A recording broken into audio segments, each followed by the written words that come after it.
forgot how good that intro was. That's Oh, pretty and good. yes, you need to talk to the converted man about making you one of them. Yeah, I really like the one that I have as a song, but I probably need to mess with the video a little bit more. I like your little P. I like your little P song. Yeah, Yeah, yeah. The pee break time. yeah, that's Yeah, great. I love that. That is awesome. yeah. I mean, for me and for guests coming on, I find that some of us are a little older and need a quick little break, need a spell from it. Plus, it also helps that time for other people to kind of join in after the interview. That we're not having that awkward silence while we're waiting people to join. Hey, Neil. Yeah. Hey, now. I'm. Let me go. I'm gonna go over and pin this comment in chat. Neil, you're welcome to join if you want. Um, hold on a minute. I'm ready to mute this What's up, right Dark Light? How's it going, man?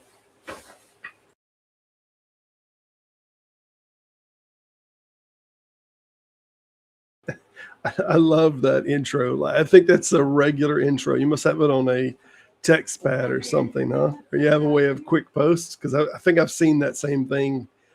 Surely you don't type that thing every time, huh? now. Oh, him. Oh, Dane. Yeah, Dane from Dark Light Delirium. Yeah. No, no. I think I got the link pinned in chat. If anybody wants to come in.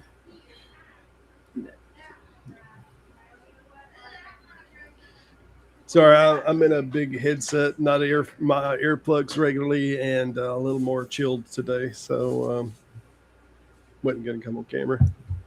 He said no. He retypes it every time. No way. Okay, well, if it's on a phone, it might start finishing a lot of it for you if you do it a lot. I found that many different comments you start to make, it'll kind of fill it in. And you just keep selecting the word. Yep. Neil, you're welcome to join. You don't have to debate me. Yeah, that's all I come in for is to try to rebel rouse some of the theists or whatnot and see if I can get them ready to argue. Yes. Be nice. I sent a couple of theists a link. I think I rebel roused a few of them over in Always stream today because one of them come in and told us that the Tower of Babel was true, and let's see what else. Something else. The Ark. Talking about the Ark. I was like, oh yeah, no, no. The arc is of all stories that has ever been told in the book is for me is easily the most illogical story Oh yeah. that exists in the book, and that's a very heavy competition to say that, but it's still way ahead. Chuck, my blood is real drink. Oh, here hoping someone will answer Robert's Adam arguments. Yeah. I did have somebody try to mess with it, Kurt, and then they turned into well, that's just, and then they started just circumventing the argument and not addressing it at all. I don't know. Do I know that argument? Yeah, well, I made a post on it, but I'll give the short version of it is that if God has the ability to do anything, that he can make anything do anything, then he could have created a different Adam or a different first human other than Adam. So he could have created an all but infinite potentials of different first humans. He could have made Joe or Ron or Tom or Bob instead that had a different temperament that didn't eat the fruit, right? So if he, one or two things either happen, either he selected the person that he wanted that was going to eat the fruit, or everyone in all of those possibilities were going to eat the fruit, right? So, yes. but if everyone in all of those possibilities was always going to eat the fruit, then in what sense did we have free will? If every possibility was going to eat the fruit, we never had an option. No. If however, it was really only Adam that ate the fruit, but the other potentials wouldn't have eaten it, then then he selected the potential that was going to fail. It was an intentional and knowledgeable choice that he made in advance. I would agree with that. Yeah, I kind of think of the Adam story sort of like the Pandora's box in the Greek myths. You know, Pandora's box, or like it wasn't actually a box; it was a bottle. But um, Zeus, it was a punishment to after the humans got fire, and so he like he sent her with this this bottle of stuff to unleash. So I think that's where this like that story reminds me of it a whole lot of that. Like Yeah. like Hey, he sent Eve to like derail everything. Yeah. well, there's a later tradition. I think I don't think it was Talmud in the Talmud, but it might have been in the Talmud. It's the tradition of Lilith, um, that was a second lady, so to speak. Again, it's not in the original. It's not in the canonical. I think it was introduced in the Talmud, but it's definitely in later rabbinic literature that the character of Lilith got introduced. Yeah.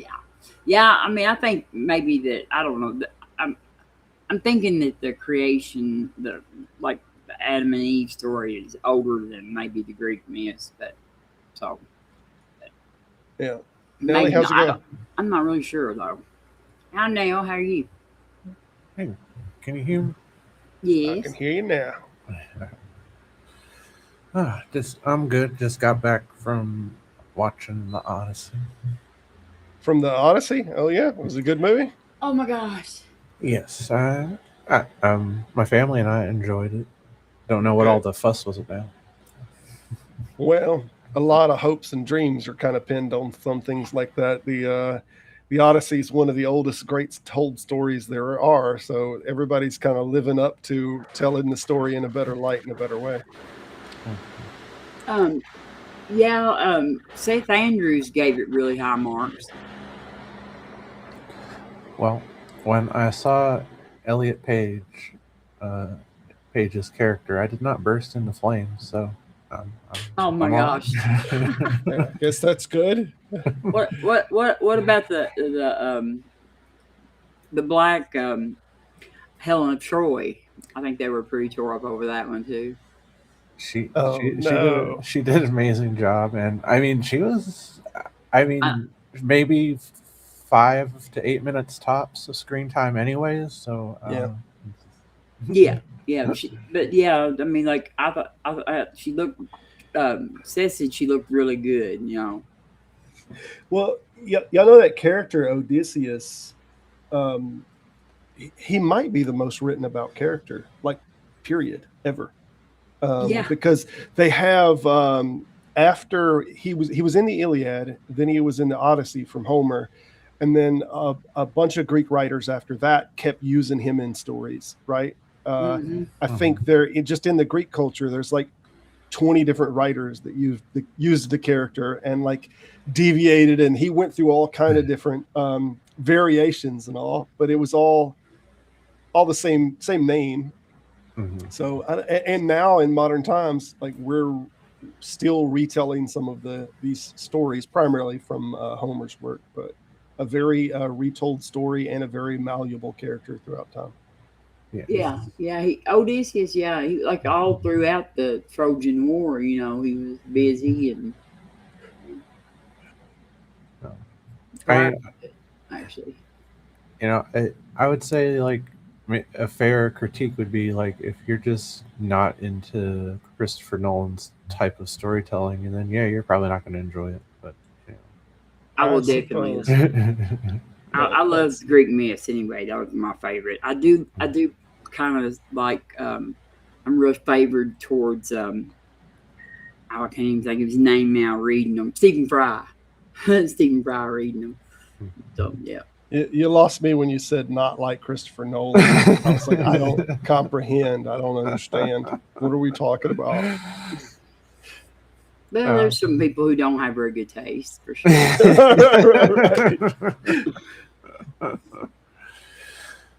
No, I still need to actually see his Oppenheimer movie. I have not watched that. I watched it. It was pretty good. I actually Well, did not see it either. it was competing with the Barbie movie. I think they released the Oh, same week, if right. I'm not Yes, I mistaken. remember that. I didn't see that one either. Like I'm not a movie person, so the fact that I want to go see the Odyssey is like a big deal. How could you not have seen Barbie? Now I get it that you didn't see Oppenheimer, but Barbie, come on. Watching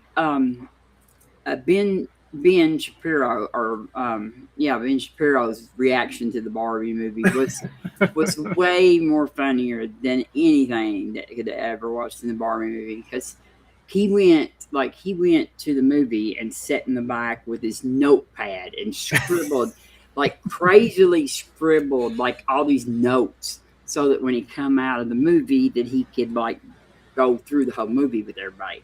And he went and bought some Barbie dolls and put them in a metal barrel and set them on fire, and then just proceeded to make the craziest stream about how this Barbie movie was just horrible, and this feminism and Lordy be. like No, it was okay. I mean, I saw it. I have a little girl that I wound up taking, and we both watched it. But a scene in here, Kurt's trying to give spoilers without giving spoilers here. I guess you better keep them tight. Okay, I don't want to hear no spoilers. He said, "I did like that. I didn't like that they cut the conversation with Achilles. I don't know if that's you're talking about just cut it from the book story, or if you're talking about cut it because it was filmed and they didn't wind up showing it, or I don't know." Well, which one was it? Odysseus that okay, Achilles tried to hide, not to go to the war, right? And like he hid like in a group of women. I think you're correct, but I don't think this is in the Odyssey. I think that was in the Iliad. Yeah, it was. It's not. Yeah, the Odyssey's after he leaves Troy, or at the end of the Trojan War. But I didn't know. I've never read the Iliad all the way through. The Odyssey I have, but so the Iliad. I have like Stephen does the Troy story.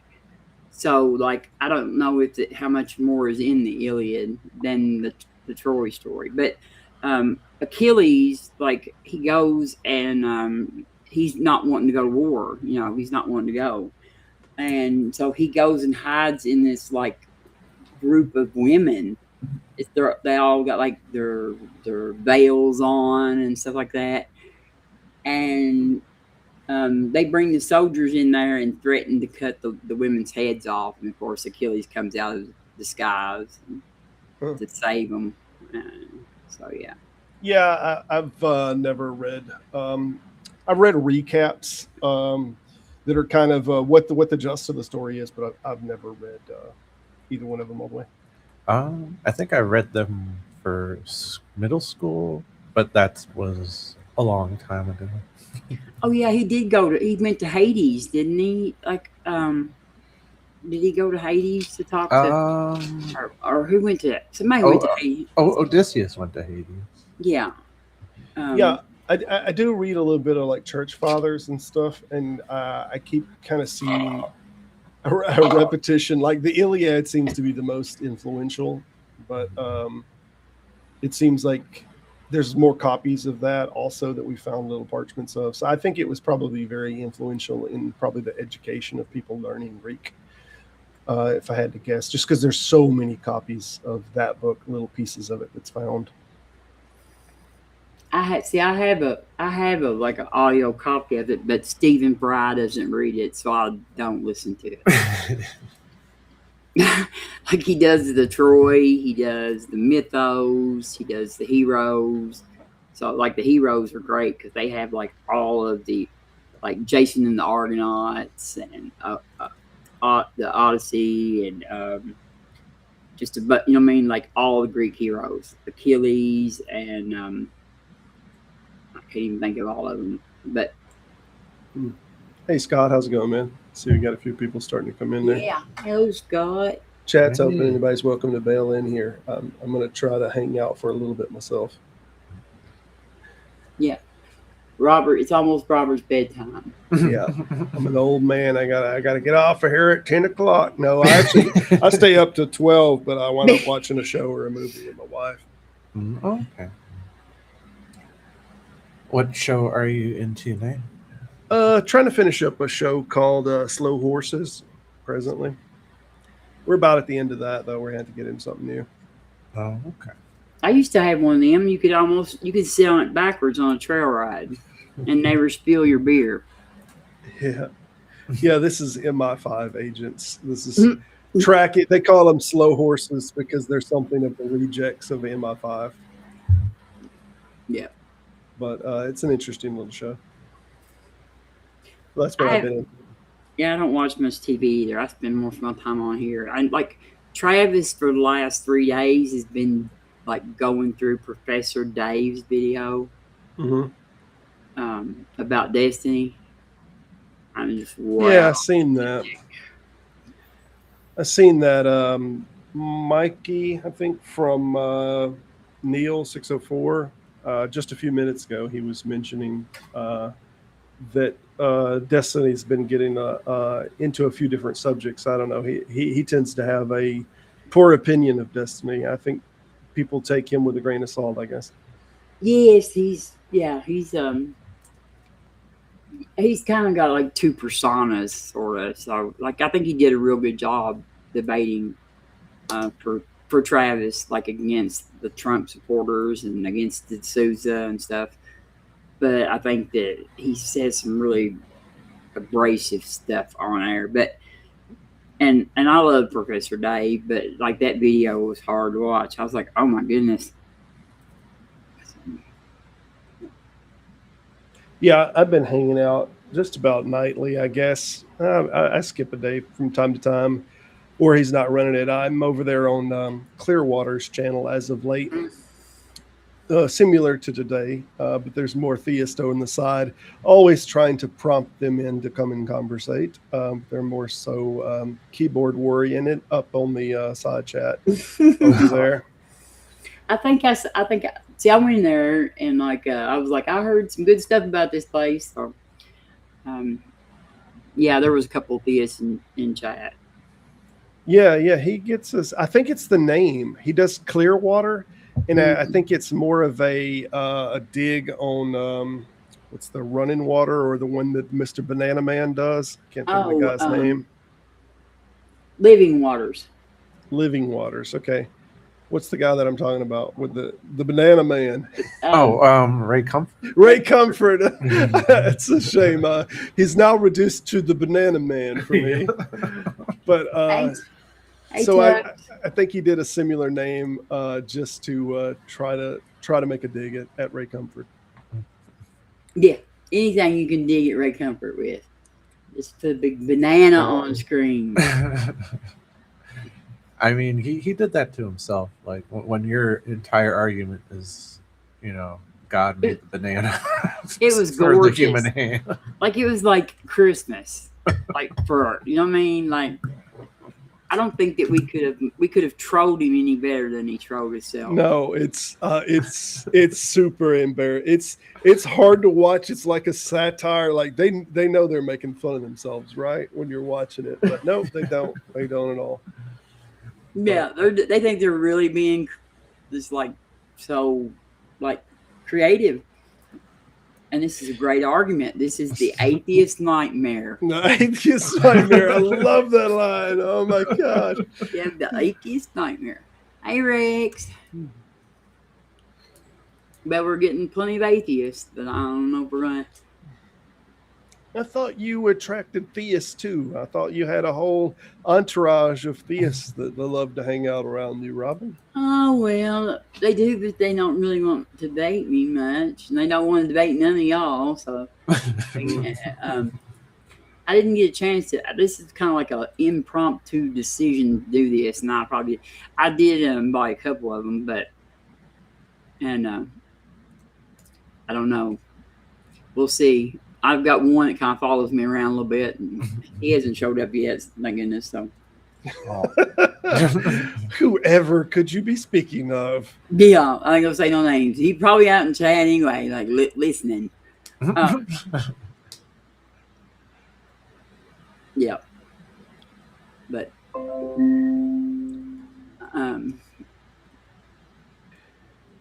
I know a few more. Steven, I saw Steven in oh, Dane said he'll be on in 10 minutes. Hey, Yeah. there's me. There's one. That's There you go. That's Rich. That's Rich off of Proverbs, guys.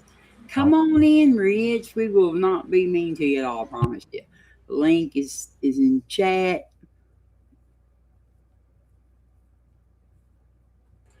I think Darklight would be happy to know that I ran into another gentleman that was of the opinion that we're all God in some sense, though his theory was extraordinarily different.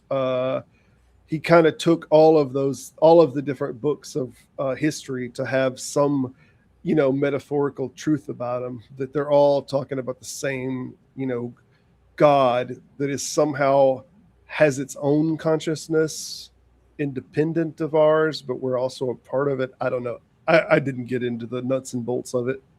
Oh, okay. Oh, sorry. I'm sorry, Rich. I didn't know that. Okay. Theories of creation is with theories of creation. There you go. Rich debated Mark Reed on my channel. So. Oh, okay. Yeah. Rich is a nice guy. But I had not seen. But I did leave a comment or go into your. I went into your. I think you had a premiere going, Rich, and I think I came in on it and said something. So. A part of me is being blown away that I'm in a Restream. Oh no, this is Studio. What the hell's wrong with me to start with? I thought I was in a Restream app and the format looked different. Plus, none of the tools were there. But I'm like, I get that I'm just a guess. I won't see most of the tools. But why does the format look different? But this is Studio Restream. Yes, so the format does look different. It's the same one you have. It is. It's just obviously my format looks different whenever I'm logged into it. Me and well, see, like I added Hizzle, so like he's in on this now too. He's like this, okay. we bought an extra seat, so okay. like Do you do the annual subscription to Restream, or do you just do monthlies? No, I just do monthlies right now because Hizzle, we added him for that extra seat, but he was looking at like right now you can get StreamYard for like 50% off. Mm-hmm. And so he was trying to decide. He said he might go ahead and like do a yearly one so he could have one too. And and if he does, then we're just going to change over to StreamYard. Yeah. Yeah, I think StreamYard does a lot of easier plug and play going into other applications than YouTube. So if you want to stream on multiple platforms simultaneously, I think they do slightly better on that, but that's probably the only advantage they have in the game. I think a few of them, they'll do shorts that they'll have as a part of their program that you can cut your shorts up a lot easier and make videos off of them. Yeah, well, this one has, you can do, which I figured out the way to do those videos. I love that. Yeah. And if anybody's wondering, I got 90 subscribers so far.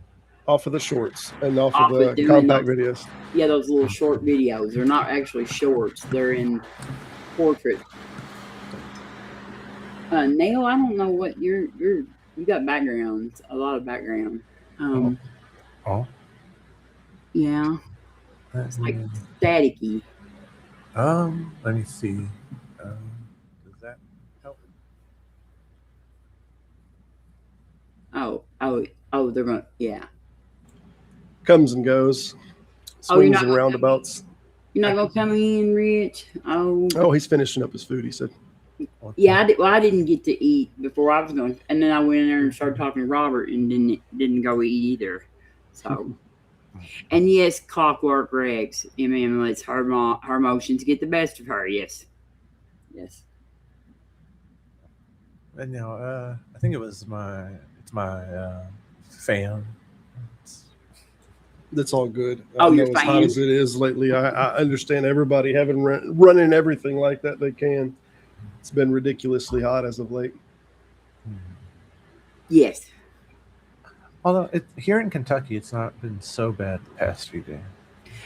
I didn't know you were in Kentucky. Did I know that? I think I mentioned, but I don't know. You might have not paid attention. Well, that's possible, or that I don't remember it because I have the memory of a goldfish. Are you live near the Lexington area? No, I live in between Elizabethtown and Bowling Green Oh, okay. on the western Kentucky there. Y'all, we're going to have to talk about some subjects that are held by theists that we think are utterly wrong before we get any bushes shaken here, if I'm honest. Yeah. But okay, so yeah, you told us your new Adam argument. Did you hear that one, Neil?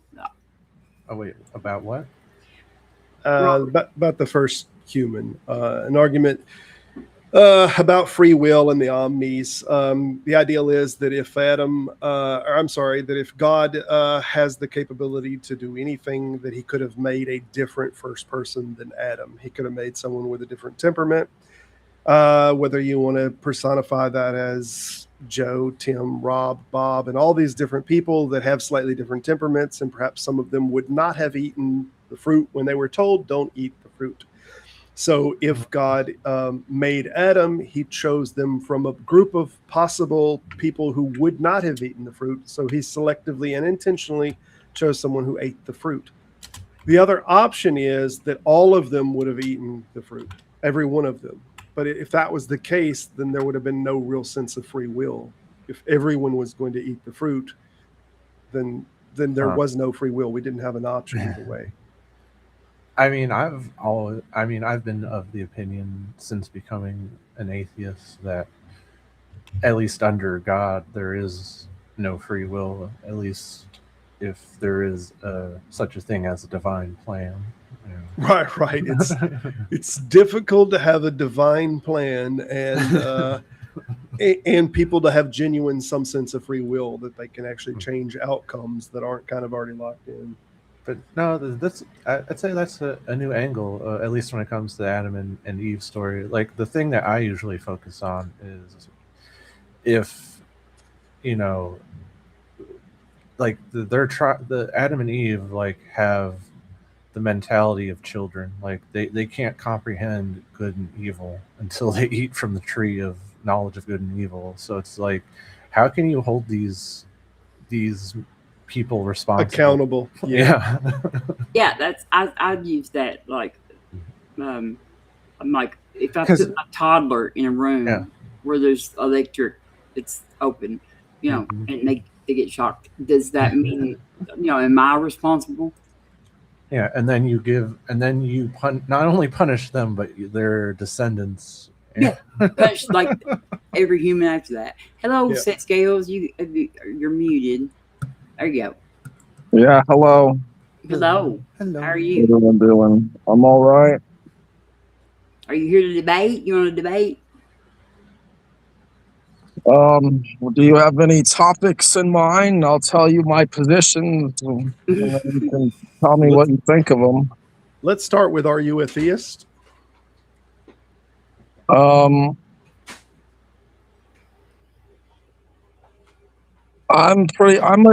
a deep metaphysicalist. That's what I am. Okay. Do you believe that there's any agency or supernatural agency that has some kind of mind, or how the humans or the earth come about, or what? Well, there is agency inherent to all things. It just varies to different degrees. Everything is made up of different perceptions, and these perceptions interact with each other, which makes an objective reality where each subjective experience affects other subjective experiences within the shared reality. So I'm curious, do you think like a rock has a subjective experience?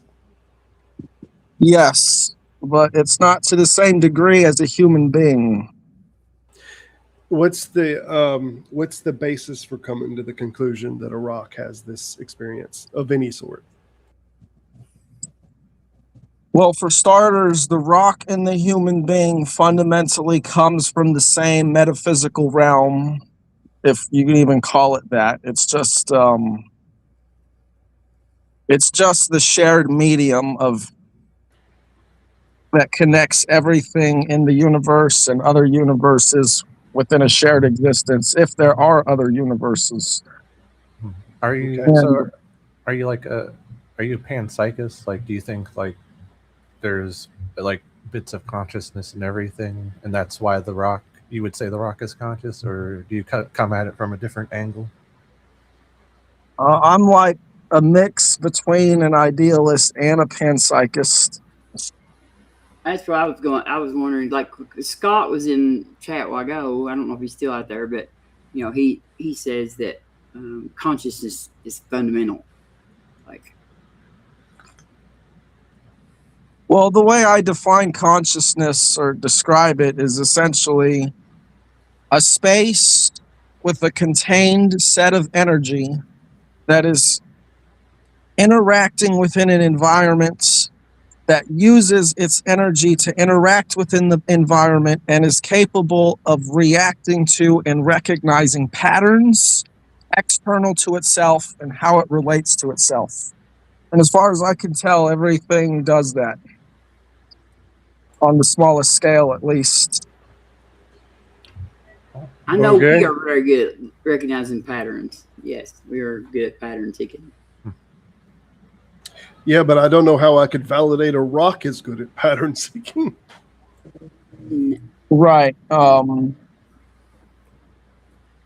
Well, from a materialistic perspective, the rock and the human beings are both made of quarks and held together with gluons and atoms and made up of molecules. And the different complexities of molecules determine the arrangement of that particular physical space and how complex its agency will be within the physical world.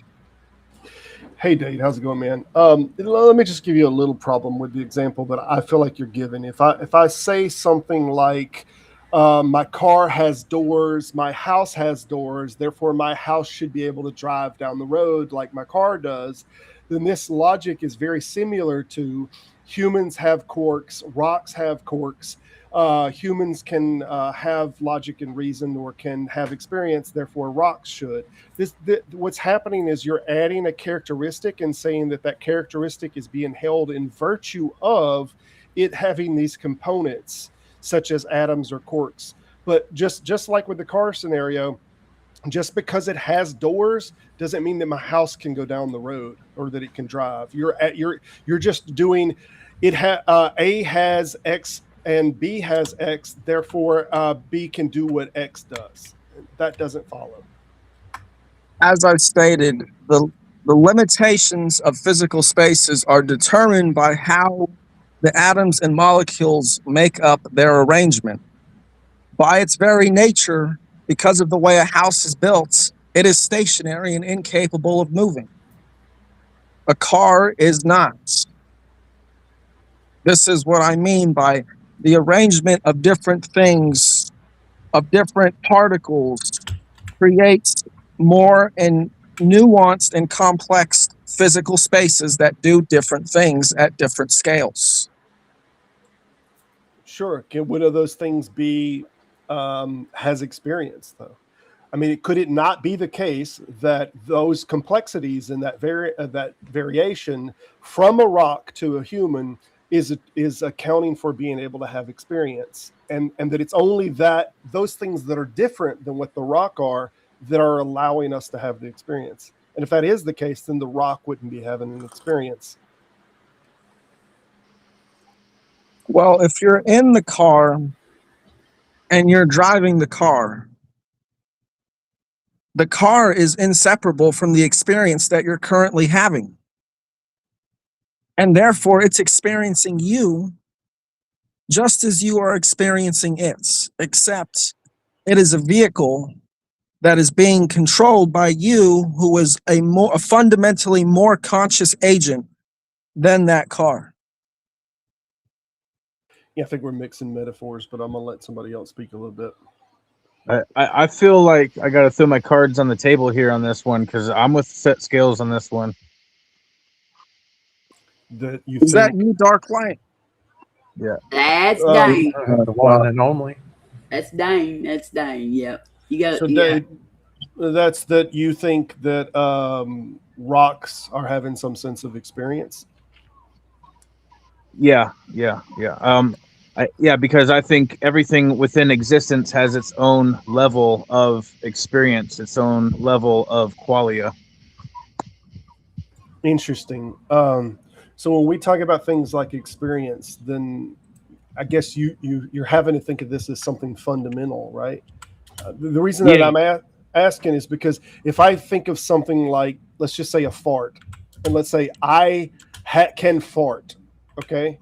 And I can fart in virtue of the way that my particles are constructed and the way that my internal system works. But if a rock doesn't have that, then it also cannot fart. And in the same way, I could say if my internal structure and system is making me have qualia and experience, then if the rock doesn't have that internal structure, then it also can't have that experience in the same way it can't fart. How do you feel about anthropomorphism?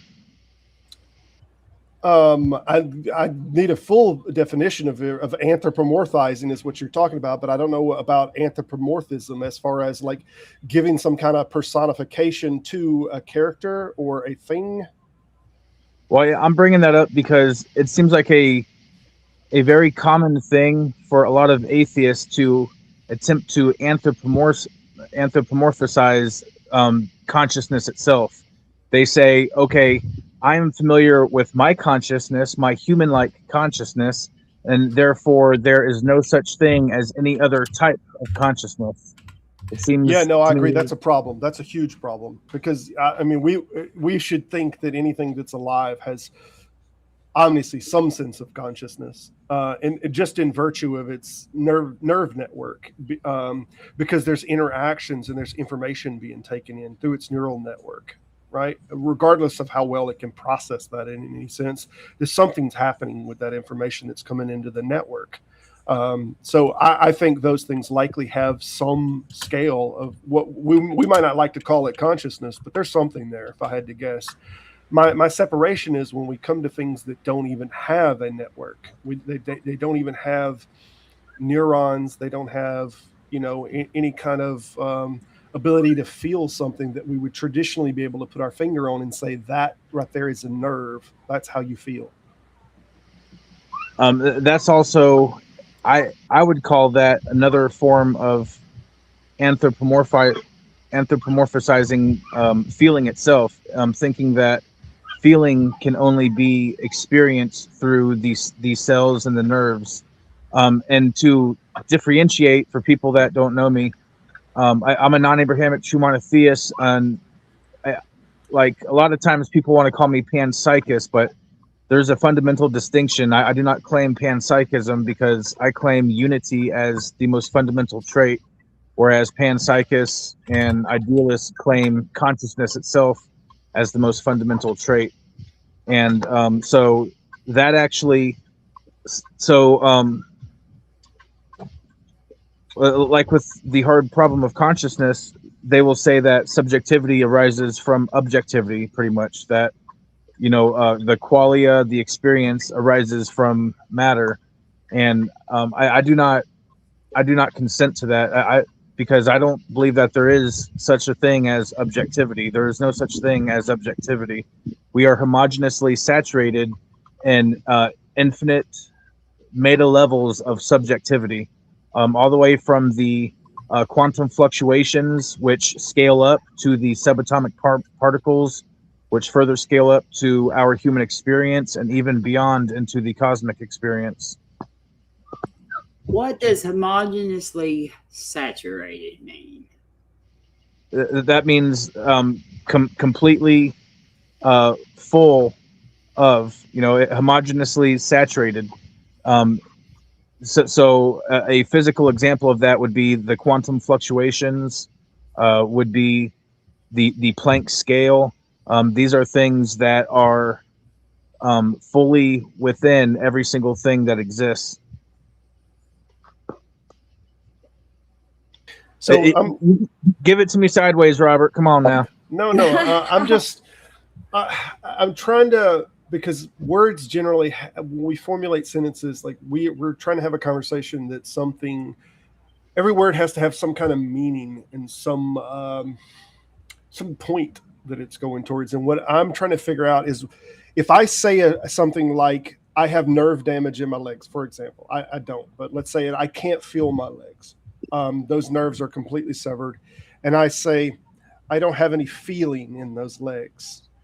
Like, under what you're talking about, it would be a kind of, yes, but you do have feelings in those legs. And I'm like, no, I literally, the nerve is separated and I don't have any feelings in those legs. And we use these kind of terms all the time because there isn't nerves in there. And if someone's poking that arm or that leg, that the nerves are completely damaged or they're severed and we don't have any nerve interaction, we use that kind of term all the time. I don't feel anything in that. And we know that lack of feeling is directly associated to us having nerve damage. So we have to assume, I would think, that the nerves are playing a key role in that feeling, whether you want to cash that out as qualia or what.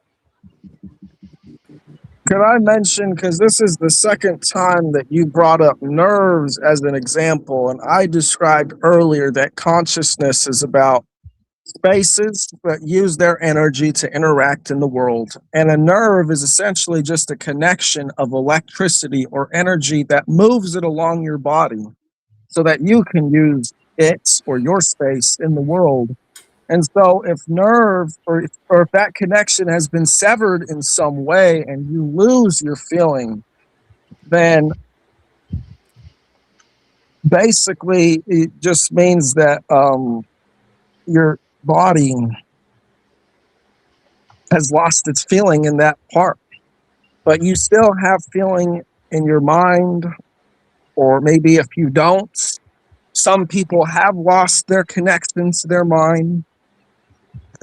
It can become more difficult. But ultimately, the purpose of life is not for energy to move us towards some teleological goal. It's for us to use our own energy to find our own meaning and purpose. Mm-hmm. And that kind of touches a little bit on what I was going to go for, which is the inherent subjectivity of all experience. So in the example that you gave, Robert, I would never tell someone that, yes, you do feel. I would listen and to what someone has to tell me about what. I'm not going to tell someone what they feel. You know what I'm saying? Like, I'm going to listen and let you tell me what you feel. I'm not going to tell you what you feel. As far I as was the just example, using that as an example. I understand. But I respect the sovereignty of the perception of every single individual enough to let you tell me what it is like for you to be. Right, but if somebody does tell you, because they have nerve damage, for example, that I don't feel anything in that arm or in that hand, I mean, in that sense, you understand the term that they're using when they say I don't feel anything. That they don't think they have any inputs of sensory, from that appendage into their brain. They're not feeling anything. It's just I acknowledge that there's colloquially, socially acceptable meanings for certain words like feelings, but let's keep in mind that words are just mouth queefs. Words are malleable, and as long as you are clear about the different ways in which you are using words, then you are free to take liberties with words, as long as you're clearly describing your intent and your meaning behind using them in a noble way. I agree with you on that. The words can be used at different scales and for different things. But in general, it seems like that you're now saying that there's another feeling, at least that they're having, that is not directly associated with those nerves. And I don't. I'm just really curious how we could even falsify something like that.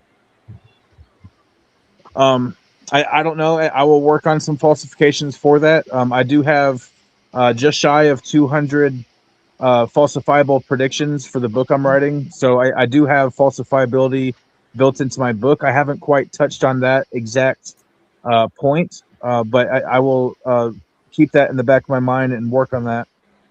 Can I ask you a question, Dark Light? And it's just something that I don't understand about your framework. Maybe you can help me. So you claim everything is subjective, and that the Yep. individual basically makes their own reality. Yep.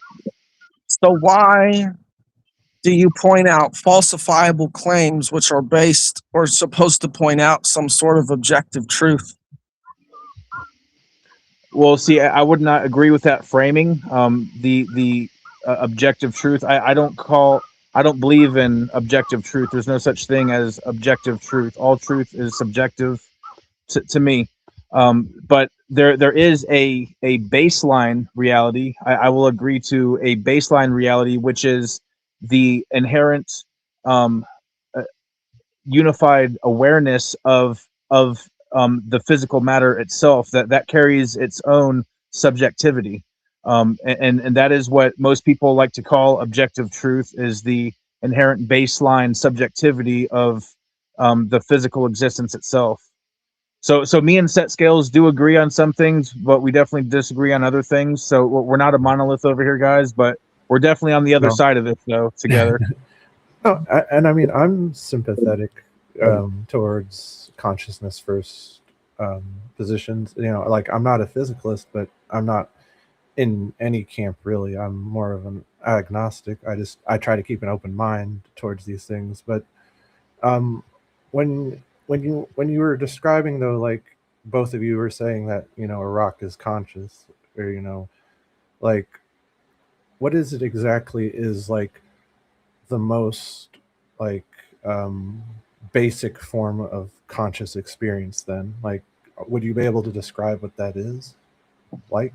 It would basically just be emptiness, or experiencing the pure potential of all existence, which is just basically emptiness, like in a Buddhist sense type thing.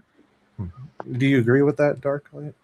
No, I would have a different answer. I don't consent to the proposition of emptiness, and that actually flows into what I would describe actual consciousness to be.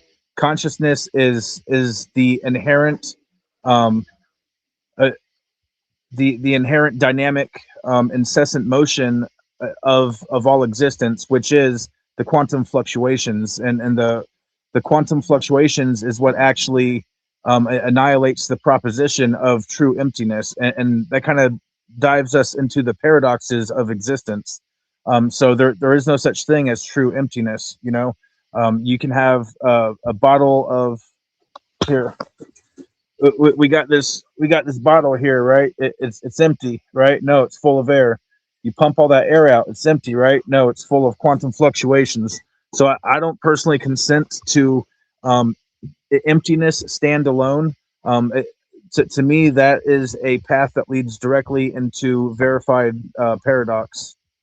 So if you're asking me how I would define consciousness, and this is why I can say even the rock is conscious, because even at the atomic and subatomic level, the rock that seems perfectly still is in a constant state of flux and motion, which is another paradox. All stillness is in motion. I hate to bail on y'all, but I am at this point because I am going to watch that show with my wife. I'm fixing to jump off, but as always, it's good talking to you. And y'all got some people on here to chit chat now. So yes, thank All you, right. Robert. appreciate it. I'll see Seth, you Dave, later. man, good talking to you. Good to see you, man. If you want to plug your show real quick, you can. I will do that then before I go. I'm Robert from Skeptic Philosophy. I'm actually on tomorrow. We're just going to have an open chat. Anybody can come in and chat. I have this every first Sunday of the month. It's at, as my name says, underneath my name, at Skeptic Philosophy on YouTube. Just check me out. What time? It's at 3 p.m. Central Standard Time. Okay.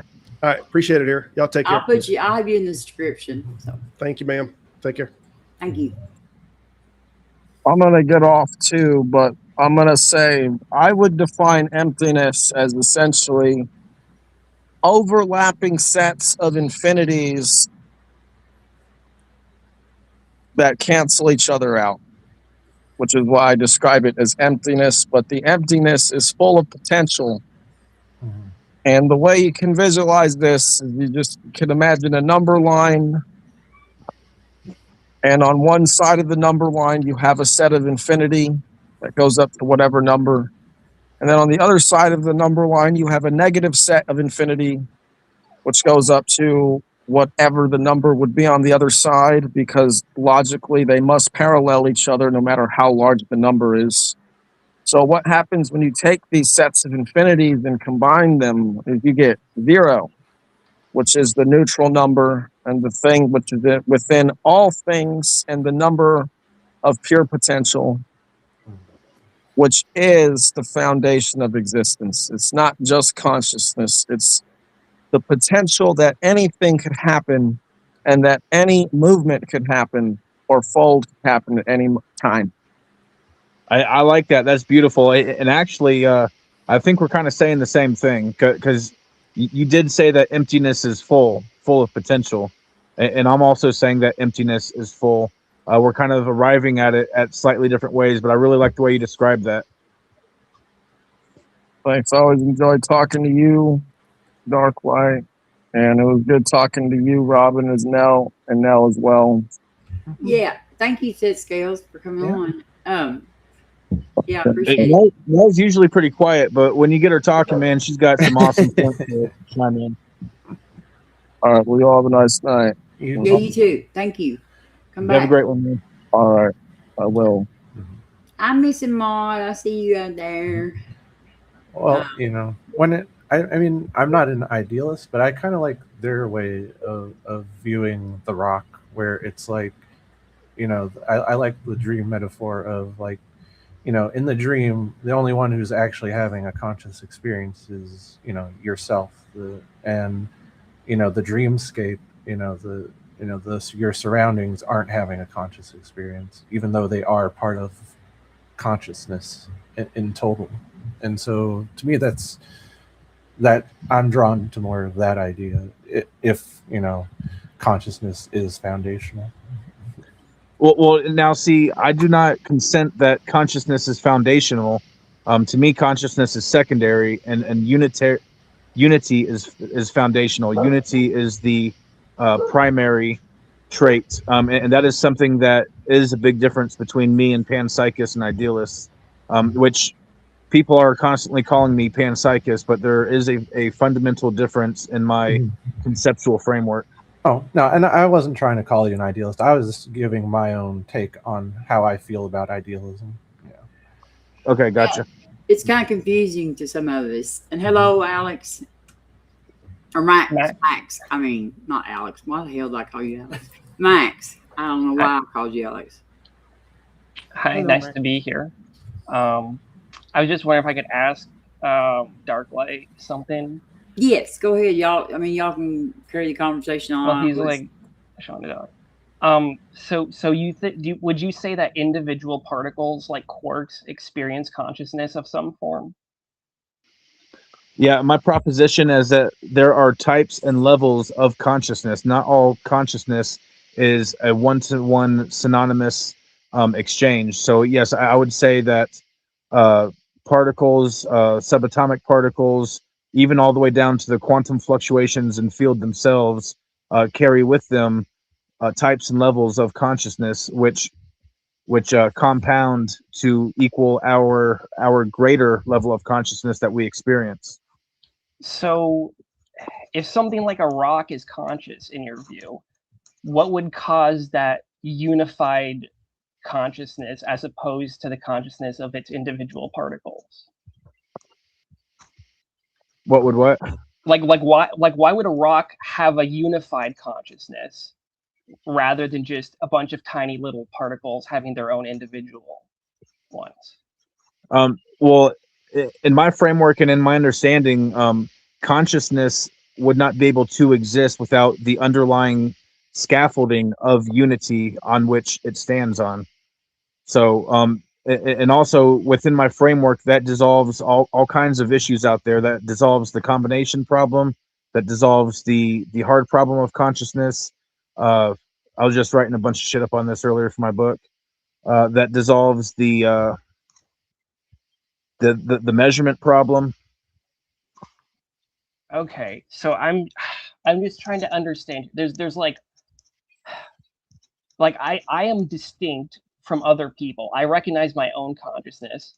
Some particles are bound together seemingly into a single like unified consciousness. I'm not sure what would create these clumps that have their like trying to think of how to explain this. Like there's something that gives me a unified consciousness, even though I'm made up of lots of little things, but it doesn't unify me with everything. I'm still distinct from other people.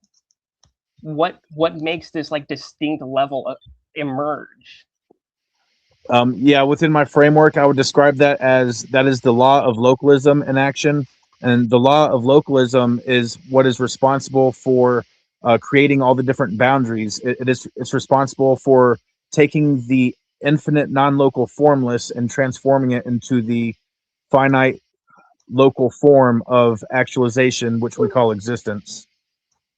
So I get what you're saying, and I would not frame that quite the way you did, because you said there's a bunch of clumps of smaller pieces of consciousness which come together, and that's pretty much that's exactly the line of thinking which creates the combination problem. That's walking along the lines of the combination problem. So when unity is fundamental and not consciousness, then it is not separate pieces of consciousness that then come together and clump together and amalgamate into greater forms. It is there's an underlying unity from the very start, which allows the very first smallest pieces of consciousness to form and combine together. Okay, I think I understand that a little bit better now. So, do you think that consciousness, like do you? I guess if you think other things, like a fetus, do you think it's conscious, like as soon as the egg is like fertilized or whatever? Well, I mean, within my framework, everything is conscious. Like even before the egg, that there was meta levels of consciousness before the egg even happened. There was consciousness in the ovaries themselves, and there's a theory called the nested consciousness theory, which pretty much proposes that that our body, the selves that we call ourself, is actually a amalgamation, a compilation of the individual cells that compose us. And so yes, I would say that yes, a fetus is conscious, but I'm also saying a rock is conscious too. So a consciousness is like the base, the base operating level of all of existence.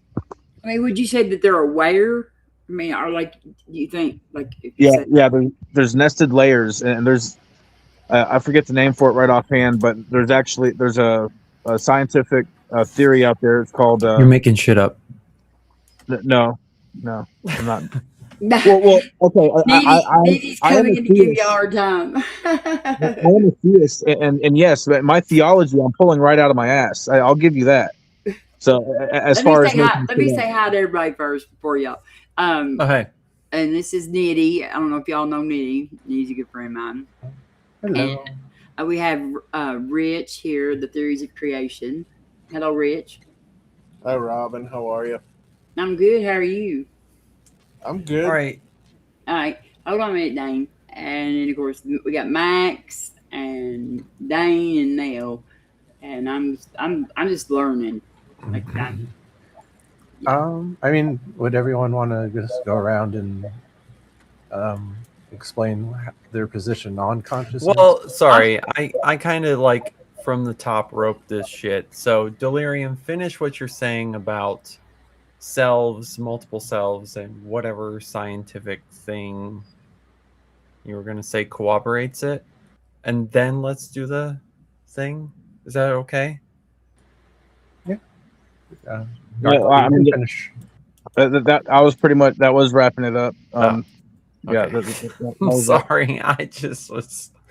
That's kind of a dick. I'm sorry. Nitty's a good guy. Nitty's a good guy. Good guy. You caught me in a bad moment. No, I mean it's okay. I'm used to criticism. Like my delirium is strong enough. My narcissism is strong enough. I can take all the criticism, throw it at me. Yes. That's what I'm talking about. Now, All right. now, Rich is also a theist too.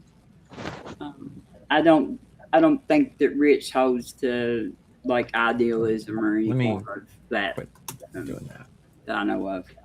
I think that he's more the type of Christian that Nitty's used to having conversations with. Yeah. No, thank you, I'm not Robin. an idealist either.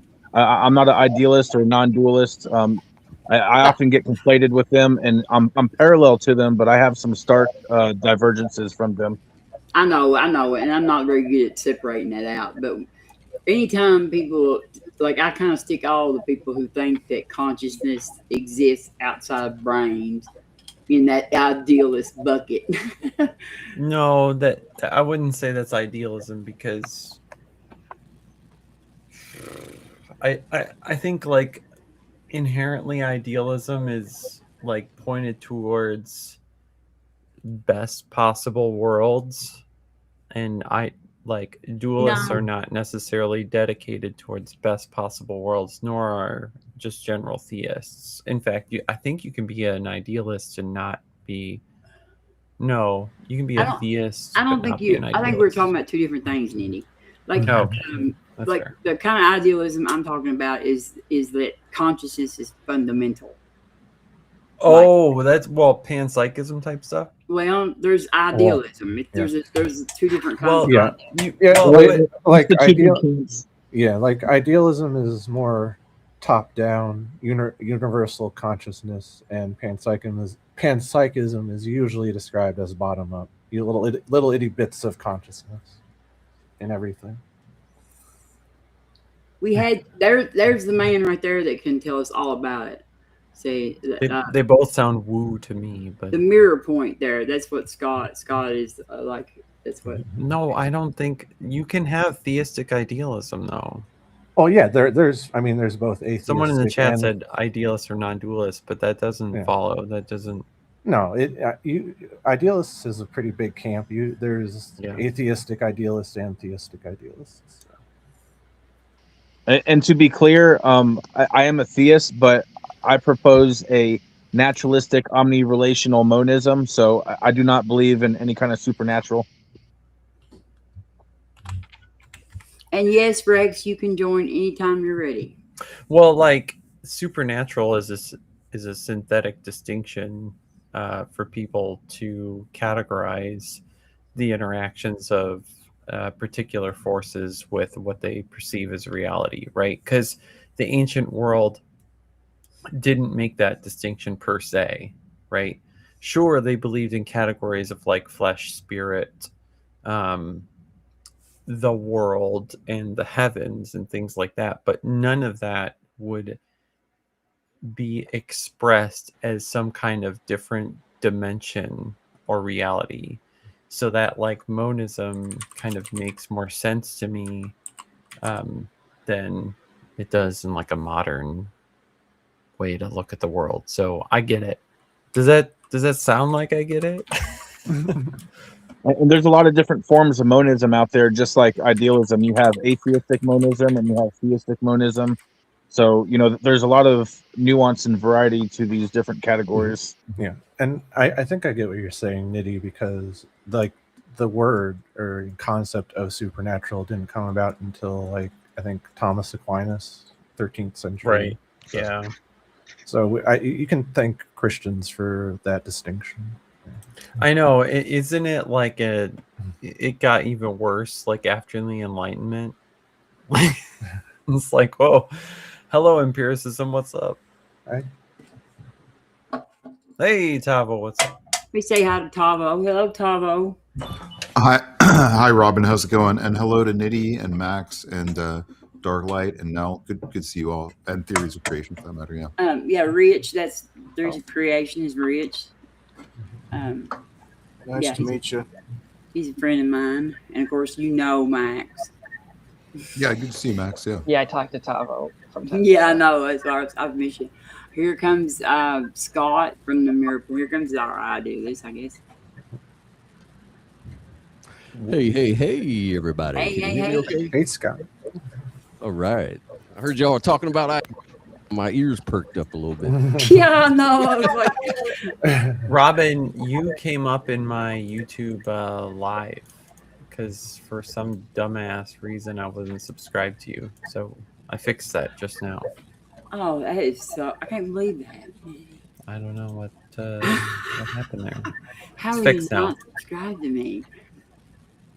I'm gonna tell y'all. I'm gonna give y'all a little secret. Just Well, I didn't know you all were y'all doing open creators. panels regularly, so I haven't been lately, but I'm gonna give like I have started making those little short videos. They're not shorts. They're like the portrait style videos, and I have gotten 80 subscribers in like 4 days. that'll do it.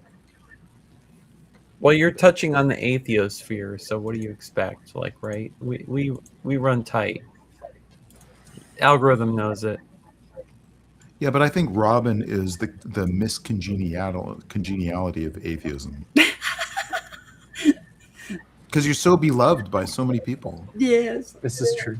That was some expert ass kissing. I've said this. I have said this on several streams, regardless of whether Robin was on the stream. Sorry,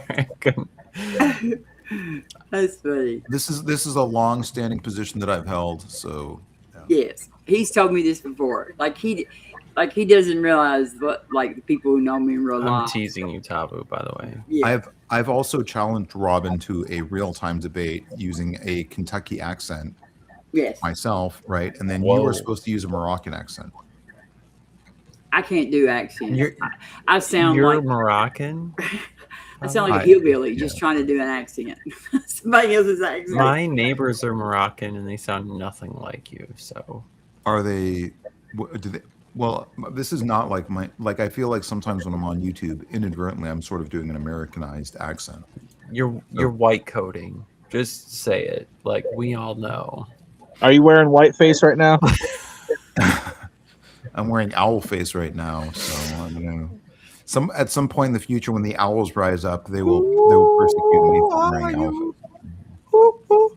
Speaking of the accent? Speaking of the owls, we did have Dr. Kurt here a while ago, but I don't know. Oh, and I missed him. Oh, that's too bad.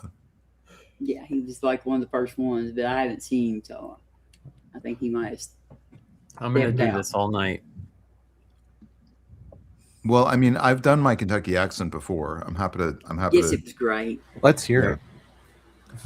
Well, let me first say that my belief system is not pre-adjudicated by That's any right. confabulations that exist That's right. insofar as realism or idealism. So that is my Kentucky accent. And That's right. if I, for some reason, when I do it for too long, I feel like I sound like a senator. I don't know why that is. Well, at least you you sound like our zombie senator, Yeah. so you've got it. At least you don't Sound sound like like Rand Paul. better Rand than Mitch. So Rich is not making much noise right now. Or, I mean, Mitch. Mitch is not making much noise right now. well, Oh, we don't know if he's alive or dead. So He's gonna be dead on August 4th, yeah. just to Dadgummit. fuck up midterm stuff. So No. We have that's not how heard they from roll. him. We got some pictures, but no Those No, are like, fucking AI. recordings. We all Which know. I mean, I don't really care. Everybody's throwing a fit over it, and I'm like, I think that the Senate's better when he's not there. What are you That's squeezing? my opinion Oh, on it's dog paw. Because Andy can't replace him anyway. Our state legislature does. So He's Who a are good you in love Christian with? man. The dog? Are you in love with the dog? Like Dane has dogs, puppies, and all kinds of dogs. Yeah, there's a really Yeah. cute small puppy. The tiny little puppies are super cute. I like puppies. I don't know what the accent I have was. That cats. sounded really creepy. I like puppies. So what were you talking I like about puppy before I dogs. from the top rope to myself? Exactly. What'd you say? What were you talking about before I jumped in from the top rope and said, "Whoa, Nitty's in here"? I think he's I talking to you. reckon I know. I think he's talking to you, Dane. I don't have that good of a memory, man. This is like So, okay, 15 minutes Dark later, Light, you know? the literal 10, 15 seconds before I came in, you were talking about the metaphysics and the nature of human existence as being this multifaceted, multi-layered, idealist-oriented, maybe, but not dualist, but monist worldview that you have. I was And talking I want about to know the nested consciousness theory, I think. Okay. And then I want to know what led up to that so that we can continue that particular debate or conversation. I don't debate. I discuss. I have discussions. I don't believe in debate. So anything You I'm don't doing believe in here debate? is discussion. Yeah. What the hell does that mean? Well, it means that I don't believe in objective truth. Objective truth has to be real in order for there to be debate. Scott will explain it to you if you want to know about that. Wait, Nick. hold on. And like I said, Rich is, he's But like the flavor person you is it you talk to. is there ever a capital T truth that you're talking to another person on a panel? No, I don't believe in objective absolute truth. All truth is Then why does subjective. anyone have to talk to you at all? Because it No could one be a has to do fiction, shit. or it could be immaterial, or it could never matter to you that you're actually engaging another person. Because is it that ever doesn't true necessarily that you mean- exist? A you? Is there anything that we can identify as a you that is capital T true? Is it ever really true that you exist? I would say that I subjectively exist. It is subjectively true that I exist. Oh, I'm not saying that there's no truth. I'm saying that all truth is subjective. And Wait. just because it is subjective truth doesn't disqualify it as being valid. Wait, so if Let somebody me else, ask you this. wait, can I ask a question? So if somebody else tells you that you don't exist, are they subjectively right? If they truly believe it, then yeah, they can be right all they want. Yeah. If someone else's perception leads them to believe that I don't actually exist within their subjectivity, I am willing to grant that for them. I am willing to respect their sovereign perception. Hey, Dane, let me just ask you a question just for my own clarity. Because I really like this. I think I like where you're going with this. Like I told you before, we had this conversation before. But one thing I forgot to ask, when you say you don't believe in objective truth, do you mean that we don't have access to objective truth? Kind of like, Kant's phenomenal versus noumena type of thing? Or are you saying there is no objective truth, period? Or are you just saying that we're kind of locked into our perceptual constraints? Is that what you mean?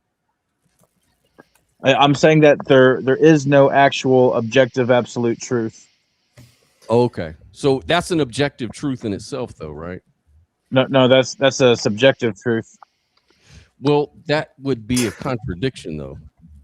Yeah, that is. Just to let you know, I'm an ardent atheist who completely rejects presuppositionalism, but I precept you for the express purpose of understanding how well you know to handle that objection. And so Scott is correct in trying to get you to parse out whether or not you as a subjective agent could ever have access to some kind of external truth that is just plain the case, or Hold on, Scott. if Hold on. it just never is the case that there is some kind of capital T truth. So thank you, Scott. Hold on a minute, y'all. I'm sorry, Nene. Scott, are you the one asking about your camera? No, I wasn't asking about that. No, that was me, Robin. Oh, it was you. Oh, okay. I'm looking at the wrong person then. Okay. Let's see. I don't think. Let's see. I'm showing it says it's off. No, it says it's got 3 cameras. It's got a wide vision camera, a VR. Yeah, the Brio is the only one that I use, and I don't know. It's probably just a bug on my end. It says it's on. It says it's on. Yeah, I just get a blank background or a background image instead of actually turning my camera on. Does it have a lens cap on it? Oh, I see. Yeah, hey, look at that.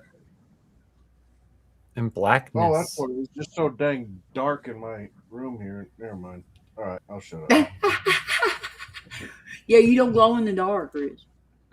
I'm trying to show off my dogs with these other guys, and I don't have any light anywhere. But I did want to follow up though, like because the other thing that I understand from reading your papers and stuff is that you accept contradictions. You do accept those contradictions, like through like paraconsistent logics and different things you outline.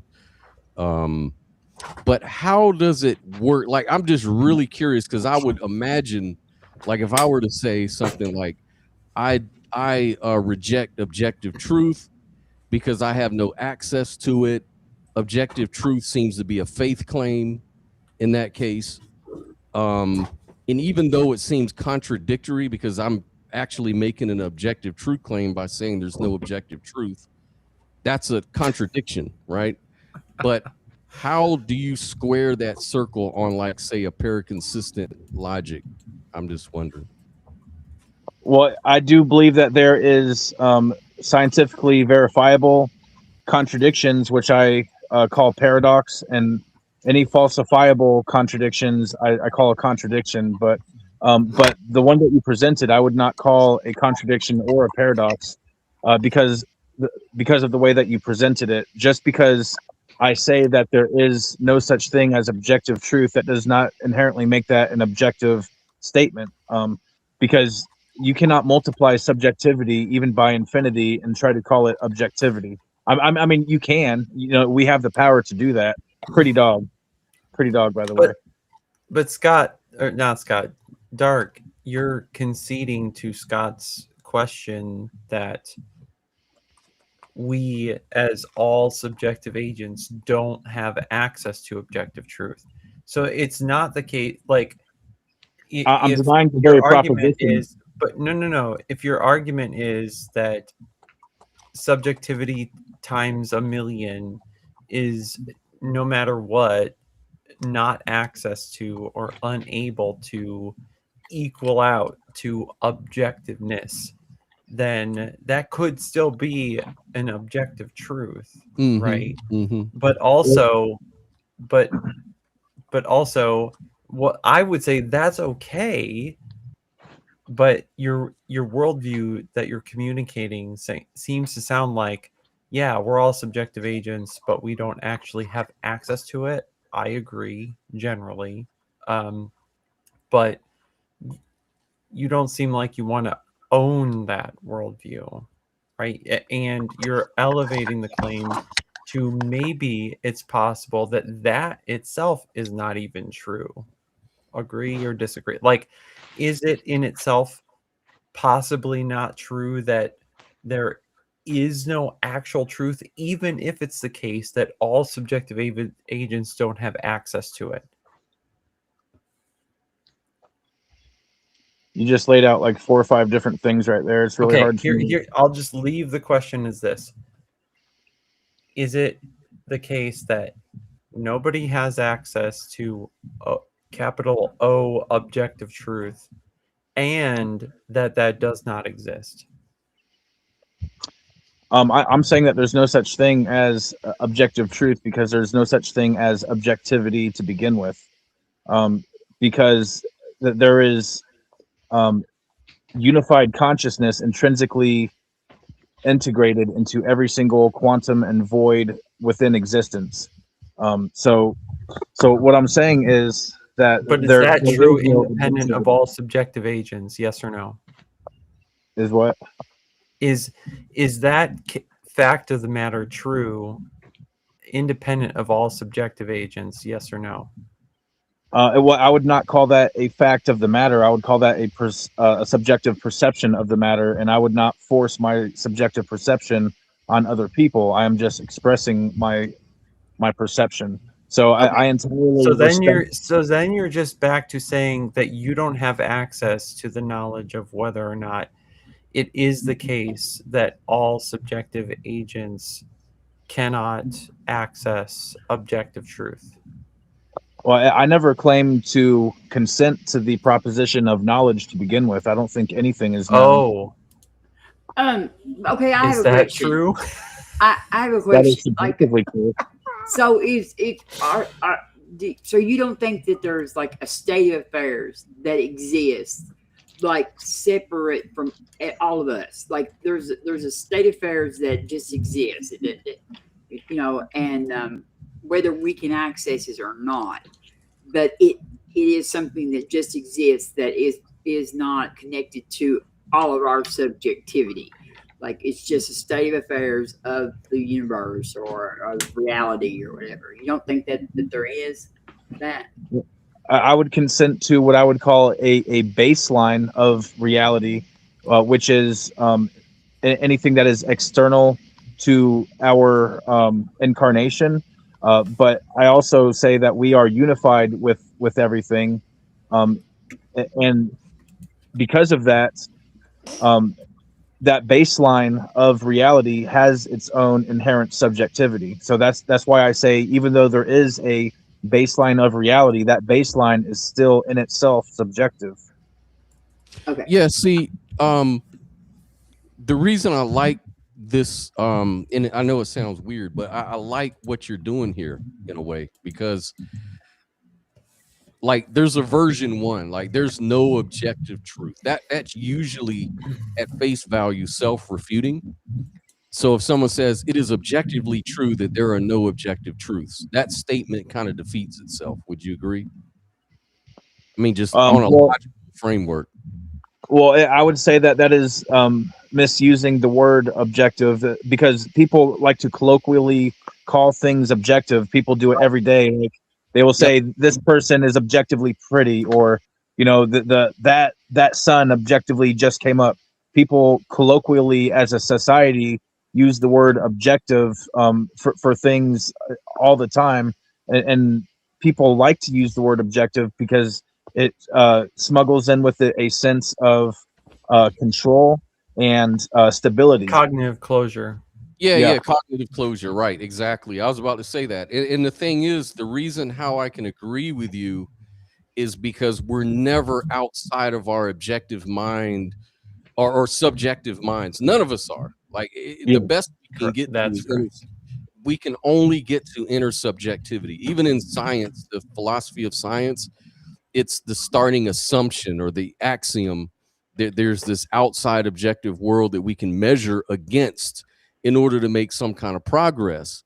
But even in the philosophy of science, it's sort of known that this is just an axiom, and every axiom is unexplained. You can't prove a theory within a theory. Yeah, it's all circular. So I get it. We're all stuck in an epistemic loop.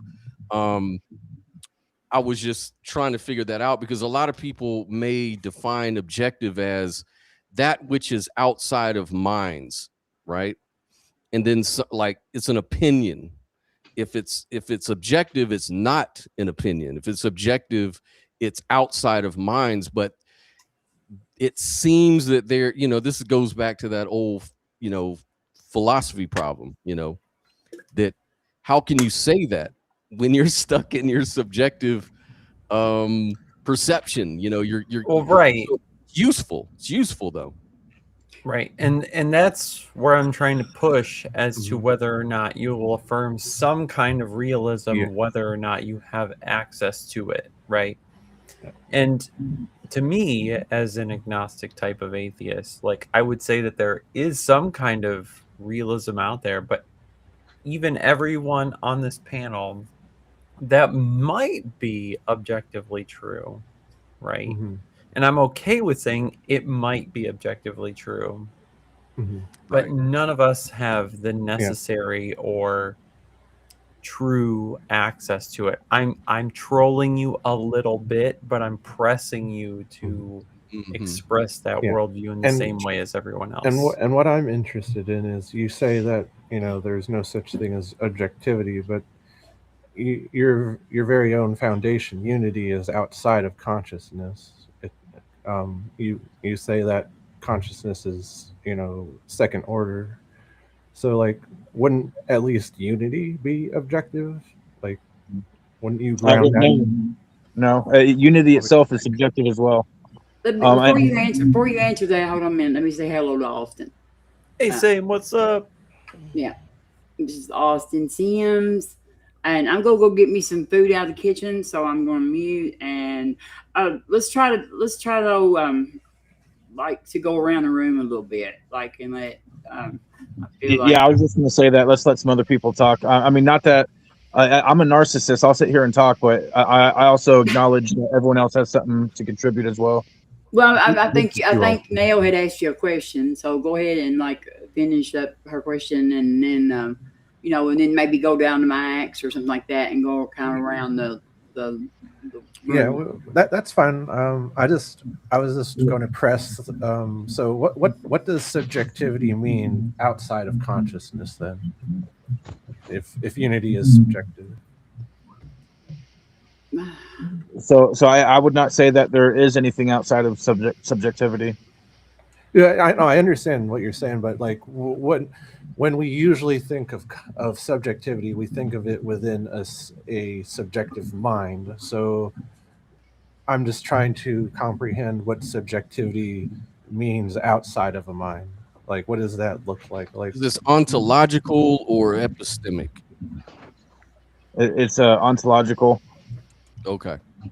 So what subjectivity looks like outside of a physical mind would be, every single particle, every single wave carries within it its own qualities. Okay, you cannot describe one physical thing without describing it by its inherent qualities. So qualia in itself is the foundation of all of physicality. Yeah, I think that like when we talk about quantum fields, like as far as we know, or as far as scientists tell the story, quantum fields are basically everything. They're like excitations. So this and that, everything that exists, everything we observe is really just an excitation of the field, and so a lot of times though, I think we tend to take our minds outside of the quantum field. We tend to think of the observer as we're outside of nature, and we're observing nature from a third person point of view. So we have like this God's eye view of nature all the way down to the quantum level. And I think that's kind of a big assumption, right? Yep. Like, why? Like, if everything is, I would agree, if everything goes back to the quantum field, like if all physical reality goes back to the quantum field, then some people think, well, I think people have this idea that consciousness is this supernatural thing or whatever. I don't know if that's the case. It could just be that consciousness is also part of that quantum field. but because everything's part of the quantum field. Well, consciousness, I would say, is just a label for a set of phenomenon of interactions between what we experience and experience between one another, insofar as we identify others, right? But I want to also say that as soon as you introduce the word qualia into this conversation, by definition, you're saying that there is an agent that is making a perception of its experience, which is also by definition subjective. So the minute qualia enters this conversation, we've just granted subjectivity to the whole thing, right? And so, yeah, if our framework is that reality is grounded, if that's even possible, which I don't think so, in qualia, that's nonsense. Like, and that Why- and why that would you well say hold that? on, and then I would just say, well, then the epistemic gap is just always true, right? Like, that's objectively true that we don't have access to the realness of what we're doing and where we are, but yeah, let's go with that. Yeah, I can address okay. that directly. I'm going to interject first really quick just to say that I got to go, but it's good to see everybody. This is a panel of a lot of people that I know and some people that I've admired for a bit. So good to see you all. Well, Yeah, Tavo, I hope you admire Yeah, me. thanks, Tom. Oh yeah, I would love. You're really Nitty, cool. my offer to you is still open. That we kind of started a conversation that we never finished. It's true. It's true. We did. Yeah. So Yeah, I'm sorry, Tavo. Like it's yeah. Oh no, you're don't right. be sorry. I'm leaving to go do some homework that I really got to get done tonight. So. Well, I've been like planning what my next hard question is going to be, but I'm not gonna let you cheat and tell you. You're not gonna let me cheat? No, I'm not. Like, I'm not going to give you a warning. I'll be at our next show with my next hard question. Oh, okay, all right. I eagerly anticipate and await what you're gonna ask. You've asked me several hard questions already, and I feel like yeah, any of you are welcome. You can all hold my feet to the fire. I think everyone already knows. I my appreciate style. that. As a Kentuckian, I appreciate your Kentucky accent. Well, thank you very much, very That was kindly. great. Yeah. Yes, I love it. If any, All right, Senator Tavo. Austin, good to see you too. If any of you want to come on my channel and do a Moroccan accent, God, that would be Claude. the quid pro quo. It's a All right. very specific accent. Okay, so for Darklight to roll us back a couple minutes here, I'm saying that the second we introduce the term or idea of qualia, we're just flat out conceding that everything is subjective insofar as our epistemic access as to what is quote unquote real, right? I would generally agree with that. Like, I'm not trying to troll you or be a piece of shit, but I'm just saying, like, that's what you're communicating to me. Well, I am a piece of shit, and don't ever forget it. All right, for one, first and foremost. Okay. And, I thought y'all just met each other. Damn. It's Let's say- true. let me but say that's- hi to. He look, said it, not me. I know. I've got Earl out there. Hello, Earl, and Phantom is in chat, and Joe from the Kentucky Atheist, my brother. And did I miss anybody else? I'll answer this real quick, and let's let other people have a chance to talk a little bit because we've been dominating. To answer your question, though, you said I'm not allowed to bring qualia into the conversation of No, I reality. didn't say you weren't allowed. I didn't say you weren't allowed. I said that as soon as we introduce qualia, we're making the conversation subjective by definition. Because qualia is the definition to me. Well, maybe I'm just totally wrong, but the definition of qualia I would use is there is some particular person, thing, agent, whatever, having an experience and making evaluations of that experience which are limited to it itself, which most of us, I think, would agree is that because of that limitation, it is by its nature subjective. So saying Nitty has a qualia, an experience of this panel and everyone else.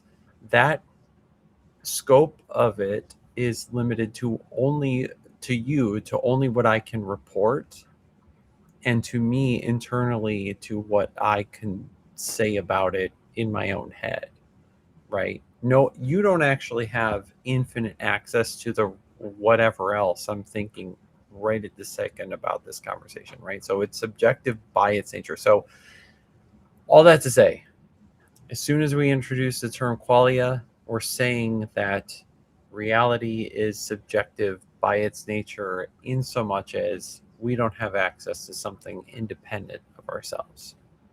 Correct. That is correct. That's a fact. Boom. That is definitely a fact. From the top rope. Let's go. We do not have access to this thing we call objective external reality. We have access to our perceptions of something. And for me, you know, I just give it, I just grant it. Like, you know, because it works. There's utility. What the nature of it is, ultimately, I don't know. We like to call it physical, but physical is one of those terms that simply says that, you know, the physical. What is the physical? It's the okay, physical is an appearance. It's an appearance within your mind. So it's measurable. It's predicted on. You can, you know, measure the length, width, how fast it's going. Make all these predictions. Well, if this is the case, then I predict that this is going to happen. We do science based on this quote unquote physical world, but we don't know what physical really is like the metaphysics of it. Right. Basically, the physical is a description. And what we do with language is we oftentimes mistake the map for the territory. And so we say, hey, you know what? It got to a point, it seems like in history, you know, it got to the point where we were so good at making observations, verifications, predictions, all this kind of good stuff, that we started relying on the maps and we started mistaking those maps for the territory. So there's a lot of physicalists who would say, well, everything pretty much bottoms out to equations. It's all just equations. And really, that's what reality is. Reality is just equations.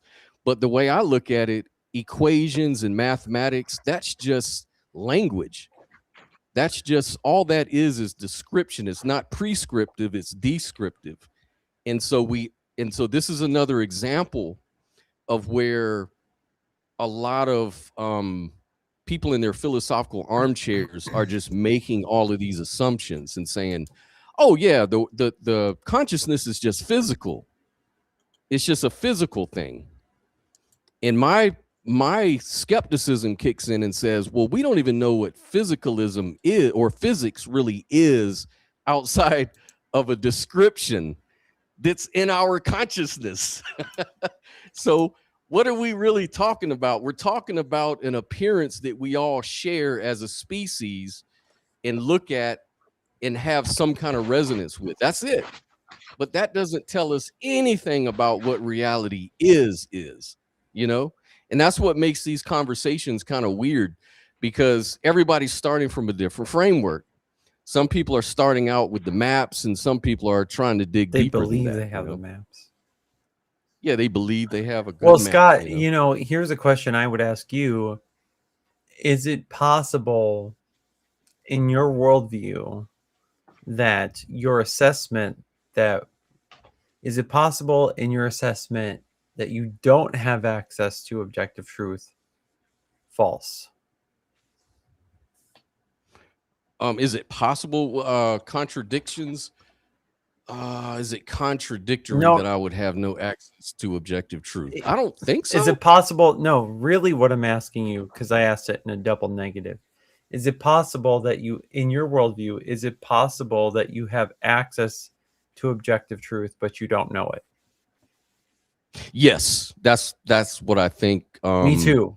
I'm trying to say. And yeah, so that's what I think I'm trying to say. As like when I deal with precepts or someone who would say like, is something that you're claiming objectively true? it's acceptable to me to answer, I don't know, because my worldview or my understanding is a concession that I'm agnostic to the possibility that from what I observe with people making mutually exclusive claims as to the nature of any case, right? And they're just completely convinced, right? Right? If that's the case, right? Well, it's possible that both of them could be wrong. I could be wrong. One of them could be wrong. Whatever. We all don't have access to it. That could be true, but any of us could be mistaken, you included, and there could be the nature of the case that one of us has tapped on or experienced the objective truth. And to me, that worldview is actually the best, because at the end of the day, at least one of us hit on what is the fact of the matter, and it had utility, and it did something for us, right? What do you think about that? What does the panel think about that? I don't know. I think that, it's just like how you approach any problem. It's like if you're going to come up with a model, and we all model reality. Science models reality. Everybody models reality. Philosophy, we have these different models. So, depending on what you consider a virtue, especially when you're talking about philosophy or metaphysics, I think parsimony is a good one for me. Explanatory power, internal consistency, and external consistency.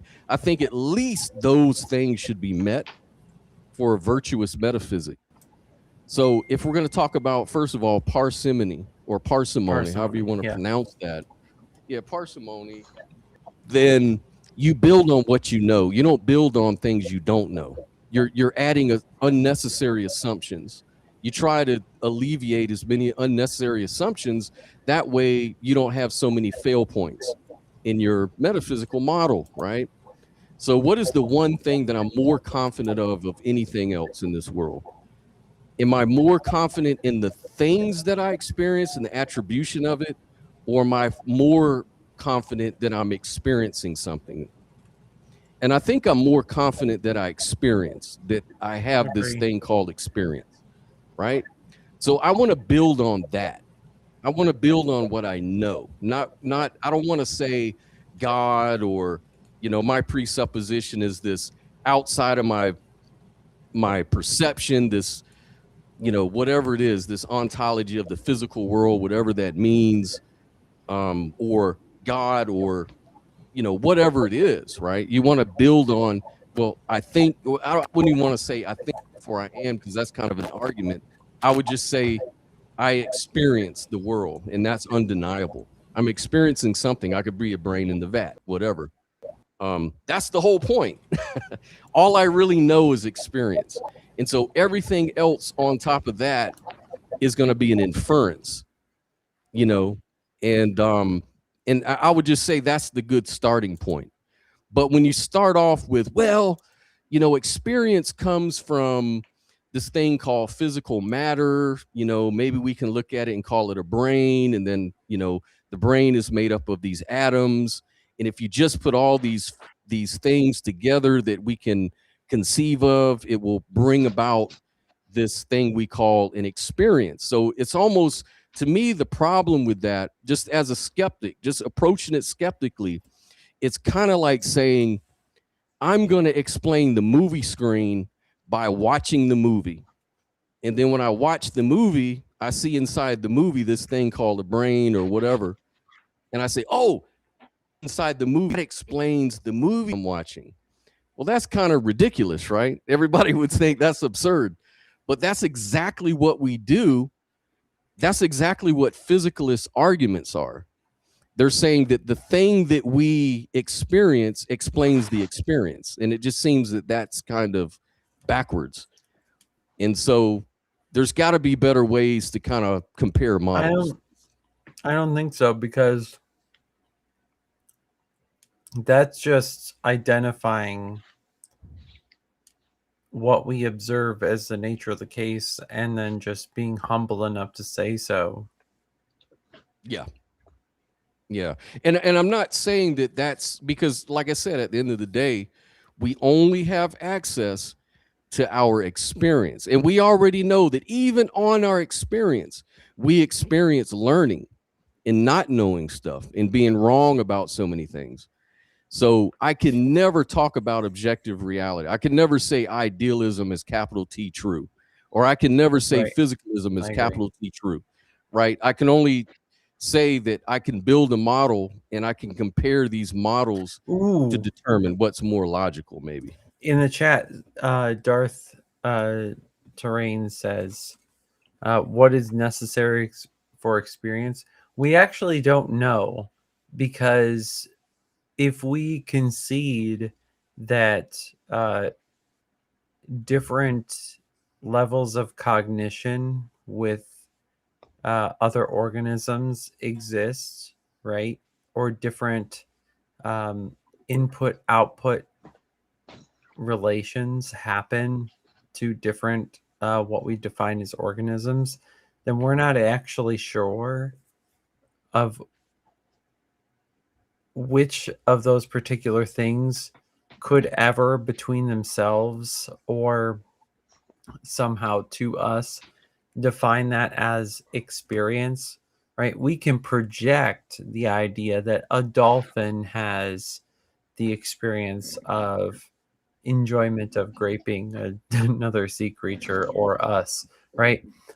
Or that a crow has, or a raven has, the experience of putting a pebble into a cup of water so that it can drink it, right?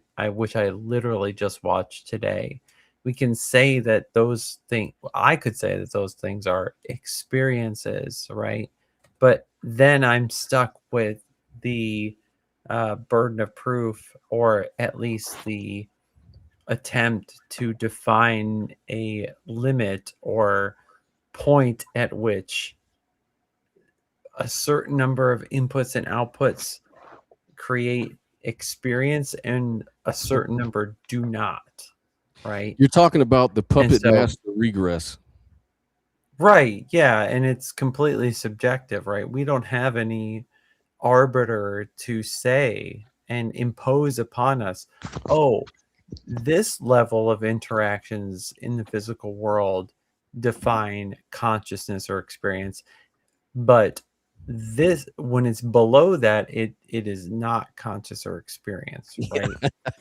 Yeah, no, I where mean, the fuck is that? Like, it doesn't exist, Said bitch. that perfect, Like, man. You said that great, man. I love that. you know, said it I mean, and I'm drunk. I'm literally drunk. Great, man. no, So, I mean, you know, even, you know, maybe I'm not, but it doesn't matter, right? yeah, no. But I mean, it's like even physicalists can't agree on where to draw the line with consciousness. It's like with a single-celled organism, I hear some scientists say that that they're having a conscious experience, and some say that, oh, that's just a reflex, and that doesn't count as consciousness. So, how do you know the difference? yeah, Because you're not Well, inside you their don't. mind. So how would you know? Well, hold on. Without someone presupposing dualism, right? Right. Or that right. there exists such a thing, then we are more than comfortable than just saying, like, where is that difference? It's okay. I say this on my channel.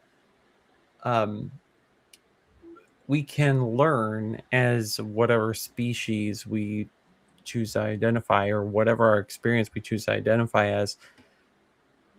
We can learn to be at a place at which we're okay with these kinds of I don't knows. Yeah. I mean, it's just good to acknowledge the problems. Like suppose, like you're talking about the puppet master regress. Like suppose there's a puppet, and then behind it is a puppeteer, and then behind the puppeteer is another puppeteer, then another. Then eventually you're just going to ask, who is really in control? If every controller is itself controlled, as the physicalist would say, it goes all the way down to some physical property, then ultimate control never really exists. This just resembles an infinite regress explanation of agency that even theists have the same. They run into the same issue in a way. And so for me, you know, as a non-dualist, I just pretty much ground it into what we call relations, because it's the only thing we can even see. And this is, and by the way, it's just an inference, but it just seems that, you know, everything that we define is always defined by its opposite, or defined by what it depends on. And so there's just all these dependencies. And then you get into Hume's problem of causation. You know, causation is just more inference on top of it to say, well, this is the story that kind of explains all these relations and how they can happen. But, you know, even physicists like Sean Carroll will say, well, causation is just language we use to try to teach, but it doesn't really mean the same thing as some ontological principle that science really takes serious, because the only thing they can take serious are the relations, you know, the general relativity, quantum mechanics. All this stuff depends on opposites and some sort of definitional sort of way to describe the maps. But again, we don't know what's behind the map. We're just doing our best to describe what we observe. Right. And even if we grant like relations is the fact of the matter, independent of everyone on this panel and every other person that could possibly exist, the possibility exists that every single one of us could be wrong. Yep. Right. Oh yeah. Or maybe one billionth of us are correct, but in our perception, Not me. Not me. We're completely comfortable saying we're not sure if that has ever happened. Well, where do you get off using the we Gotta talk? I don't understand that.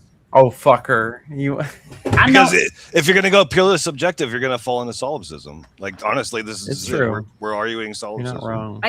Maybe Nitty has a mouse in his pocket. Yes. No, the mouse doesn't exist. It's a figment of Nitty's imagination. Squeak, squeak. Do objects exist? Do you guys, can we agree that objects exist? No. Okay. So, yes, Shit. we all are solipsists. I'm with We're one Nitty. high five. Objects. Yeah, No, you know, there's a hard problem with agree. solipsism. Those are assumptions we all make for utilitarian for utility. The hard problem with solipsism is unsolved for a reason. And also, though, you can also see the problems with solipsism. Like, there's a lot of open questions, like why are we surprised about anything? Why are we, you know, that kind of stuff. But I wasn't even going towards solipsism when I did that. No, Well, I think I was the broader thinking point of the weeness is the wee. Do you have a big weeness? Like sounds like a wiener. Yeah, but like I was going more towards the direction of, like, you know, there's radical ontic structural realism where it's there are no objects, it's just relations all the way down. So yeah. Relations between what? Just the relations between relations between relations. Yeah. Just dependencies. I don't think that's how words work, though. It sounds BS, unintuitive, but it's BS the infinite. And I, being on the spot precepts, would say, like, do relations objectively exist, right? Like, is it the fact, is it the capital O or capital T true the matter that there only exist relations? Yeah, I think you got to find a way to make a noun, and so objects are that way because the relations they're just verbs. Like, they're not going to cut it. Yeah, but how do you define anything if there's no relation? You don't really, but that doesn't mean that thing, it doesn't exist even if you can't define it. Right, and I'm not saying something doesn't. You defining exist, it is a relation. Yeah, it's for me. It's like the principle So of what emptiness. grounds that? Why should we accept that these kinds of things as relations exist. Yeah. I'm just saying because objectiveness is the state of being objective, and if we can't even Fuck. I think if we I can't would even make a agree good Arthur, objects bro. exist, then we're just all a bunch of scientists. Well, I mean, I'm not even saying that I believe in radical structural realism. I'm just saying that that is an actual metaphysics that scientists, especially quantum physicists, are starting to believe in. That because on the quantum level, all they see is the relations. So to them, the mathematical structures of the quantum realm are the only true reality. And I think those guys are high. I mean, that's a possibility. I think Darth in the private chat completely agrees with me, and it disturbs me greatly. He's trying to get you into like simulation theory. He's trying to goad you. Yeah, hold on just a minute, y'all. Let me say something to Rich. He dropped out, and yes, I don't guess you have Discord, do you? I will, like, my email is on my channel. I don't know if yours is or not, but you should be able to go on my channel and find my email, Rich, if you want to get hold of me. Find out I don't know who you want to debate or whatever. So, but I will try to find you. I will find you somebody. And thank you for coming on. And sorry. Now I wanted for you that. Hello, wholesome knave. How are you? It's good to see you. And I don't know if anybody knows Primordial Puggles. I saw Puggles today, and she's doing better. She had heart surgery. Yes. Wow. Yes. So, I was thrilled to see her. So she was in. Can you chat today? Can you make Robin? Can you make me big screen so I can describe to Zillzone what the fuck we're talking about?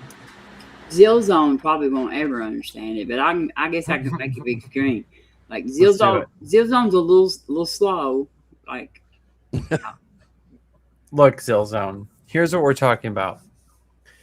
We're talking about giving capitalizations to O, objectivity, and T, truth.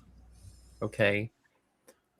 Do these things exist in a way that we in this YouTube chat, in life, anybody can perceive or access?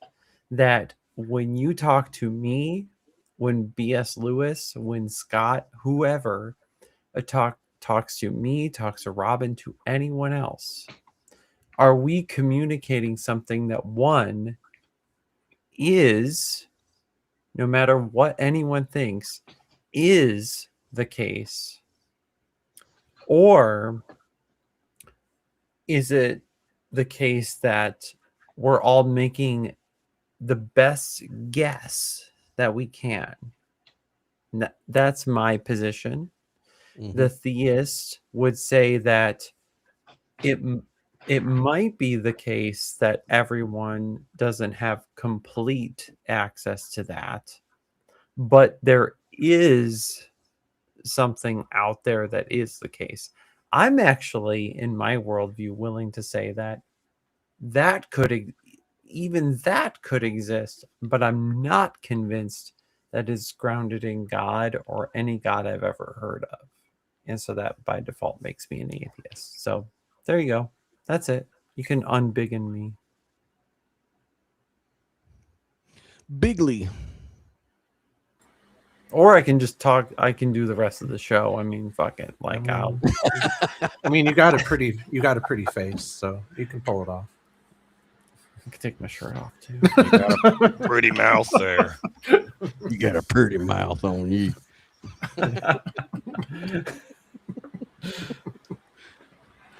Yeah, I think to pick up where we left off, not bad for killing this 11%er and this guy. So let's go. it just seems to me that everything exists only dependently. Like a tree exists because of sunlight, soil, rain, and all that stuff. All the countless causes and conditions. So the quote unquote tree is a conceptual designation for an independent process. So relations don't really connect independently existing things. Rather, I guess what we call things are patterns within that relational dependence. At least that's how the scientists want to describe it. Yeah, and the short version of that view is just nominalism. Yeah. Right. Yeah. That there is there's a continuous subjective label that people are putting on things, and the delineation between state A and state B is just determinant on an agent, right? And so like when is this stuff's a can or not a can, right? When is a peach that has molded into oblivion still a peach, right? And when it's in the ground and part grass or compost, when is that peachness compost only or still a peach? Right? No, the peachness, the essence of a peach. Yeah, the peachness. Right. There's an ontological. Don't get Rex in here. As soon as you concede that there's this bullshit as like an ontological Ebola or an ontological HIV or an ontological anthrax, I'll just say, okay, like, do we ground that in the mind of God? And then you say yes. Then I say, well, then God foreknew that anthrax, Ebola, etc., must be the case. Congratulations, like you've fucked yourself on the problem of evil. Like I don't know what to do with you. That's like the Sorites paradox, or the problem of the heap. Like, you know, imagine a heap of sand. Everyone agrees that like there's 10 million grains. Yeah, they constitute the heap. Now remove one grain. Like when does it stop being a heap? Yeah. When's your beard not a beard? Yeah. Yeah. And it's just all word games. This is philosophy's empty-headedness. This is why we moved to science. Like we should have left. But we love the people who try. I know. Is this what we do when we're drunk and we're bored? We're like, oh, let's just bust out some philosophical blah blah blah. But you do know that when people say that philosophy is useless or whatever, that's kind of a philosophical position. It's the only true one. Well, I don't know. I mean, you'd have to look what I did to your. I'm sorry, Robin, that I from the top roped this and precept everyone. Fuck. Yeah, like I don't know I think we all do philosophy, in my own opinion. You can't help it. Even science is kind of based on philosophy. No, I give you that. I think philosophy, its only practical, pragmatic use is in making hypotheses for the scientific method. But if we sit around and smoke our cigars and sit in our thinking chairs, and that's as far as we go with that idea, then it's a pointless and worthless idea. But science has taken philosophy in the act of forming hypotheses and going into practice and testing them. And then that has actually improved our world and our livelihoods. So, I mean, I'm actually okay with saying that we engage in philosophy in literally everything that we post hoc identify as a decision. I mean, yeah, because philosophy developed logic, first of all. It gave birth to science, like we said. You know, philosophy improves our scientific thinking. And you know, like what counts as evidence is a philosophical question. And I'm so good explanation. And we can't forget about ethics. In ethics, yeah, it inspired democracy and human rights. Well, what I'm saying is alchemy is inspired chemistry. Should we just stick around in alchemy forever? No, we move on past the stuff that doesn't productive to the stuff that actually is useful.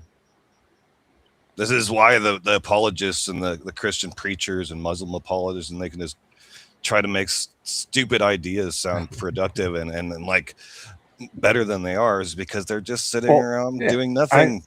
I mean, I wouldn't disagree with you and say there isn't like bad philosophy. You can do philosophy very badly. Like it's this. Agreed, but I can even make a solid or a valid syllogism, and it's still an incorrect one. Like, you know, is it like they don't do anything good, and you don't do anything until you can actually prove the premises in the first place, and you're going to need something farther than just armchair philosophy to prove the premises. So. Yeah, but the problem with that is that you know, we would have to stop questioning our assumptions, because that's really when people like to deny philosophy. It's like when we don't want to get too pedantic about our assumptions. It's like, look, man, okay, God exists. Stop all the philosophy talk about problem of evil, problem of hiddenness, all of this stuff. You know, screw philosophy. God exists. It just seems that way. So fuck. Well, philosophy. the problem of evil actually proves that God doesn't exist, or at least certain concepts of it. So that's a good one. It's actually a part of the falsifiability process. Right. But see, there again, we talk about good and bad and values. All that stuff goes back to philosophy. Yes, in the broadest sense. Yep. And you know, there's bad philosophy, like Neil was talking about, you know, and a lot of people get that confused. You know, because people don't really, I don't really think people appreciate that philosophy has actually produced practical results, because there's so much bad philosophy out there, right? Like, you know, the philosophical idea of formal logic, epistemology, political philosophy, ethics, philosophy of language. You know, this stuff is given us computer science, AI, the scientific method. Exactly. I'm saying stick to what works, but when I'm saying philosophy in the broadest sense, I'm saying just stopping at hypothesizing. And that's what generally like 95% of philosophy that's done on the internet and these spaces is doing, is just sitting around if this, then this, without trying to prove the if. And it's the same thing with scientific hypothesis. Did you Until know they prove it, yeah. But it's a law. Most scientific papers or hypotheses that even go to peer review turn out to be bunk. Most of it, like 95% of your scientific theories and hypotheses, end up in the garbage heap. But how do we figure out that they're bunk? Right. You have to use better science. You've got to keep drilling down. And you know, it's the same thing with philosophy. Philosophy seeks to undermine other philosophical positions. That's all they really do. It's all based on skepticism. You know, like I'm skeptical of idealism, or I'm skeptical of physicalism, or I'm skeptical, you know, and that's what promotes I'm all skeptical of skepticism. Yeah, exactly. There's that too. I'm skeptical of hyper skepticism, or you know, and science will do the same thing. It says, well, I don't think that, you know, the age of the earth is accurate, so let's keep on testing it against what we know. My main point, obviously we're not going to be able to avoid philosophy in the broadest sense, but we've refined it into the scientific method in the same way that alchemy was refined into chemistry, or what's the word? What's the cosmology was into the other one, the one that's real. Are you talking about astrology? Yes, Okay. astrology into astronomy. Sorry. Yeah. No, I get what you're saying. It's just it's much harder to do that with the other areas of philosophy. Like if we're talking about the major branches, I'm trying to think. There's logic, there's epistemology, there's ethics, and then there's like the natural philosophy, which turned into science. You know, it's you know, we have science for the natural philosophy, but like when it comes to those other areas, it's much harder to have a falsification for ethics. You know? I think I'm just a little triggered because I came into a giant idealist talk. And I blame Nitty for that. So Yeah, idealism tends to He's piss like- a lot of people off.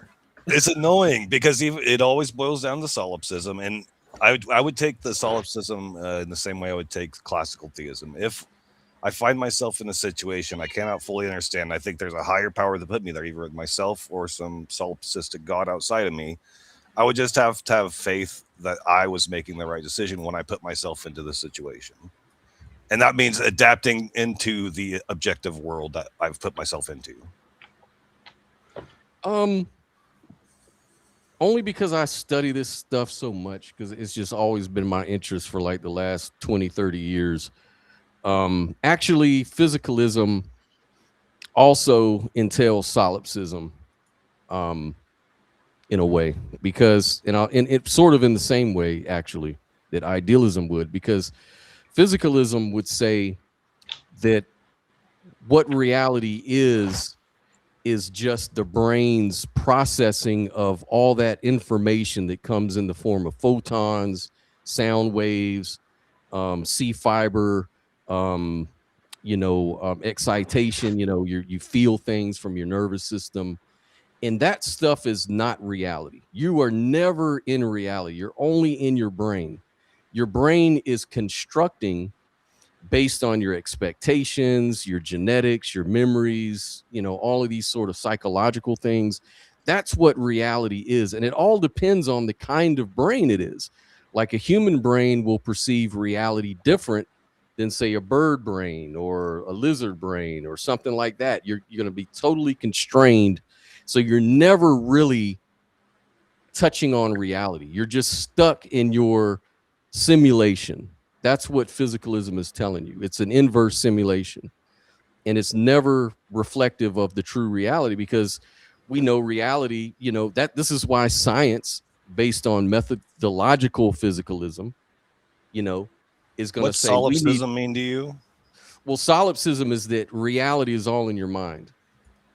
Yeah, like you're the only thing that exists. Yeah, like you're the only thing that really exists. But if photons are hitting your eyeball, which are processing to electrical signals in your brain, those photons exist, right? Well, like I said before, only in that same aspect that idealism, it kind of entails solipsism. In that I'll push respect, back on because this. because idealism also would say that there's an external world. It would say that, there's this greater mind out there from which all these contents are generated. And so minds. You can be like an idealist and a solipsist, where you're just the Yeah, brain and bat, right? Yeah, you could definitely do that. You could definitely do that. But well, I take that back, because solipsism is a little bit different. Maybe the way you could say it is if you were like a Berkeley idealist, and you would say that we are just God's mind, kind of separated out like fractals of God's mind. So you, the quote you, are really mind of God. But really, if you think about physicalism is saying that everything, even your mind, is physical. So the self doesn't exist on physicalism. The self is just the brain's construction, right? So there is no you. Anyways, you are just the greater nature. You're just an activity or process in nature, and we just put labels on it called consciousness and experience or qualia. That's all that is, but it's just physical stuff, doing physical stuff. So there is no you. So in a way, you are the same nature. And so mind, this is the only struggle I have with physicalism. Then the word mind is kind of meaningless, because they sort of pushed out of the equation. They're saying that all there is physical. There is no consciousness. It's sort of like an illusion. Well, there is. But my question, it's a process. It's not a noun, though. It's a verb. It's something that your brain does.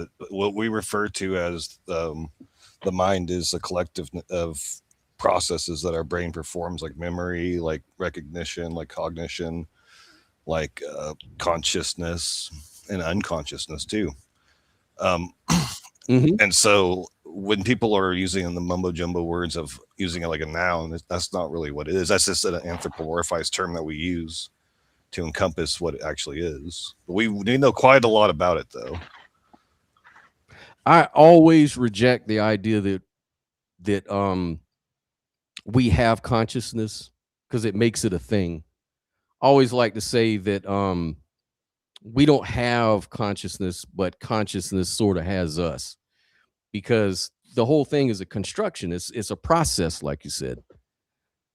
You know, this whole idea of self and us and me and I, those are just words. Those are just noises we make, but they really don't reflect ontology at all. That's just it's just more inference. Word-wise, consciousness is what separates objects from subjects. That's why I tend to use those terms. And I asked if an object exists, and because other people to yourself are objects in a sense. We just are assuming they have agency because we recognize agency within ourselves. And so we grant it, grant it as an assumption. But that gives in the solipsist thing where you can be like, well, if subjective truth is all that exists, then those things don't really have agency. They are just objects of my mind. I'm hallucinating them, yada, yada, yada.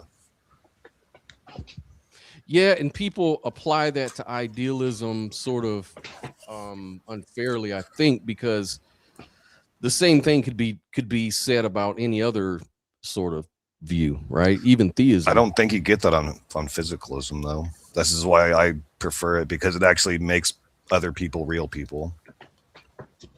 Well, yeah, and I would never say that. Like, I would never say that physicalists are solipsists. I'm just saying that if people use that same logic to say that idealism leads to solipsism, then you could say the same thing about, because they're both saying the same thing. They're saying that all you really know.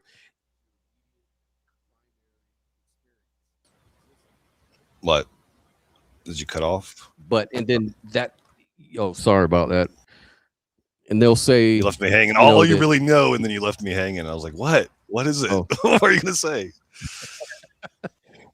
No, I forgot what I was going to say. Damn it! No, Cheese, Scott. Yeah, so it's like what you know in the immediate is your conscious experience. I think physicalists would agree, just like idealists would agree. But because of that fact, and mainly idealists talk about that. Mainly, you'll hear that kind of language coming from idealists. They'll say, "Well, all we really know for sure is our conscious experience." This is kind of like a popular tagline for idealists. But actually, physicalists agree with that. But the physicalists would like to say, because idealists say that they're risking falling into solipsism. But I think that that's not really true for all the same reasons physicalists never falls into solipsism. Yeah. So the main difference is how I define idealism and like material or physicalism is that idealism is the belief that matter is emergent property of the mind, and that physicalism is mind is an emergent property of matter. And so since I've never, ever observed any mind or matter come from mind, I'm left with the, strong assumption that physicalism is true. Well, you kind of see, if I was to push back, or maybe an idealist would probably push back and say, actually, all you know is matter emerging from mind. That's all you know. That's all you assume the God type of thing, right? Or are you saying from your own personal experience? No, I'm saying that an assumption is something that you don't know, and you're just assuming out of nowhere, right? Yeah, again, but if they tell me that, then they're pushing me to assume that they're not real people, that I have made up their minds. So, I guess what I'm trying to say is an idealist would say that the physical world because you see it, you perceive it, and all perception happens in your mind. So actually, epistemically, matter, the things you call physical, emerge from a mental process. If perception makes truth, then optical illusions and magic tricks don't exist, and everything. There is no magic. There is no optical illusions. Because you're watching a rabbit get pulled out of a hat. Like, where did it come from? He showed you inside the hat. Wow, that thing. Like, it is the most gullible baby basest ideology ever. Just to think that, oh, because I observe it, now that's what makes it real. Right. That you can't. That's a big leap. So you wouldn't want to say, because I experience things mentally, that means that the ontology of the world must be mental. Yeah. That would be a huge leap. I agree with that. That'd be a huge leap. You're gonna have to make more arguments than But that. then that perception Definitely. is saying that, like, the little kid who believes in magic, they're correct, but then us who know how the magic trick is done, we're also correct, and you can't have that. It's a violation of the laws of logic. Right. And I would say idealism, any idealist I've spoken to rejects magic or the supernatural or any extra realm out there, because all I they're meant really stage magic. I meant optical deceits, stuff like that. yeah, I'm not sure how idealists would. Are you saying that idealists would reject magic or accept that all that is true? If the basis is my perception is what makes up reality, then all stage magic is real, and it's not sleight of hand, it's not optical illusions, it's nothing like that, because I saw him pull the rabbit out of a hat, therefore the rabbit got pulled out of the hat. But you know, when you go and you if you explore it deeper, you can tell how the trick is performed, right? Which is what separates dumb people from smart people. Yes. Right. So an idealist could actually go and do science to find out what the magic is just a stage trick. They could find that out, right?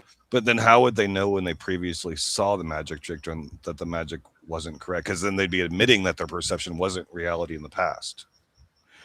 Because of on idealism, what is more real is the patterns and regularities of nature, is how an idealist would probably argue about that. So and nature is the physicalist realm. So that's where I would just sweep the conversation. Well, how do you know that? Because naturalism is another word that we use constantly. That goes on. It's not exactly the same thing, but yeah, it's naturalism. So you're saying physicalists? So physicalists are naturalists, but idealism are supernatural, right? No, idealists are idiots. Like they could get fooled by supernatural jargon. That I'd find them to be the most gullible, least skeptical people in the bunch. Okay, but I'm trying to figure out, why do you say that? Because they believe everything what they see is reality. But is that really what they say, though, or is that just how you perceive it? Well, it wouldn't make any logical sense, because if that's what we were arguing about when I came in, it was, is our perception reality? Does objective big T truth exist outside of ourselves and our perceptions? And you're talking about Dane, but Dane's not an idealist, though. Okay, well, they're close enough. It's not close. That's what I guess I'm trying to say, is that idealism is not saying that. Idealism is saying that the patterns and regularities are what we describe as physical, the physical world. And the physical world is that which can be described as the maps. But all those maps are known through conscious experiences. That's all it's saying. And so basically, there are no maps, or we have no way to verify there are maps. No, we're saying that there definitely are maps, because it's definitely mental. But how did you come to that conclusion if you can never actually contact or observe the map? Well, the maps are constructions. They're descriptions. We describe things. So a map is the actual land. Everything's a map. Nothing's the land is what I'm saying. Sorry, I had it backwards. Oh, you mean like there is no land. Everything's a map is what I was trying to say. Oh, okay, gotcha. Yeah, idealists don't reject reality, if that's what you mean. Yeah, because remember, everything that an idealist would call real is what they know mentally. And so, like, if an idealist goes outside and sees a car, sees a train, he's not going to get in front of it because he's going to die, because it's real, right? It's just the only difference between a physicalist and an idealism is very simple. It's just flipped. In other words, an idealist wants to say that the ontology or the metaphysical ontology of mountains, cars, tables, chairs, all that stuff is mental. The physicalist is going to say that these things have standalone existence outside of consciousness, that they're physical things. They're not part of our mental world. We just happen to observe them in our mental field.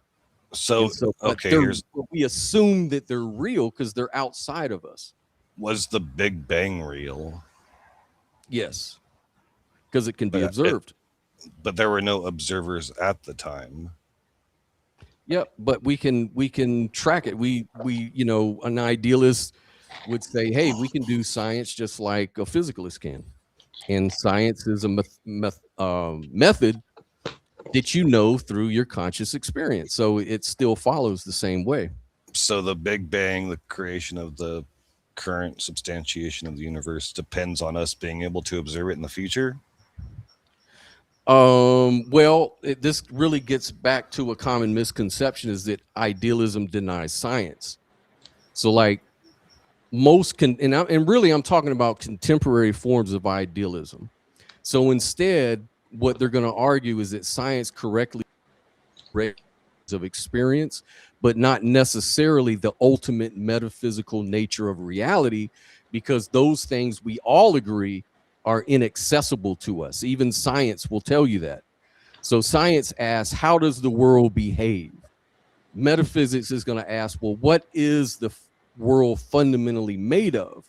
So an idealist can fully accept science, but just disagree with the metaphysics. That's it. And science doesn't do metaphysics, by the way. I just want to jump in here a minute. Huh?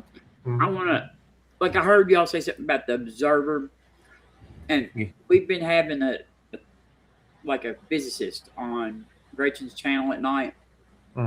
He's working on his doctorate, and he's explained that it isn't the observer. I mean, like he said, it's like something that interacts, like. Yeah, So it doesn't require a conscious. Yeah, it doesn't require an observer or anything like that. It just requires something that it ends up having an interaction. Yeah, a relation. That's right. Yeah, relation. That's exactly what he said.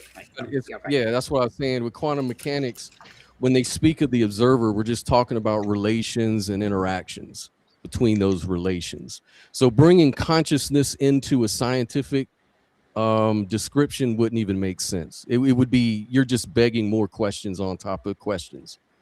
So that wouldn't even, I hate it when people do that. Like, and you'll usually hear this from a lot of woo masters and stuff, is they'll say, yeah, consciousness is what collapses the wave interaction, and that's what I thought you were angling towards.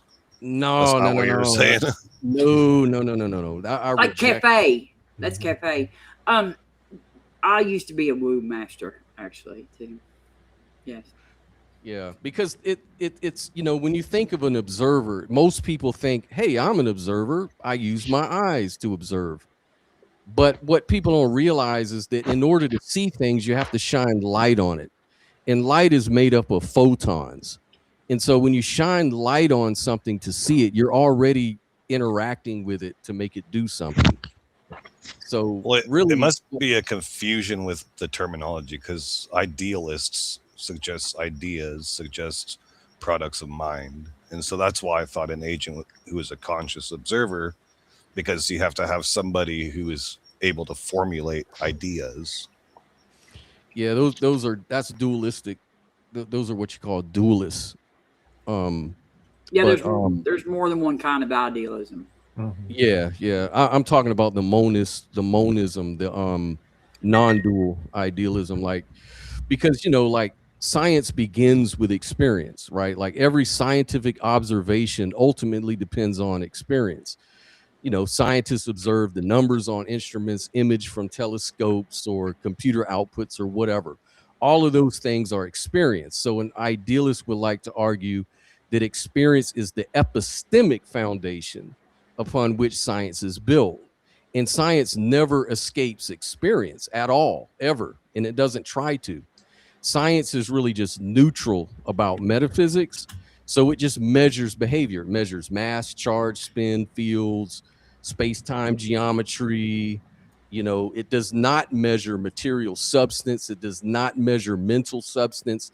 It does not measure ultimate ontology in any kind of way. Those are metaphysical interpretations. So an idealist would say physics is correct.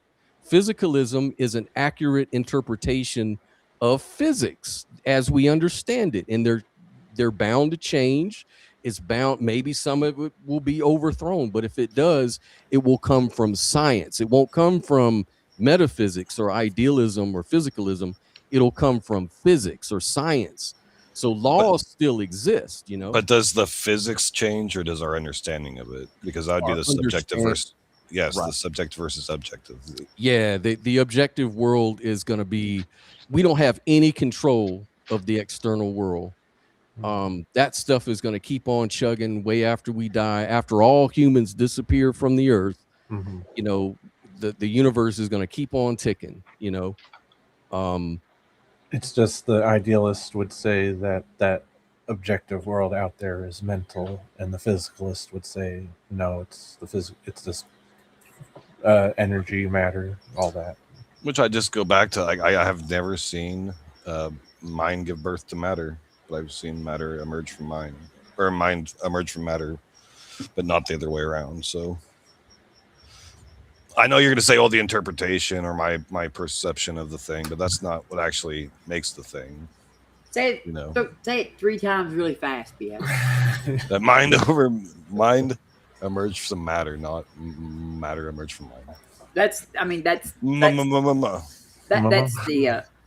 the model that I hold to too. That I think that, like, Yeah, and I'll be honest with you, I'm not really 100% on the whatever the ontology is about reality. Like, I definitely don't think it's this standalone physics. Like, I don't think that's the case, because we have something called the hard consciousness. We have the Planck scale. We have all of these different, you know, the puppeteer regress problem. We have so many issues that would need to be resolved before I could really say that physicalism was the absolutely capital T truth of ontology. But, you know, idealism has its own problems too. You know, well, I mean, I don't like I'm a fatalist, so I think that certainty is something that we don't have access to. Yes. Like so I hold that. So like when you're saying capital T truth or whatever, like I don't think that that's what science does. I think That's science. right. I think science points us to the best answer. Thank Like you. and like it doesn't it doesn't always give us the No. complete, you know, because we don't know, we never know if we know everything about it. Yeah, science gives us an approximation to truth. Yeah, And that's what it yeah. can do. Yeah, just like the best model that we can have access to, like, you know, because we never know what we don't know. Can I address the Darth Uranus's last comment? He says, "I didn't see God make the universe, so it's false." BS. You can definitely address. Hey, he's trying to sneak God into the premise. We're just talking about a mind. But yeah, you could get accused of doing this black swan fallacy, but that's just what you're going to get with any kind of what's it called when you're guessing one thing after another. I forgot the term. Somebody help me out with philosophy speak. Well, I think when you're doing what? What do you? When you're drawing conclusions like white swan, white swan, white swan. Oh, I think it's just called the black swan fallacy. Yeah, but it's based off if you're coming to a logical conclusion. Oh, the problem of induction. Induction, yeah. Yeah. So induction does work. We use it all the time. We're pattern seeking animals. So it's like, if you get 1 billion white swans in a row, you can guess that there's no God to create the universe. Doesn't mean you're be 100% correct, but it is way more rational to think that minds come from matter than the other way around. Unless you're just going to special plead this one example of a God, who had it the other way around. Yeah, like Yeah, I agree. Like we get like But we how do can, you? I can have to ask. I have like to ask.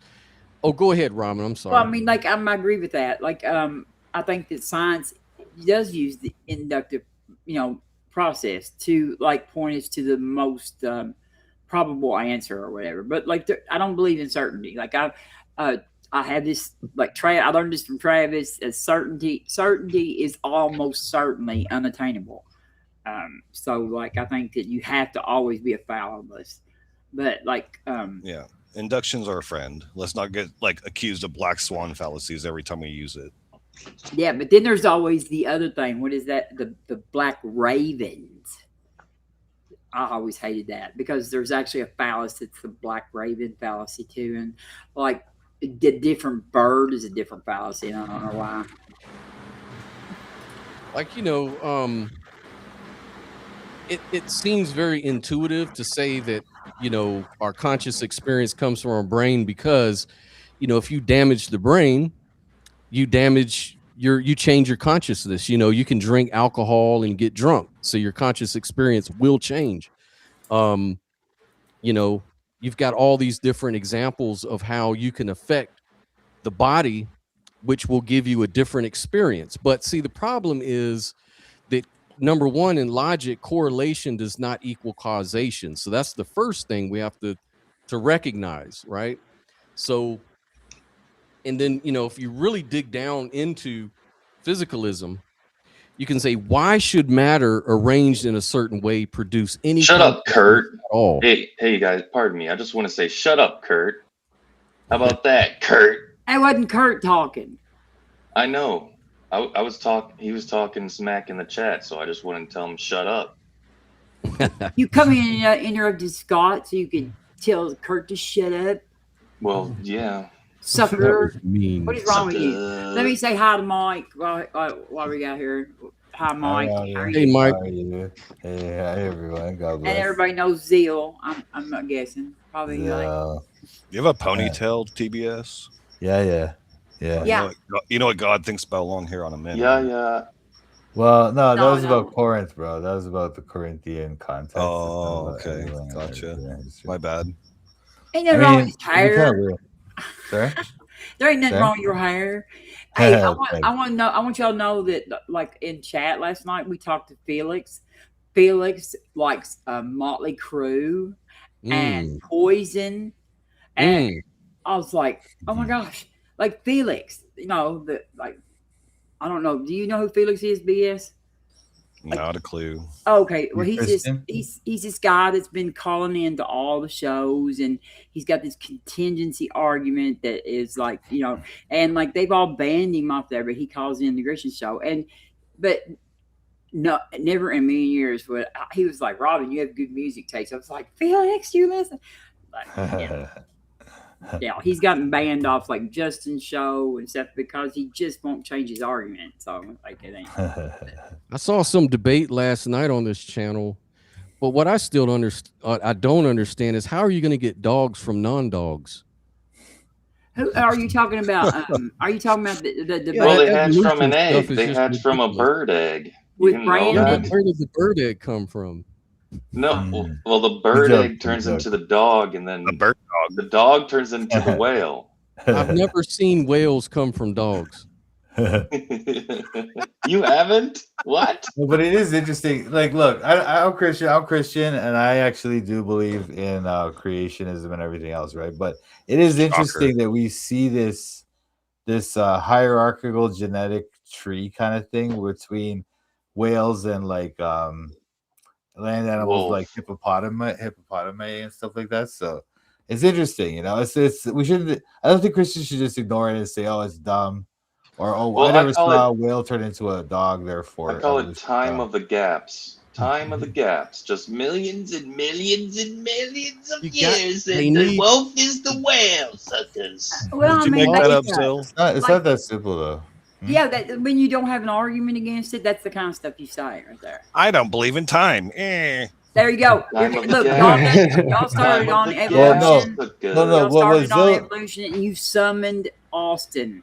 Well, what Zill's pointing out is that the evolutionists will sometimes jump to that thing like, oh, given enough time, this could happen. Therefore, you know what I mean? So that is kind of a suspect way of making an argument. But and Christians have been waiting 2,000 years for Jesus to return. Given enough and time. he's coming back. Yeah, you know what, time. B.S. Lewis? Given enough time. and he is. And you know what else? I was talking to Phantom about how does evolution solve the major issue of entropy causing things to go into disorder rather than sophistication, which is what we see, sucker. Huh? Yeah, What but they you know what say- Phantom said? He said, oh, the energy from the sun's coming into the earth. That means it's not a closed system. Man, get out of here with that garbage. True. He said the truth to you. Did he say that? That's not going to turn a wolf into a whale, BS. That's right. And the thing is, sucker. if evolution they is have true, better why is there ideas than still that. monkeys? Why do we still Why have is monkeys? there still monkeys, dude? Come on, man. You gotta do better than that. You gotta do better than that, Christians. Do better. I don't understand why. Like there are Christians who accept evolution, and so I'm just like, why can't more Christians be like that? No, the Christians that do accept evolution, they're kind of making theological claims that are difficult. If we believe the Bible is literally true, even if you like certain things, like for example, when But not everybody believes that. Not all Christians believe that. that's true. That's true. Yeah. But that's the difference between liberal theology and like It conservative. ain't liberal. It ain't liberal theology. Like the Bible had, like in the past, the church actually thought that many of the Bible was rhetorical or whatever, long before there were the ever Catholic any liberals. Church. But that was the only church there was. The only No. Christians For a very long Catholic time. Church. The only I kind don't of think you're Christians right that about accept evolution are those weak-kneed flag wavers. What, Those are the what, only what, ones. what other church do you think there was? Well, no, I don't know. I don't know what you Until mean. Martin Luther. When do you think? When do you think the Catholic Church began to accept that idea that evolution could be true? It was What only in the about 20th evolution? century. I'm just saying about the Bible being literally every word true. Like, Well, Augustine I'm said. not bringing up Augustine said evolution. that. Augustine said that every word of the Bible is true. He was the first kind of inerrantist. Yes, but So like, that view was there for a long time, and even the Bible itself says that, who right? said Jesus that? said, Augustine. Augustine was And an 2 inerrantist. Timothy 3:13. Of course I'm right, Bubby, because I know my shit. See, I know my shit.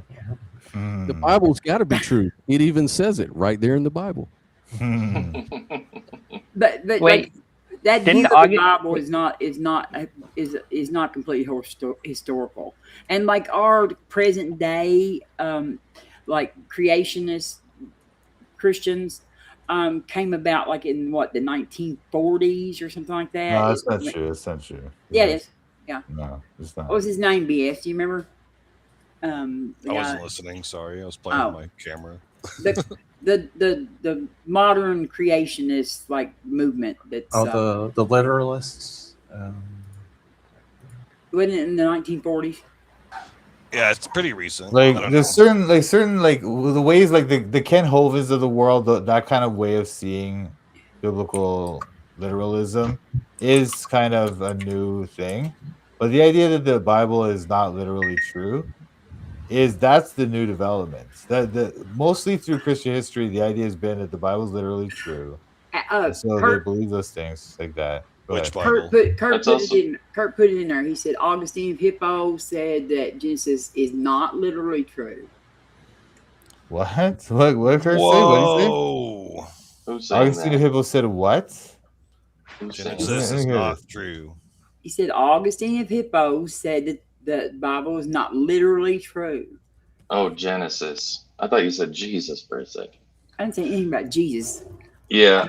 I've heard Genesis could possibly be allegorical. Like they take studied There's that. certain things, like Augustine was willing to accept that some things are not literal. But he's understanding in the sense like, okay, sometimes Jesus says, I'm the rock. You know, that's not literal, right? That's figurative, right? So that's how Right. like, Augustine understands it. But he doesn't think Augustine didn't think that Augustine recognized that every word of the Bible is true, that everything in it is true. Now, whether he believed like creation is literalism, I'm not 100% sure, but I don't think he ever suggested it was false or it was mythical or it wasn't historically reliable. He did not believe in 6 literal days. Augustine. He didn't believe in 6 literal days. Are you sure? Where's that? I mean, it's been a little bit, but like from my own like just research of like early church fathers, I'm pretty sure like a lot of them didn't. When it came to Genesis, they were just like, yeah, this is more like allegorical. But he actually taught. Augustine was the one who came up with the idea of original sin and the notion that all humans inherit Adam's sin.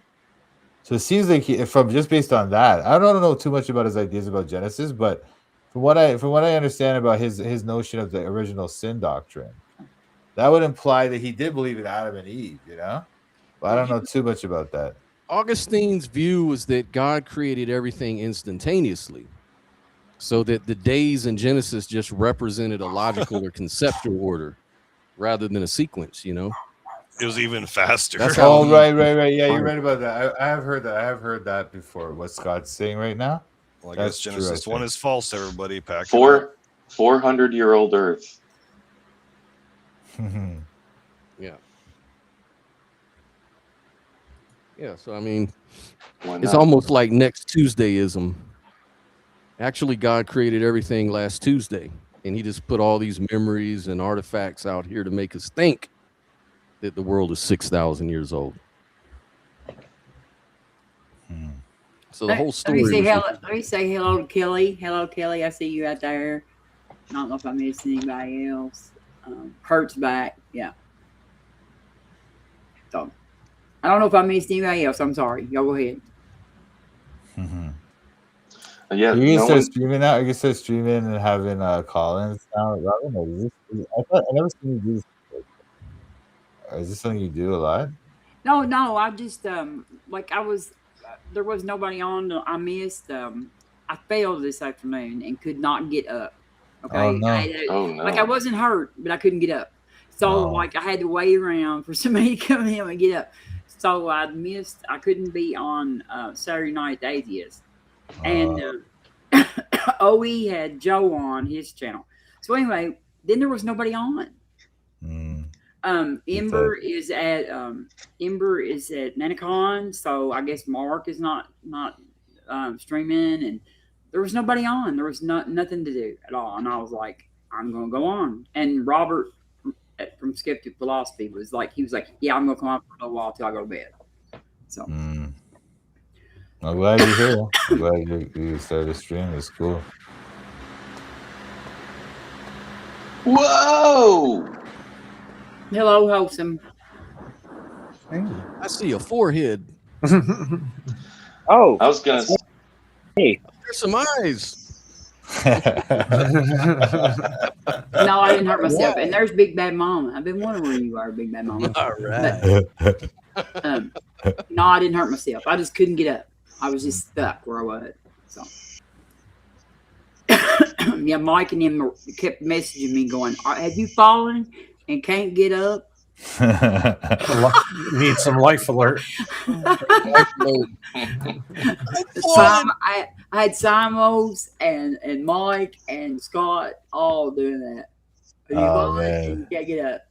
You gotta get one of those things. What are those things they used to have for that? Like it was like a clapper or something? No, it was that old woman. Let's see, it was like maybe a clapper or some kind of. It was like a button you push or something. Yeah, right? the button, the safe word around your neck. Yeah. Yeah. Gotta get one of those, dude. At least keep your phone on you, dude. You know, so you can just call 911 or something, man. I'm falling. That's crazy. And I can't get up.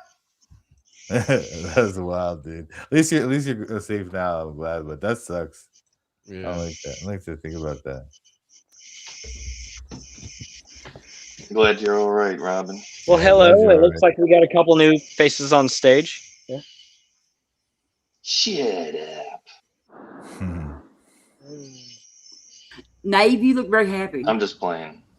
Shut up, shutting up. I'm okay, I guess. Thank you. Hey, how are you, Robin? I'm good. How are you? I'm fair, partly cloudy. Finest frog hair split 4 ways. All right. Yeah. Can I smoke on stage? I got a cigarette in my hand. Yes, I'm not on TikTok. Okay, cool. That's why you can't. That's why you can't do that over aggressions because they stream on TikTok too. Yeah. Okay. Yeah, that's fair enough. No get Well, hey, it's a long time coming, Robin. I told you that I would try to chime in sometime. So hi. Hey. Not to steal the limelight here, but like, I feel like a lot of us are in a position of like wanting best for what's the world needs, but a lot of us are coming at it from so many different perspectives that it's kind of hard to really consolidate what is relevant or not. So, in a lot of ways, I kind of want you guys to run me through the meat grinder. I'm not. I'm sitting back and just. All right, just start telling us your ideas, and we'll get right to it. We'll start Chris running them apart. I'm sure somebody will grind your meat on that panel. Let me say hi. Let me say hi to Jim Carter. Okay. Hey, bub. There's my buddy right there. Yeah. Okay. And all right, Tell I'm us- on mute, and y'all can go back to whatever you're wanting to do there. Tell us what's bothering you. Your dumbest idea, wholesome. Yeah. Do you believe pineapple it goes on pizza? I'm down with pineapple on pizza. Yeah. Okay, there you go, right there. You're Destroy him. wrong. Destroy me. I'm a witch. I'm a witch. yeah. Burn him at the stake. Burning me at the stake. Yeah, I think this is how this conversation is going to go. Yeah, dude, I'm totally down with pineapple on pizza. No, that's not permissible, bro. That's like, we need to deport this person. Hey, the Supreme Court just legislated that I am not deportable. Okay, he's safe for now. I guess. Yeah. But they're trying. Yeah.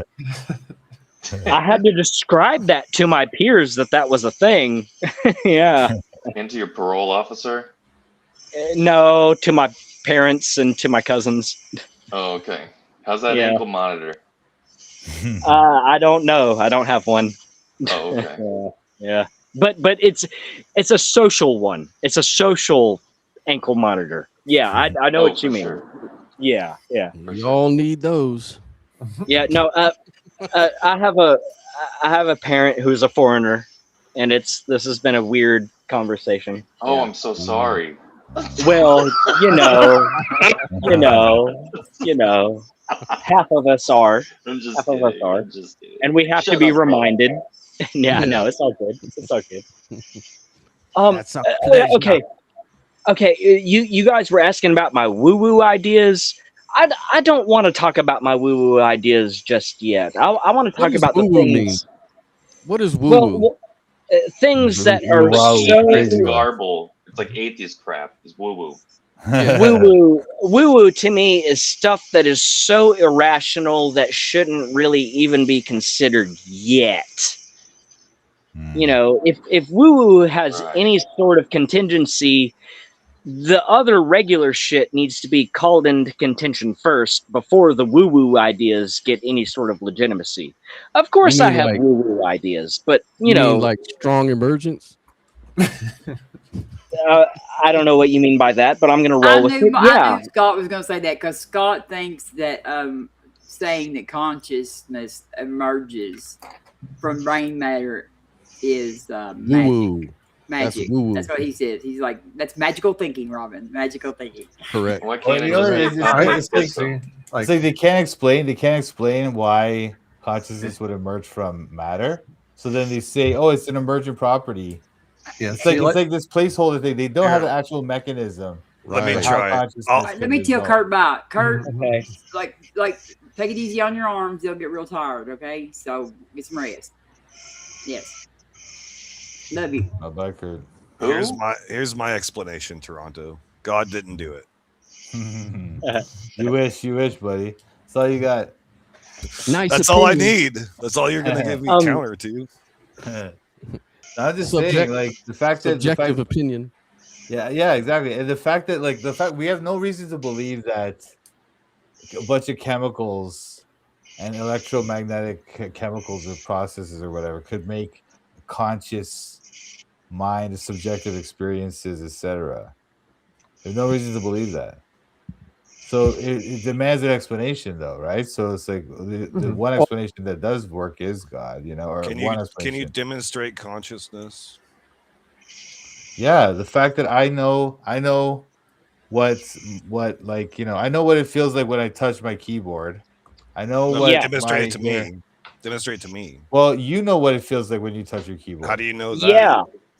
No, I don't have to know that. You know that, right? You know that, right? Yeah. I Listen, can't tell tell me the you. truth. Demonstrate it Tell by me the truth. asking Tell me you the to. truth. BS, tell me the truth. Do you know what it feels like when you touch your keyboard? Yeah. So that subjective experience is consciousness. Oh, okay. So that's just like the little neurons in your hands sending electrical signals to your brain, letting you know that you're touching a keyboard.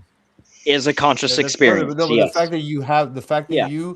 you as a personality named B.S. Lewis who experiences that notion of touching a keyboard and knows what it feels like, that's not explainable by just chemical reactions in your brain, etc. The fact that you have a mind that can I process just did. that. No. You're not explaining the end point. The end point is that you are a person who actually experienced that. You're a person who grew up, who had a life, who had a mother. You love your mother. You love your wife. Whatever. Like that all that stuff, all that experience, that subjective experience, is not explainable by chemical processes in your brain. It's not. Well, if it is, not entirely. If it not is, entirely. then not entirely. Fair enough. I mean, like, why reality has an experiential dimension at all is the question. Yeah. Well, yeah. Why There is- is no. Yeah, physicalism hasn't found a mechanism yet, and that's the argument that they would make is that give us more time and we will find the mechanism. Let's just leave the smallest little gap of Yes, my God, unexplainability so yes. that we can slip God in there. That's what I was going to say. That's the gap. That's the gap. But the gap, let me tell you, Neil deGrasse Tyson says God is that tiny little gap where we lack Ever scientific receding. understanding. That's what. No, it's not true. It's not true. I'm That's happy a with that. simplistic way of Getting thinking. smaller and smaller every Getting day. smaller For the and moment. smaller and smaller. No. Yeah. It's not Because just you the- still have yeah. no explanation for the origin of the universe, and Yeah. you never will. Yeah, Not no. just the origin of the universe, the origin of like existence itself. Like, why is Well- there a universe rather than not a universe? But No? that I like, might. I like you have this certainty, Zil, when you, Yeah. like you have no idea what. Like I can't say we ever will have an answer, but you can't Yeah. say that we won't either, And- because certainty is something we don't have access to. Yeah. How would you find that out? Well, I mean, like I don't know what'll happen in the future. Me and you are going to die one day, so we don't know what's going to happen Whoa. after we're gone. Speak for yourself. Speak for yourself. Uh-huh. Well, if you know, I'm just I'm kidding. at least going to go and become somebody else. I'm coming back in a different body because I'm like I need some new. Okay, fine. So It's new you're parts. saying another time of the gaps will eventually find the Time exists, origin of everybody. the universe. I'm not saying it will happen. Just the time of the gap. I'm not saying it will happen. I'm Wait, saying Robin. there's always Oh, a okay. possibility of like there is no way you can say that we will not do something. How can Robin. you Oh, sorry, hold on, reproduce that in a lab? The origin of the universe. Nobody What do said you think is anything going to about happen? reproducing anything in a lab, but you like I don't know. I'm not. I'm We not gotta even use a person science who to does do that it. kind of work. But I do know somebody that does that kind of work. So, and like, I'm not a person who does. Let Like, me I get back failed math. I didn't even take algebra 2. Almost flunked me in high school. Let me get back to consciousness with TBS here. So ahead. when you turn on your computer, is it conscious, TBS? No, Why not? because it doesn't have a subjective experience. It's just got a machine. memory, it's got processing power, it No, it has doesn't have a visual su- aids in no, the sense no, of no. cameras and It's speakers. a hard. Dude, It's a hard subjective computation. It's a hard Yeah. computation That's as a good opposed to any sort of subjective one that is open to ambiguity. Right. That's part of it too. Yeah, that's a big point too. That's a big point. But It's that there's a clear difference. BS. Come on, don't be. No, don't be don't ridiculous. you need God to run a computer? No. No, Well, the TBS computer has. let me ask The TBS. computer has been worked on for thousands of years, predating electricity. Is God necessary to run a computer, TBS? No. God's necessary for any existence whatsoever. I knew it. But We got a disagreement here. Yes and no, no. God's necessary for existence itself. But to make the computer is just a man-made object. But the difference between a computer and a man is that, like, no man can make a man, right? But we can make a computer. That's the difference, right? Men make men all the time, bro. No, they don't. No, They but don't. not Men in and a women, lab. we get together and we make Hey, men. it You're takes not- me it takes me exactly 9 months to make another human. You can't do it in a I've done lab, it twice. though. I've done it twice. Maud You has could done do it in a couple lab, times. bro. And like, so it takes me exactly 9 months. I can't really But do you it know the faster than difference, that. Robin. You know the difference between that and making a computer, though. Come on, you know that, right? So if a computer and a computer can make another computer, would you say that they're Can I have a joke? They love each other This is very fine. This much. is my stream. That This is is my Robin, were you stream. I joking? can tell my funnies on Robin, here. were you joking before about reincarnation, or do you, as the atheist, really believe in that, or what happened? No, I don't believe in reincarnation. All right, No. all right. So you're joking. I Okay, used to when I was a witch, but no, I think it's bullshit. Because I think we don't. I think it's Robin, you used to be a witch? Yes, I did. Yeah, I still entertain those ideas. I still entertain those ideas. I mean, like, go study it, and you'll find out that magic's not real. Well, I mean, I get you. I roll with you, Robin. I'm not here to disagree with you, but I just find it to be particular that I am here in this conversation. And let me tell you something. I was very heartbroken when I found out that magic wasn't real. I can trust me. Like, I was way more upset over finding out that my magic wasn't real than I was at figuring out that I didn't believe in God anymore. But you still believe in strong emergence, though. Okay, Robin, if I could hold your attention for a minute, I most definitely agree that, like, the consensus science is what it is, and we should appreciate what that science is. But whenever I think of magic, I think of it as being that threshold of what magic, of what science is about to discover. For example, the concept of gravity used to be an occult concept. It used to be a magical concept until we formally found out that no, gravity is most definitely a thing. Do you know who James Randi is? I don't know who James Randi is, but I got a few names. I'm going to suggest that you go and look up some stuff on James Randi. Okay. See how he answers your supernatural. Okay, I just meant that as a very loose suggestion here. Again, I most definitely adhere to the consensus science of things. I'm not one of these people here out trying to suggest some sort of metaphysical super synopsis that transcends the Big Bang or string theory. No, I most definitely accept consensual science. Well, even if you accept the scientific consensus, it's like they can't explain why is there a universe rather than not being a universe. That's the thing I'm trying to get to. Like, well, the metaphysics. It's a miracle, dude. It's like the thing about. I think we can all agree, even the atheists, if they're logical, they can agree that we can at least assume one miracle, that existence exists. That's a miracle. I disagree. It's not. No, you can't. Please I'm willing to work with the language. I'm willing to work with what you're trying to say here. Yeah, there is something of a miracle. When I say miracle, I mean fuck really started the universe? The universe ever started. Well, I'm just going to say, like, wait a minute. Big question for you to Let me just clear up something. Like, I'm going to say that maybe Neil and BS and maybe Max might, like, align with the views of this channel, and probably the rest of the people on this panel do not. So, but that's fine, y'all. I'm going to get out of this conversation, but I just want everybody to know that, like, I probably align with those people. Well, the only see you later, Robin. I'll be here, maybe I'll be watching you like a hawk. All right, bye. Good deal. Yeah. Good deal. But yeah, so I mean, first of all, I would just say we don't know why there is something rather than nothing, and perhaps there was just always something. I know. and it doesn't mean that that something had to be Always? God. It had to be God. Oh, you think always, as if there was an infinity? You think Yeah, time is an there, infinity? I'm Is not. that what you think? I didn't say that. Even if it's true that there's an infinite reality or the universe is infinitely existent, we still have to ask we still can ask the question: why does it exist rather than not?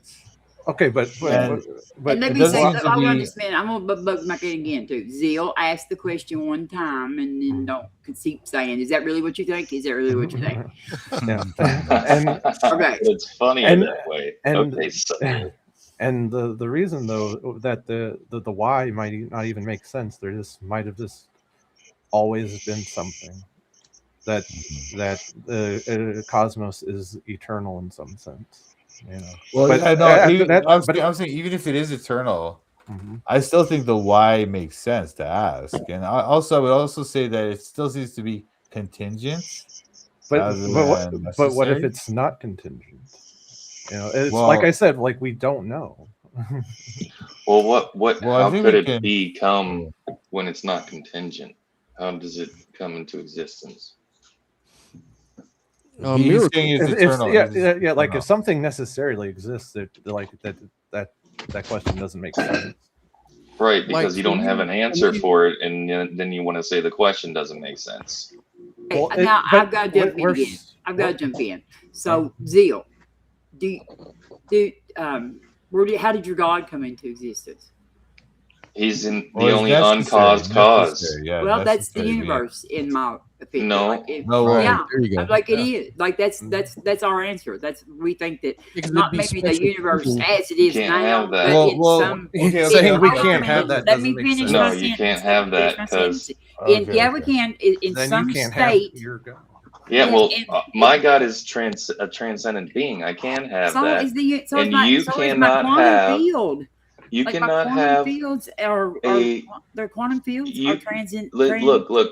In our space-time reality, you cannot have it come into being by itself uncaused. Well, Now, didn't God mean either? God being transcendental to our reality and the creator of it is not bound by our reality, Yeah, but and neither is therefore the the same universe. rules don't apply. I know that's called. You know what that's called, don't you? That's special pleading. Yeah. Yeah. And why do you think? No, let me but see it what it's makes not physical sense. pleading. In physics, it makes sense. If he's transcendental, he's No, not no, going to be bound to it. outside of physics, the metaphysics. Let's go to the metaphysics, right? Like Let's we're go to talking about metaphysics. contingent versus necessary. Why is the universe contingent and not necessary? First of all, it seems like it could have been different. It could have been other ways. There's no But that's- logical reason why. Oh, go ahead. That's just your intuition. Like we are assuming we're just assuming that it could have been different. That is an unanswered scientific question. That is something scientists are currently trying to figure out. Like if things actually could have been otherwise. All right, fair enough. Let me ask You're you right. guys this. Let me ask you this: are quantum fields inside space-time like objects inside a container, or are they transcendent of space-time? What do you think? Space-time, quantum fields like are the fundamental thing. So space-time is something Emergent. that emerges from quantum fields. Right. Yes. Right. So if that's the case, then are we saying God is quantum fields? Or are you saying that God created the quantum field? I think I'm not saying we're that saying about God God. created Like, the I quantum don't use field. that language. So why are Like, you kicking the can though? Why I'm not kicking what the can. I don't have justifies- anything to do with God. I mean, I Right, know not- Quantum not fields, you, the Robbie. brute fact. like quantum fields exist. And they're like outside of and like space-time. if we want to throw the word God in there, I don't. Are they I outside don't of have any space-time? use No. Hey, Rob, remember the other night when I was on those guys' channel, you guys were dogpiling me and talking about. No, we quantum wasn't fields? dogpiling you. You You wouldn't listen to absolutely nobody. dogpiling me. I'm gonna expose that thing. Anyway, No, look, you ain't gonna expose. what's his name? What's his Exposed. name?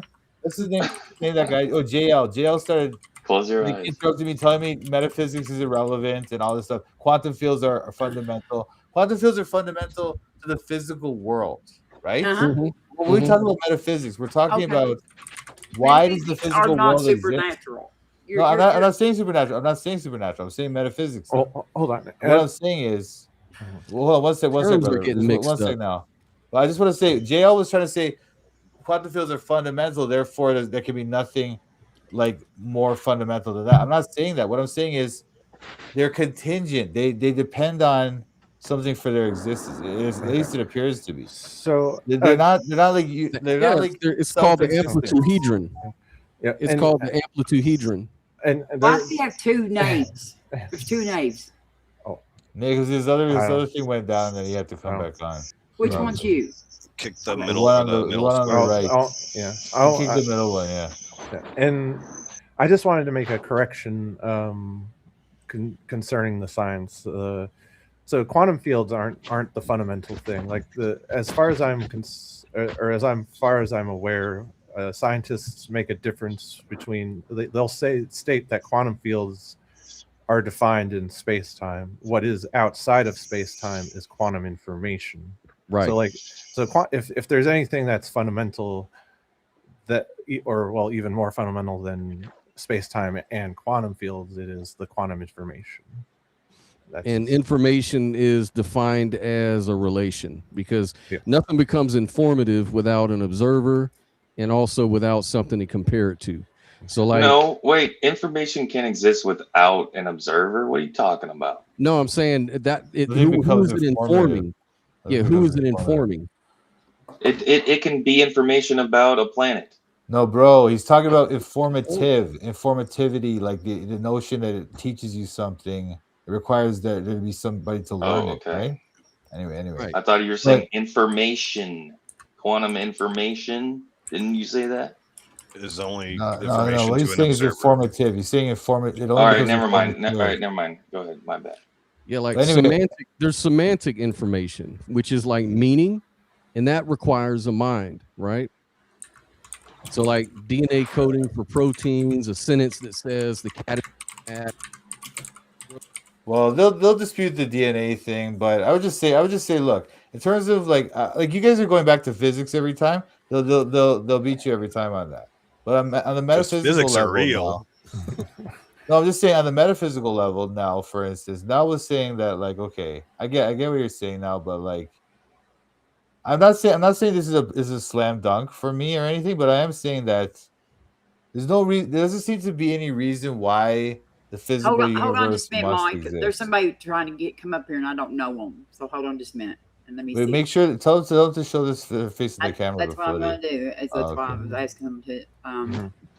I just don't their know who face. you are, so and I don't know where they are. Molek.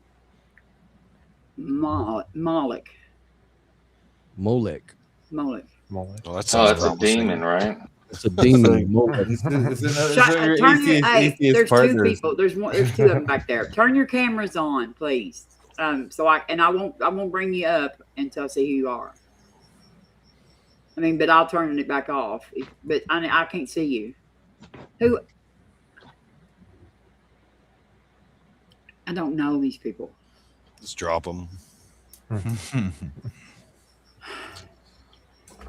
Zill, what's the first law of thermodynamics? Let me look it up, sucker. First law is it the one about not I know the being second able one. to create or destroy energy or something? Yeah. No energy can be created or destroyed. Energy can't be created or destroyed. So that seems like a pretty good candidate for an eternal universe, right? No, but even if that's the case, you need to say it can't be something in created. chat. Yeah, but we don't have infinities in our reality. Yeah, say something in chat before you try to join. Like you need to say something in chat, please, in the stream chat. Okay, I'm not going to add you until you do. Go ahead, y'all. Sorry. So your God doesn't exist in our reality, is what you're saying. He is not confined by our reality, and you can't understand that. No, for he some doesn't. reason. He doesn't exist within our reality, is what you said. He can choose to interact with our reality, like when Jesus came, or he can choose to not, like when he's in the spirit. So infinites get to be in reality whenever you need it for your argument. Nope. We're talking about our physical reality that we experience, right? Now, And if Jesus God is God. and God is transcendent of that and the creator, then he cannot be bound by his own creation. That doesn't make sense. It sounds like special pleading, though. No, it's not. Come on, it's not special plea. Anyway, God, we're talking It is. about the. He just This said is that kinda no. low, like, Wait. He said yes, in this no is so case low ever tier. do infinites exist in a reality, except for when Jesus No, enters reality. It's like, Dude, come on, yes, this bro. is low tier, bro. This is low tier. Come what? on, Because man. he's an We're talking infinite? about. Oh my You goodness. said he's Okay. God, right? I think the contingency Yes, argument is more kind of that's a cop important out here. BS. That's Yeah, just obviously special he's pleading. super. God, if God exists, he's supernatural. Wouldn't you agree, BS? Yeah, If you he can break exists, any rules, so there's no point in arguing against you guys no, because you he just can make up break the rules as you go. rules of physics. He can break laws of physics. He can't break Okay, so logic. okay, So. no, hold on. Like there is a point I want to bring up, which like you say that like the universe or cosmos as a whole could have potentially turned out any other different ways. Like there's different possible worlds. Yeah, you can make up But whatever you want. Yeah. okay, so but that to me seems like you want to throw that arbitrariness towards the naturalist, but I feel like the naturalist could throw that back at God. Like, Well, God could have was made. finely tuned. God was finely Well, tuned. Let him just finish his point. Let him just finish his point. Like, yeah, like it seems to me like if God is all powerful and nature is like subservient to God, like he could have made, or she could have made the universe in any such way. Like there's no reason that God had to have made the universe this way. Like, yeah, that's true. That's true. But the reason why we say that the universe could have been another way is to show that it's contingent and not necessary. If it were necessary, then we would expect that it must be this way. So that's why we say that. And then if it's contingent, then some kind of thing outside of it must have been. It depends on something for its existence. It's not self-existent, right? So that's why we say. Okay, yeah, no, there's a causal chain, right? Yeah, a okay, causal chain. No, I understand that. I'm just saying, like, it seems like because what I'm also hearing though is like, like the laws of nature could have been, are arbitrary under naturalism, but I feel like the same thing applies to God. Regardless of whether the universe is truly contingent or not. Oh no, yeah, you're probably right. Yeah, God could have made the universe in another way. He could have. It's possible, right? But what we're saying is that by the fact that the universe could have been another way, or could have not existed at all, that shows that it's not self-existent. It's not necessary. So it's contingent. Therefore, something must have been necessary for its existence. But and then on that point though, I would push back on just like do you have like empirical inquiry or evidence to show that it is actually contingent and not necessary, or is that just like your best guess? Well, it's contingent. Look, I'm just look. Like, I don't have a slam dunk. I don't have a 100% deductive proof that it's contingent. But we look at things like it's not like the notion that the universe doesn't exist is not similar to the notion that a square circle exists. It's not logically impossible that it doesn't exist. That's one thing. Mm-hmm. Other things like that, and the fact that I was saying like to you that it could have been another way. The laws of gravity could have been different. The laws of physics could have been different, right? These type I of think things. it's underdetermined, is what you're saying, because if Mm-hmm. you've got all these different, we've got all these different, and some we haven't imagined yet. Mm-hmm. There's all these different ways that could explain, possibly without contradiction, the fact that we exist. So it's underdetermined, the best thing. So my own personal opinion is I wouldn't be surprised in the least if there was a God or if there wasn't a God. I would just be really surprised if God was one of these all good, all loving omni gods, because what I see in reality is a mixed bag of everything. And so I would say that the creation would reflect the creator, if you will. Problem of evil the only again. problem that would be what would The problem of do evil is on Not this getting away panel. from it. The problem of evil's in the middle of this panel right now. right It's like here. a- I agree with Nell though. The problem of evil. Nell's point was a good point, and that's why the fine tuning argument always fails. Because if God can make anything in any way, then there's no need for fine tuning. I mean, but like the Well, sure like there the is. fine tuning That's is not true. backwards That's not. anyway. It's No, kind of, That's not what Nell was getting at. I don't we think. have to be And, held that up in doesn't our defeat the system fine inside tuning of argument. physics. I'll just and I'll Right? just clarify that I think you can make a good argument that the universe or cosmos as a whole is necessary because at least by my lights, absolute nothingness, like in the philosophical sense, just doesn't make any sense. There Why had to not? all. Why not? Then Well, Why? no. She's right. She's right. Or he's right. Or Nell's right. She. But she. sorry, she's right. Sorry, my bad. My bad. I'm not really sure, but And but to answer no. your point though of why not, like how do you get something from absolute nothing? Yeah. No, you're right. You're right. I agree that the absolute philosophical nothingness is impossible, but the mere fact that the universe doesn't exist doesn't prove that there would be nothing there. Shut your The fucking universe face up, might not Sal. exist, and there might be God there. There might be another universe, a multiverse. So the mere fact that the universe doesn't exist doesn't mean there's nothing, you know? Well, no, I Yeah. get what you're saying, but like it seems to me Sure, that like they're both, the atheist and the theist would say that there has always been something. We just do not agree on what that something is. Mm-hmm. Yeah, and I was just I agree with you on that. My difference with It you seems would be more just cruel that, if it's God. yeah, Okay. and also God seems to explain necessity or being necessary. God seems to be a more likely candidate than the universe for the reasons I said before. Also, the fact the universe seems to be made up of parts, so the parts seem to depend on each other and stuff. So these kind of things. It makes it seem like the God is a better candidate as a necessary being than the universe. Put it that way. So you're saying it solves the problem of the one and the many is basically what you're saying. Yeah, that's one. That's what Christianity does. The Christian Trinity God, Trinitarian God, he resolves that problem much better than a necessary universe for sure. Now I could push back on that. Well, go for push it. back, Scott. Let's. Yeah, it's just that it seems like that just kind of creates another problem. Well, how about this? What if God as the creator is the best explanation by far that we have for the reason that we're here and giving us a purpose in our lives and value and things like that? And truth, a grounding for truth. Isn't that stuff important? I think it's fair. That's a fair argument. God is a perfect explanation for everything. I will not deny that. God is the perfect explanation for everything by design. And that's exactly why it explains nothing. By revelation in the Bible, you mean BS? No, I meant design. No, you mean by revelation in the Bible. It's like this. God has lots of explanatory scope and no explanatory power. Right. It's like he has a lot of explanatory power. Every mystery can be all powerful except for explanatory. Yeah. No, he explains the things that science can't explain, like the hard problem of consciousness, the existence itself, life, morality, life, the existence of life.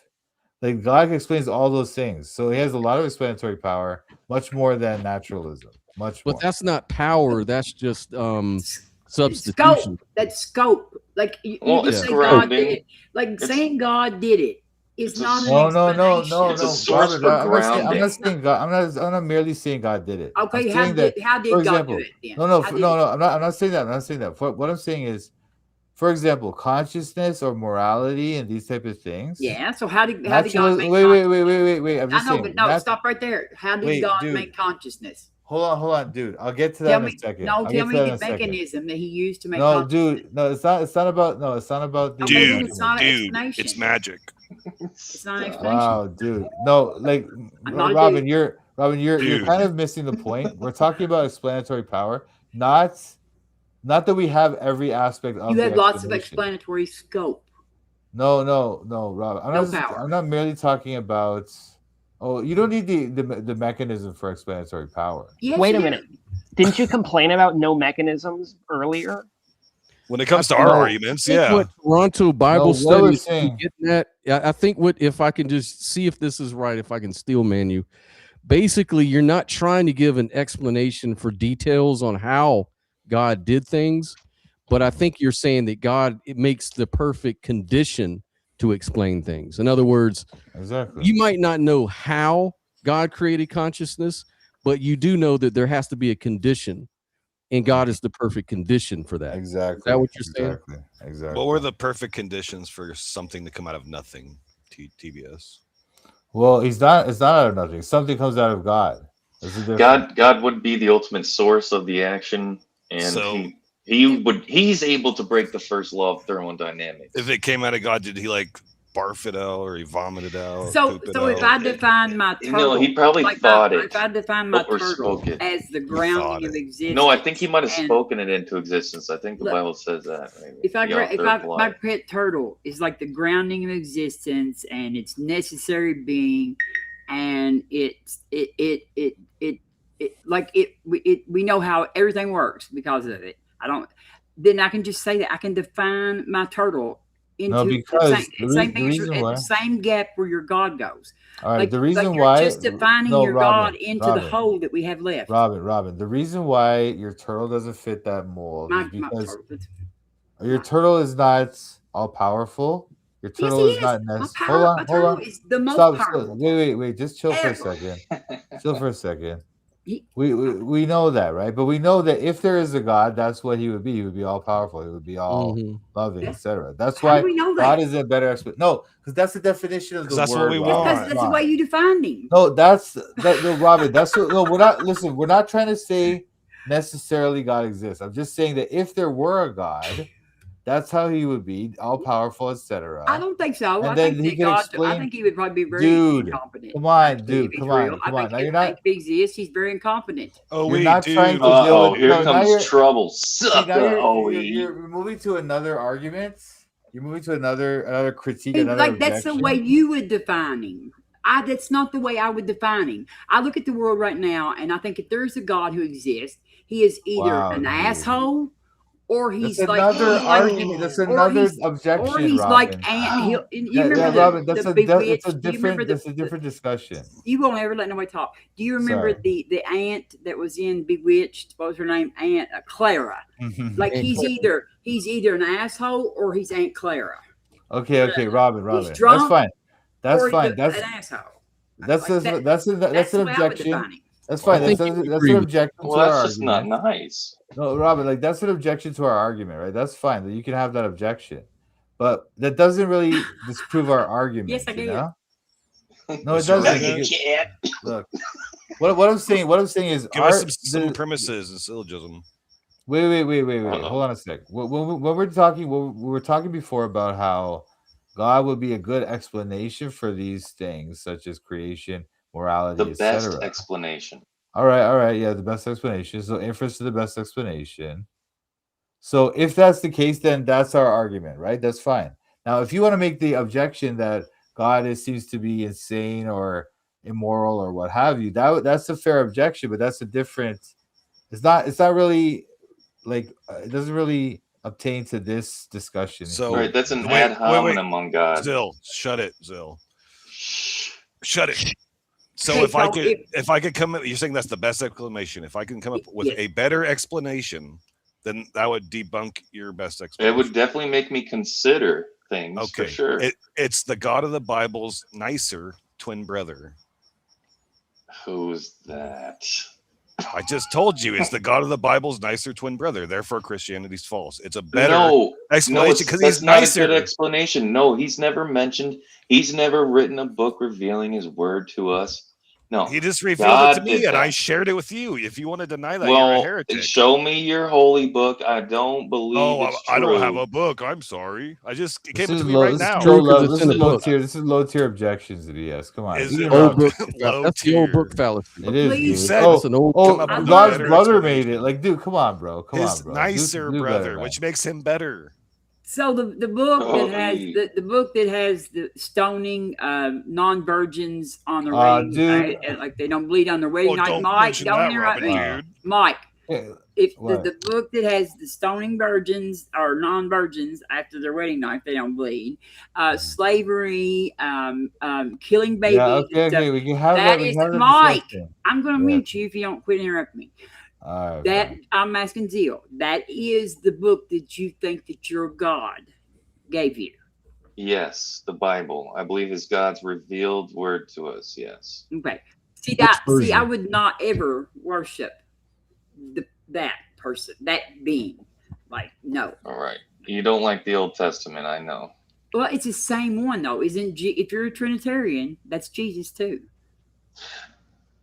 Right. There's lots of discussions on Okay. what's in the Old Testament. Are you a Trinitarian? Yeah. Okay, but then sure. that's Jesus to you. Yeah. He said he agreed with everything the Father did. If you look upon him, you look upon the Father. Yeah, I mean, God's nature is still a mystery, but our best explanation, based on what we exegete from the scriptures, is that God lives as a Trinity, Father, Son, and Holy Spirit. Yeah. So you own the Old Testament. Don't argue with Robin about it. I am not Own the Old anti-Semitic. Testament? Yeah, I own Bubby. the Old Testament. I'm gonna kick Bubby's butt. All right, I am gonna turn it off now. So y'all just go ahead. I wanted to say hi to Objective Ethics, man. How you doing? Yeah. Hello. He's too scared to say anything. Scared. He don't want to talk.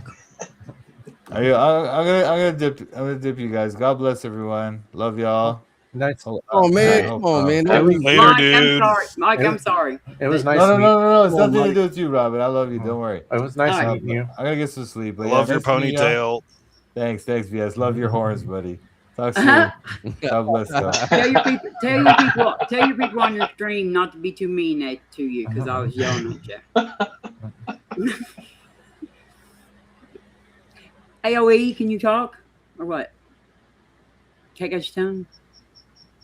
He's just sitting there smiling I at just us. want us to know that Zild's a sucker. But I thought I saw OE's like arch nemesis in chat a while ago, but he didn't come in. Who's his arch nemesis? Jill. Yep. Wasn't Jill in chat a while ago? Jesus is low. Thought so. But yeah, I heard OE was going to debate him again for sure. OE said he would love to debate Jill again. Isn't that right, OE? Isn't that right, man? Say nothing if you agree. Sucker. what's wrong, OE? I don't know. Maybe he's at work. Sometimes he's on mute because he says he works, but we know he's lying. He's just playing video games, right, OE?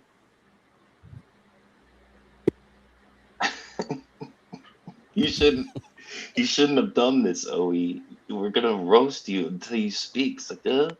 Hey, Ape.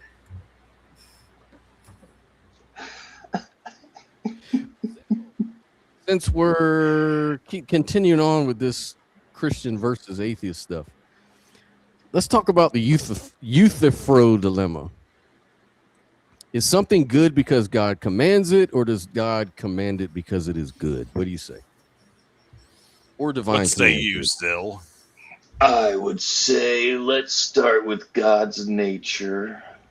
Yeah, And if God's nature is all good and he wouldn't violate his nature, and if his here's where I do the thing that, and if his nature includes the ultimate judge, then the outcome of actions can look a bit different sometimes than what we might traditionally call good, but they could still be good if they're just. And that's what I'm going to say against your onslaught of Old Testament garbo you're about to say. I'm not gonna pick on you no more because you're the only one on the panel. So does good describe God? No, go ahead, Robin. I ain't scared of you, sucker. No, but like there's so many of them that want a piece of you right now that I'm gonna let them have. And I'll take you all on. What And was Scott, that, Scott? Missing Mod said you had a great radio voice, by the way. Who? Missing Mod out in chat said this Scott guy has a great Oh yeah. radio Well, voice. I am a radio. I'm a DJ. DJ God. I have the face for radio. I have a face for radio. Yes. So Does good describe God then? I guess is what you're saying. I guess good would be a quality of God. So he's not going to violate his nature. So could God have a different nature or no? No. Okay, so what makes God's nature good rather than evil? Well, that's what That's what my mommy taught me. Shut up. So annoying. Well, I guess I mean, It's okay. well, the Bible describes God's nature, and the Bible says that God is good and that That God is doesn't answer love. the question though. Like, what makes God's nature good, as the Bible says, rather than evil?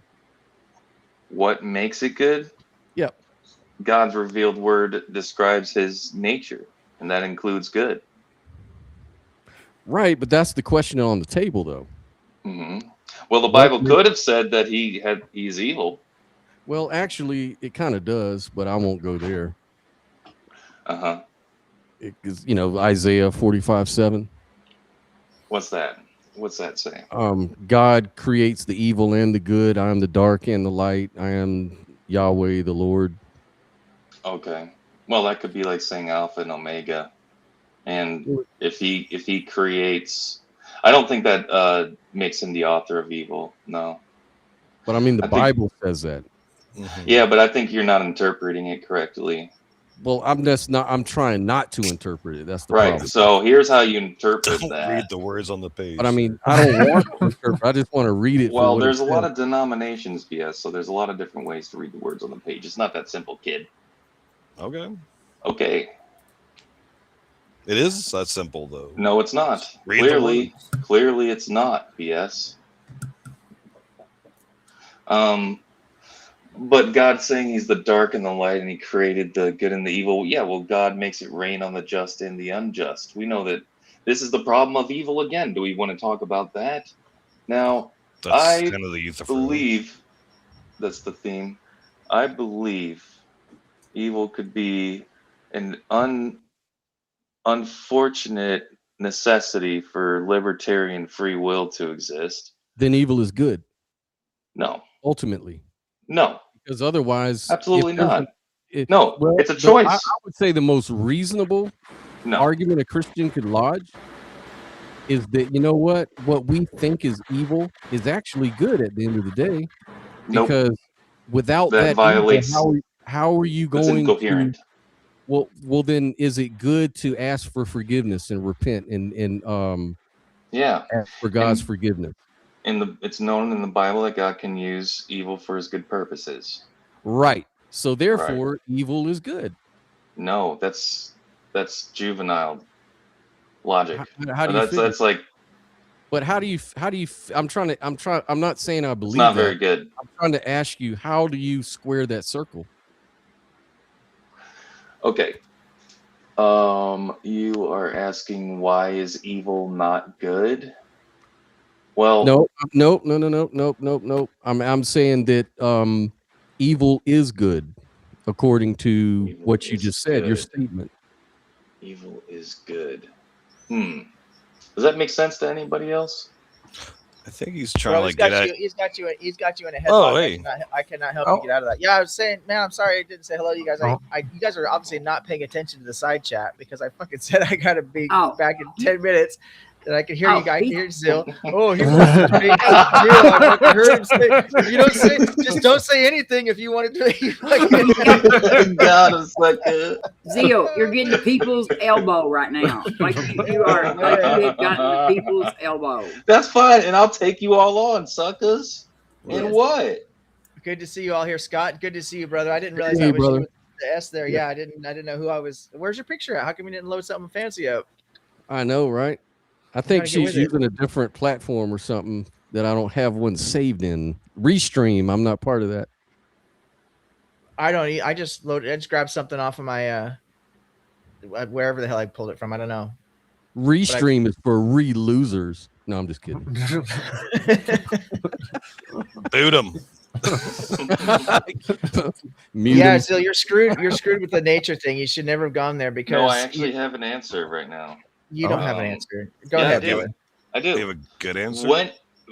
Yeah, here is where the ultimate end result of a causal chain, which includes libertarian free will as a good thing, and then a choice to do something bad as bad, and then God using that for his good purposes as good. Adding all of that complexity can make the causal chain result in something good at the end, but that does not mean that the middle bad part is good. But the overall structure of that, you can say the outcome was ultimately good, even if something small that's By bad what happened. standard are you saying these things are good or evil? It doesn't even matter because that's incoherent. Because Zill believes in infinity, and there is no end to the causal chain in an infinite universe or infinite existence. There's no end to the causal chain. Okay, then we have to decide when events are fired off, when a good event fires off, and when a bad event fires off in the timeline, right, OE? I want So- ranch You said the dressing. causal chain. So the causal chain ultimately, that we're talking about, affects beings, which according to you probably have a soul, and that soul's eternal. So there is no ultimate. There is no end to that causal chain. Well, There's how do you tell a story? How do you tell a story, OE? The only The one up here stories telling go a on story, bro, forever? the only one up here telling a story is you, bro. Oh, okay. Well, Well, okay. look. Ooh, got him. Do Got some him. goods logically require the possibility of evil on your view? Logically require? Like is there a greater good argument that you're putting forth? Like some goods at the end of the day may require the possibility of evil, like the fall, like the fact that sin exists, the fact that we need forgiveness, so we need Jesus. Well, they can happen, but are they necessary to happen? Like, I don't think God doesn't like evil. Like, So if he why doesn't would he like do that? evil, Why would he create it? right? Why is it? Why Because does of he make it libertarian possible? free Why does he will. allow it? Because of libertarian free will. Why I are you told you. assuming that you know the mind of God? I'm providing a good You are thinking- explanation I know, based but on you- exegeting the scriptures. You are assuming that God thinks like you, and that, No. That the fact I that have you don't think it would no. make any sense that that's the way he would do. No, I have a comprehensive worldview based on exegeting from the scriptures, and I'm going to be talking about You're it pretending to know on the the mind of God 5th. right now. You're Let me pretending still to know man the you. I mind of think I No, understand. I'm explaining my theology to you. That doesn't make me God, Robin. We're saying God would not do this because of this. Well, We're his not saying nature is described. I'm not saying I was explaining causal chains, and then he was like, yeah, but nothing actually happens if it's all the same thing. And I'm like, yeah, well, good and bad events have to fire off at some point, so we have to talk about something at some point. Mrs. Maud said, "What the fuck, Robin? You asked the guy a question." No, yeah. Like I'm trying to figure out what is like he's saying exactly what I'm saying that he's saying, and then he's saying I'm not. Whoa. He's not. Whoa. He's saying that he knows the mind of God, and that God would not do this because this is his Well, is that a legitimate critique? No. Let me take up for you. So basically, all you're saying is that you're gonna get that one more basically- time. You're gonna do that one more time. No. Yeah, he's saying that this is God, this is the mind of God as revealed through the Bible, his interpretation of the Bible or whatever. So basically, I think what you're saying is that God creates a reality in which all human beings have their own causal powers. Yeah. Then evil can be understood as a misuse, a limitation, or something like a distortion. An extremely unfortunate necessity for us to be able to have libertarian free will choice. Right, and it was a distortion of created freedom rather than something God positively created. Right, and it's based on a disobedience, a fundamental disobedience in the Garden of Eden. Why? And then I hear atheists ask, why even put the apple there? Why give them a chance? Well, here's why. Because there is value in obeying God and not eating of that tree. There is lasting value there. And that's a great explanation for Right. why God would do that. Still, you know, it says that they had the freedom to choose to eat from any tree in the garden before that tree, right? Yeah, except and then you can't. And then he said you can't eat from that one though. So Yeah. they could choose from a good tree and another good tree and still retain the freedom of will. Right?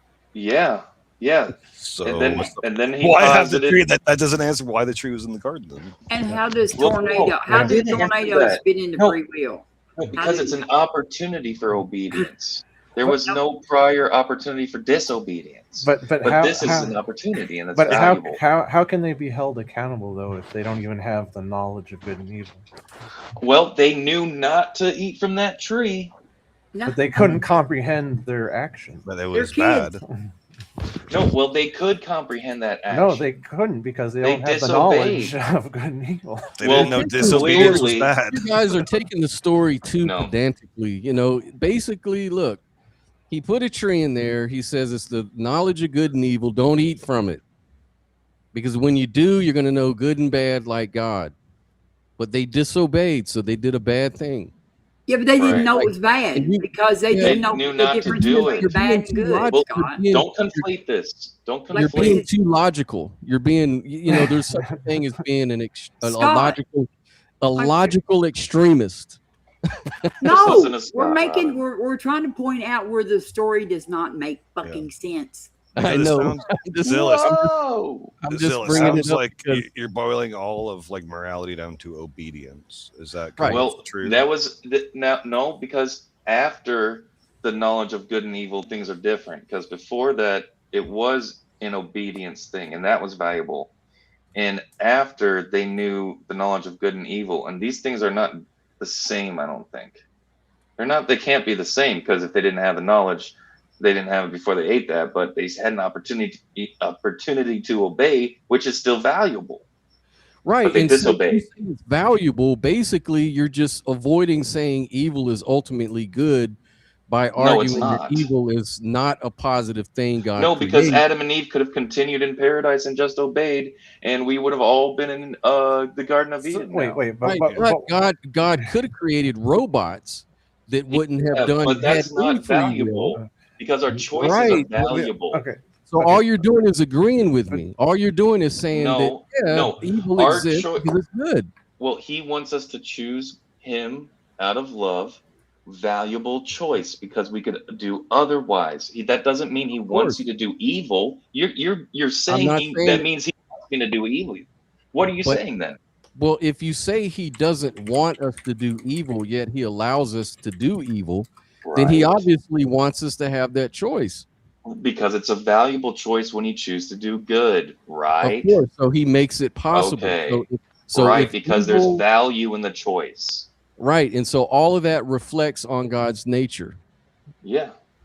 Right. So this explains Isaiah 45:7.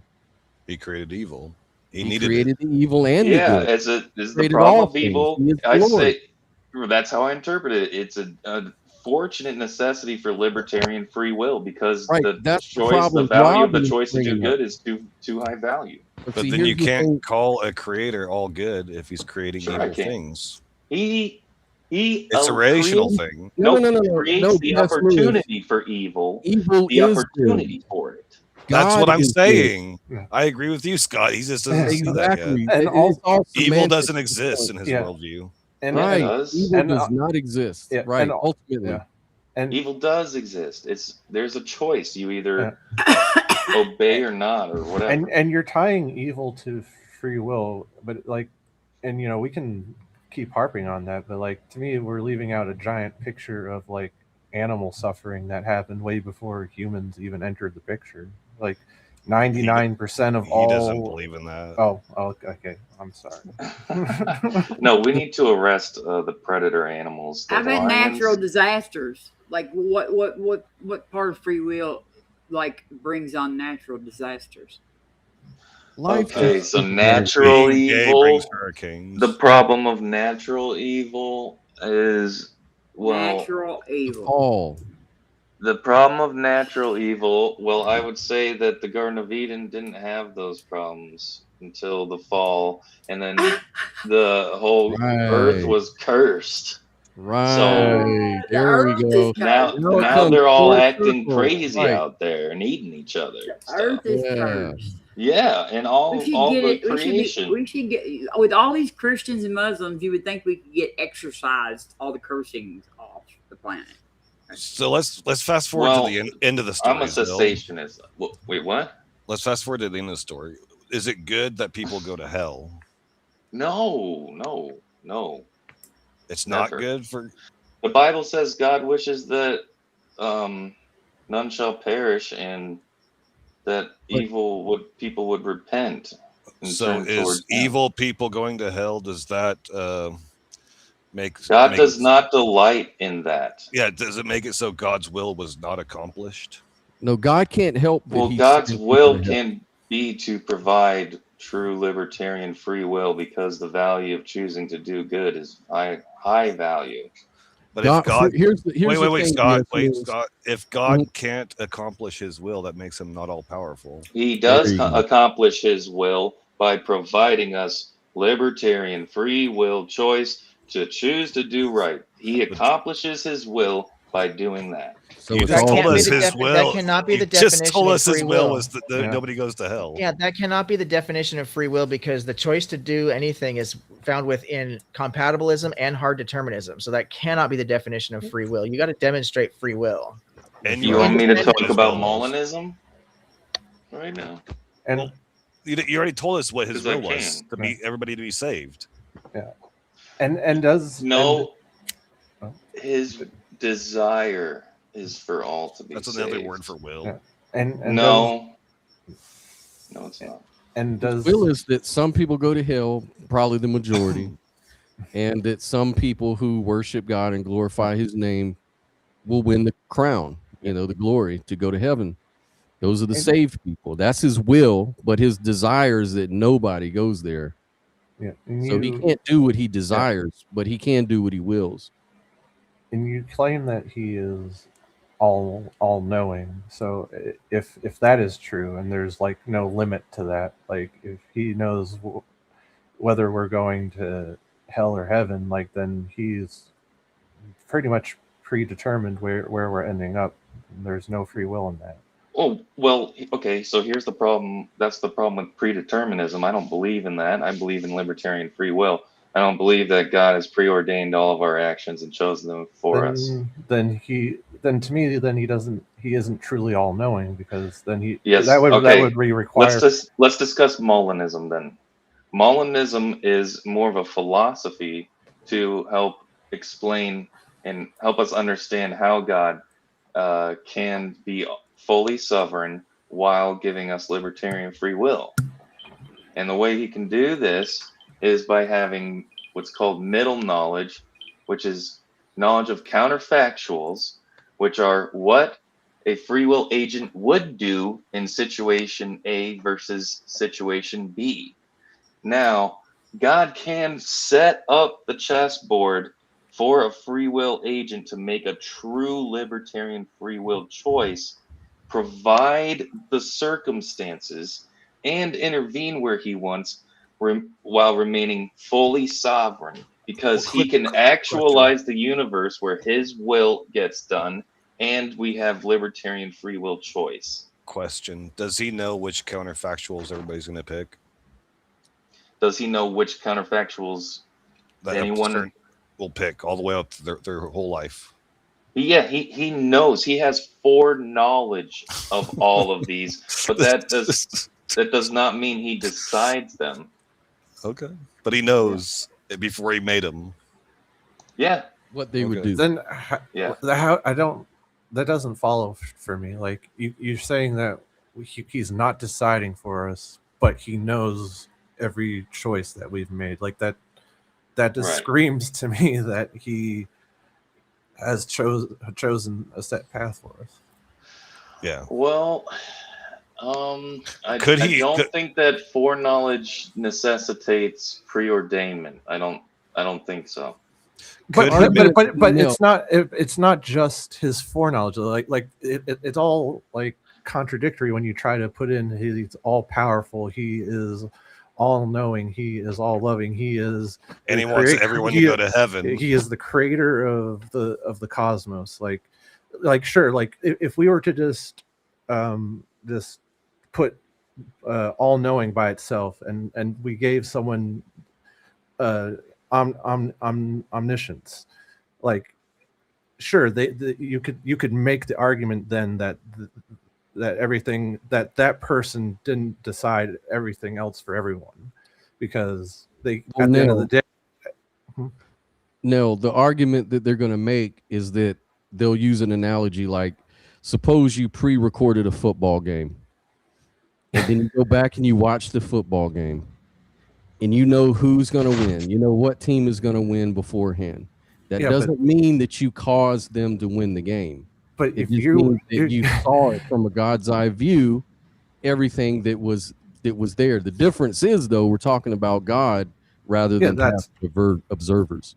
Yeah, and that's what I'm getting at. Like if you were just a normal mortal and you were just one day given the power of all knowingness, like you're not responsible for everyone's actions. But we're like I was trying to get at is that if you're God and you are the cause, you are the you are the source of all being, you are the source of the cosmos. Like you have to have some sort of ownership on what happens.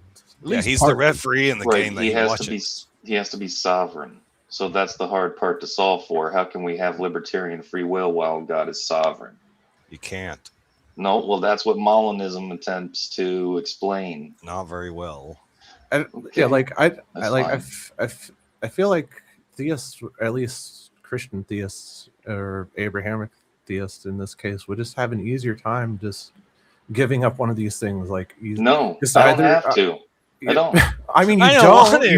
I don't. I just explained it. No, I get it. You don't have to, but like logically. Yeah, but I have an explanation for it. A logical explanation. So. All right. All right. Explanation. Yeah.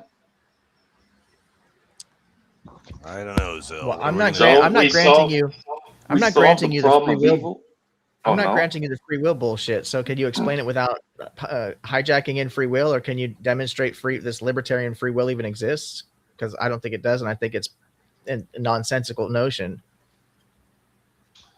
Well, if God knows all the possibilities of causal change that will happen, and then what each free will agent would do in any given situation, I believe it can make sense for him to arrange situations and even let long chains of libertarian free will go on uninterrupted.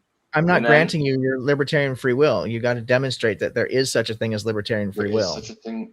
Well, we can only argue that there could be such a thing. Well, you're claiming it. You're not even making an argument for it. You're just claiming it. Can you actually make an argument for it? No. Molinism attempts to explain how we can have those things together. It does not address free will. It does not address the demonstration for free will itself. It assumes free will. This seems like a different discussion, though. Okay, so let's move into your new discussion, OE. You want to talk about what exactly is libertarian free will and can it exist? I know what it is, but yeah, we would have to. Let's get into an understanding of terms. So, libertarian free will to me is the ability to make choices free of any external cause or influence. What's your working definition of libertarian free will?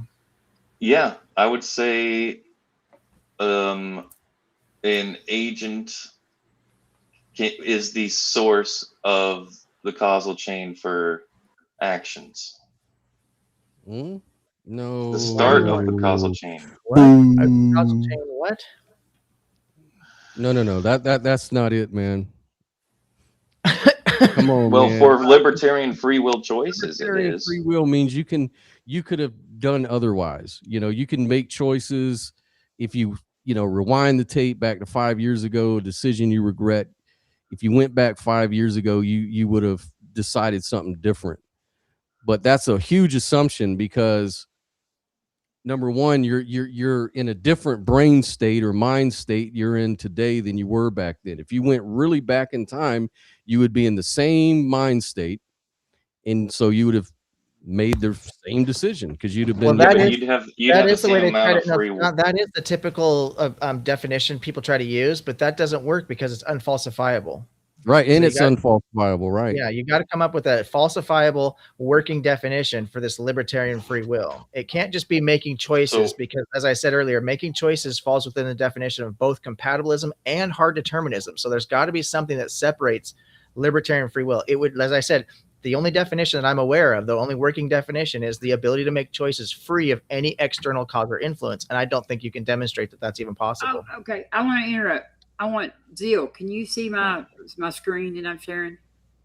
Yes. Can you see number 5? Predestination. 6 Can you see times number in the New 5? Testament. Can you see number 5? Romans 9:16 through 18. Can you read it? Yeah. Romans 9:16 through 18. So it depends not on human will or exertion, but on God who shows mercy. For the scripture says to Pharaoh, I have raised you up for this very purpose, that I know it's cut off. may something power in you, and that my name may be proclaimed in all the earth. So then he has mercy on whomever he chooses, and he hardens the heart of whomever he chooses. Yes, this is when God intervenes, and he can choose to when he actualizes his world, the universe, while also providing us opportunities for true libertarian free will choices, and then his interventions. It says, so it depends not on human will or exertion, but on God. God who shows mercy. Like For free the will. scripture Okay, says, what is the I have raised you up for the very purpose. I have raised you up to be just like. Yeah, vessel of destruction. Yeah, right? I mean, like that's what they're. So he's Yeah. he's saying right here in this chat, this verse. Well, are you that Pharaoh? It You're matters. not Pharaoh. It depends not. This is. He's not. This is like. Well, okay. What does verse 15 say? What are we talking about? So what depends not on human will or exertion? Salvation, bro. You're Well, going to I would heaven. like to see what. All right, I'll pull them up.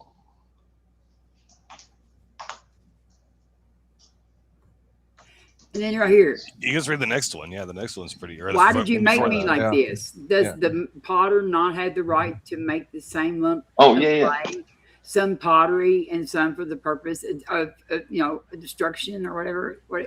Like this is, but it says right here, it depends not on human free will. Like he's not saying it depends not on your free will, Pharaoh. Oh, for salvation. Right. So God has to provide enabling grace, and then we are able to make the choice to believe in him. No, we cannot choose our beliefs. All right. I disagree. You do not choose your belief. Okay, I want you to choose right now to believe that your house is on fire. Careful, Robin. Yeah, careful. Zill belief. just might be able to trick himself I into might that be one. able to do that. Oh my goodness. Minus drinking any alcohol. Okay, like you don't choose your beliefs. I mean, that is just a huge problem with all of this. Is that you don't choose your beliefs. Yeah, you're either convinced or you're not convinced. Yeah. Well, you can choose to pretend like you believe. Like you can change your beliefs. I can fake it. You can change your beliefs, like your political beliefs. You can change that. Yes, but you don't just change them overnight just because you want to. No, not overnight. But you can. You can change them. Yes. I became a sun worshiper overnight. Well, not overnight because the sun's not out at night. But you become convinced. You don't simply change your beliefs. You become convinced. Well, Robin, so that the point still remains that whether libertarian free will choice is in a snap of a second or years, you can still have that choice.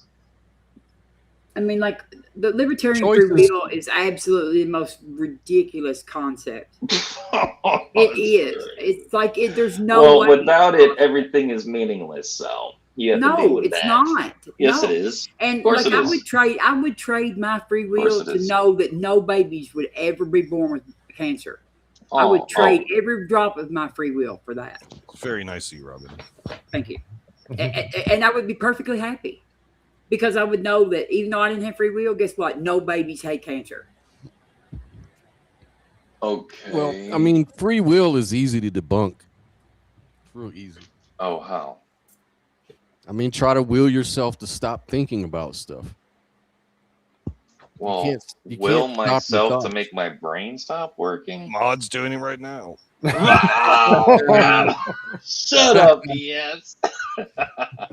Like just was close funny. your eyes and I notice can the shut my thoughts brain off. coming What you across talking your about? mind. In your mind's eye, you got all these thoughts. I want you to stop every one of them. Just will yourself not to think at all. No thought at all. Zero. I know how to You got to do make that. these Do you know how to appropriate do for that? Zill. You've got to tell him to turn his brain on, not off.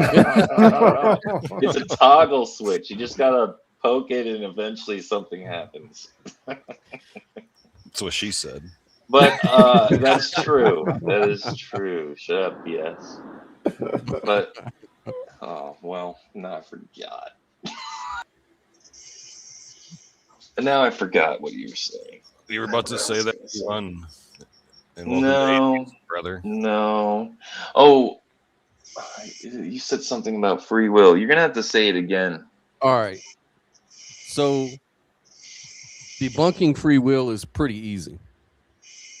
Okay. So, you know, if you were to try to stop yourself from thinking about anything or just will Oh yourself. yeah, right. No, I know how to do that. If you want to stop thinking, you just listen. Just pay really close attention to something someone is saying, and you're on input mode, and then you're not even thinking about anything, and you don't even have to listen to what I'm saying, but you put yourself on input mode, and your thoughts aren't racing, are they? Well, you have to be thinking, otherwise you'd be dead. You know your mind No, is thinking.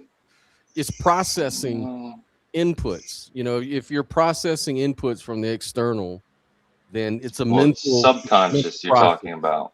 Subconscious. Any mental process, like even an unconscious process, like the causal chain, like everything we observe appears to have a cause. So like your decisions are going to depend on your genetics, your brain structure, your body Yeah, structure. but you can still have free will choice even under the constraints of your personality and your Yes, upbringing. I agree with you. Now we're getting somewhere, but the problem is that's not libertarian free will. Libertarian free will, like OE had defined it really great and said that there's no causal influence. You know, you're free of any causal influence. You're a compatibilist, Zeal. Yeah, but no, I'm not. No, Yes, I'm you not. are. Whether you No, I'm want to not. be or Yes, not. you are. No, I'm You not. are. By the definition, you are a compatibilist. No, I'm not. Eat that, sucker. I'm literally not, though. You are, One though. step away from Like you being a are. Calvinist. How? Oh. How? No, he's not a Calvinist. He's definitely not a Calvinist. One step away. You are a compatibilist. No, because you can still have that free will choice even under the constraints of your nature and nurture. Not to have Right. libertarian free will. Right. Libertarian means Libertarian all your choices are free from any From outside influence. constraints. Right. Libertarian free will is freedom from constraints. Yes. And you're saying that you can make decisions within constraints. That's what we're trying to say. That's compatibilism. Right. No, I think that compatibilism actually breaks the chain of moral responsibility because it includes God making the choice ahead of time. And No, it doesn't. It's Yes, just it a matter does. of it's just a matter of how you the arena, if you will, the choices that your choices are being made within the structure, right? So there is a certain amount of freedom that you have to make a choice, a little bit more than what hard determinism allows, and that's why I'm a compatibilist, because there are times that you can talk yourself off the ledge, so to speak. So you can, have a particular action that you're about to take, and you'll stop yourself and say, you know what, no, against all my emotions, against everything else that's driving me, I'm not going to do X, Y, or Z. I'm going to do make a different choice. But most of our choices are done on autopilot. Most of the things that we do throughout the day are actually done on autopilot. A lot of the decision making is actually happening in the subconscious without any actual conscious awareness. But we do have an ability to fight against that, but it takes a tremendous amount of focus. Some people are better at it than others, but there is deliberating a decision. Yeah, absolutely, deliberating, When exactly. when you think about important decisions like where you're going to live or whatever, you think about it a lot. But there's And no ability to make a decision free of any external cause or choice or cause or influence. That just doesn't exist. I can't just go live in my neighbor's house. Be like, I want to live here now. Well, I think libertarian free will usually, and I think I made a mistake, but I think libertarian free will actually, when I think about it, it's a person has genuine alternative possibilities. It pretty much says that we are the ultimate source of our choices. Yeah. Such that choice is not completely determined by constraints. No, that's compatibilism. That is compatibilism. That's what I thought it was, but I'm looking it up right now in this philosophical book. Got him. Stanford Encyclopedia. Look it up in Robert. Didn't I say? Look up what Robert Sapolsky says about it. Didn't I say? Robert Sapolsky rules. Yes, Didn't Robert Sapolsky. Robert Sapolsky is as close to God as I know. I'm just going by in every usage. There may be a usage where actually he's right. Basically, the key idea is that not absence of constraints, but freedom from sufficient determining causes. But still, compatibilism says that we are still constrained from from total freedom because of those sufficient constraints. So I don't know. It sounds like you may. I don't know. I'm no, not, you can say I was right. You can say it again. It's fine. I think you were right, but thank you. I think that but I think that at first what you were saying seemed to be, but I may be wrong, so I don't want to say that either. But so basically you're saying that we are constrained by genetics, by our brain, and we're constrained by a lot of things as far as our choices. You're saying that we can make choices, but they are within those constraints. Is that what you're saying, Zil? Well, yeah, for sure, of course. And we're under the constraints of our personhood, our personality, our nature, and our nurture. And all so the free will choice would be: would you choose A or B, given all the same exact conditions and your same state of mind and all of that? That would be the free will choice. Libertarian free will says that it's a belief that human choices are entirely free from the control of outside forces, that free will is real, and that it cannot exist if every event is already determined. Yeah, so, Zil rejects that. Zil rejects that though. But I mean, like it has to be totally free, completely free, 100% free. Right. He's not saying that. He's saying that there is constraint. So we're all on the same that's page. Libertarian free will. What I just I think there's a definition of libertarian free will where there are constraints. Well, go ahead. No, that's compatibilism. Go ahead and tell me where it's at, and I'll pull it up, and we'll find it. All right. Let's go find how many definitions of this we can find.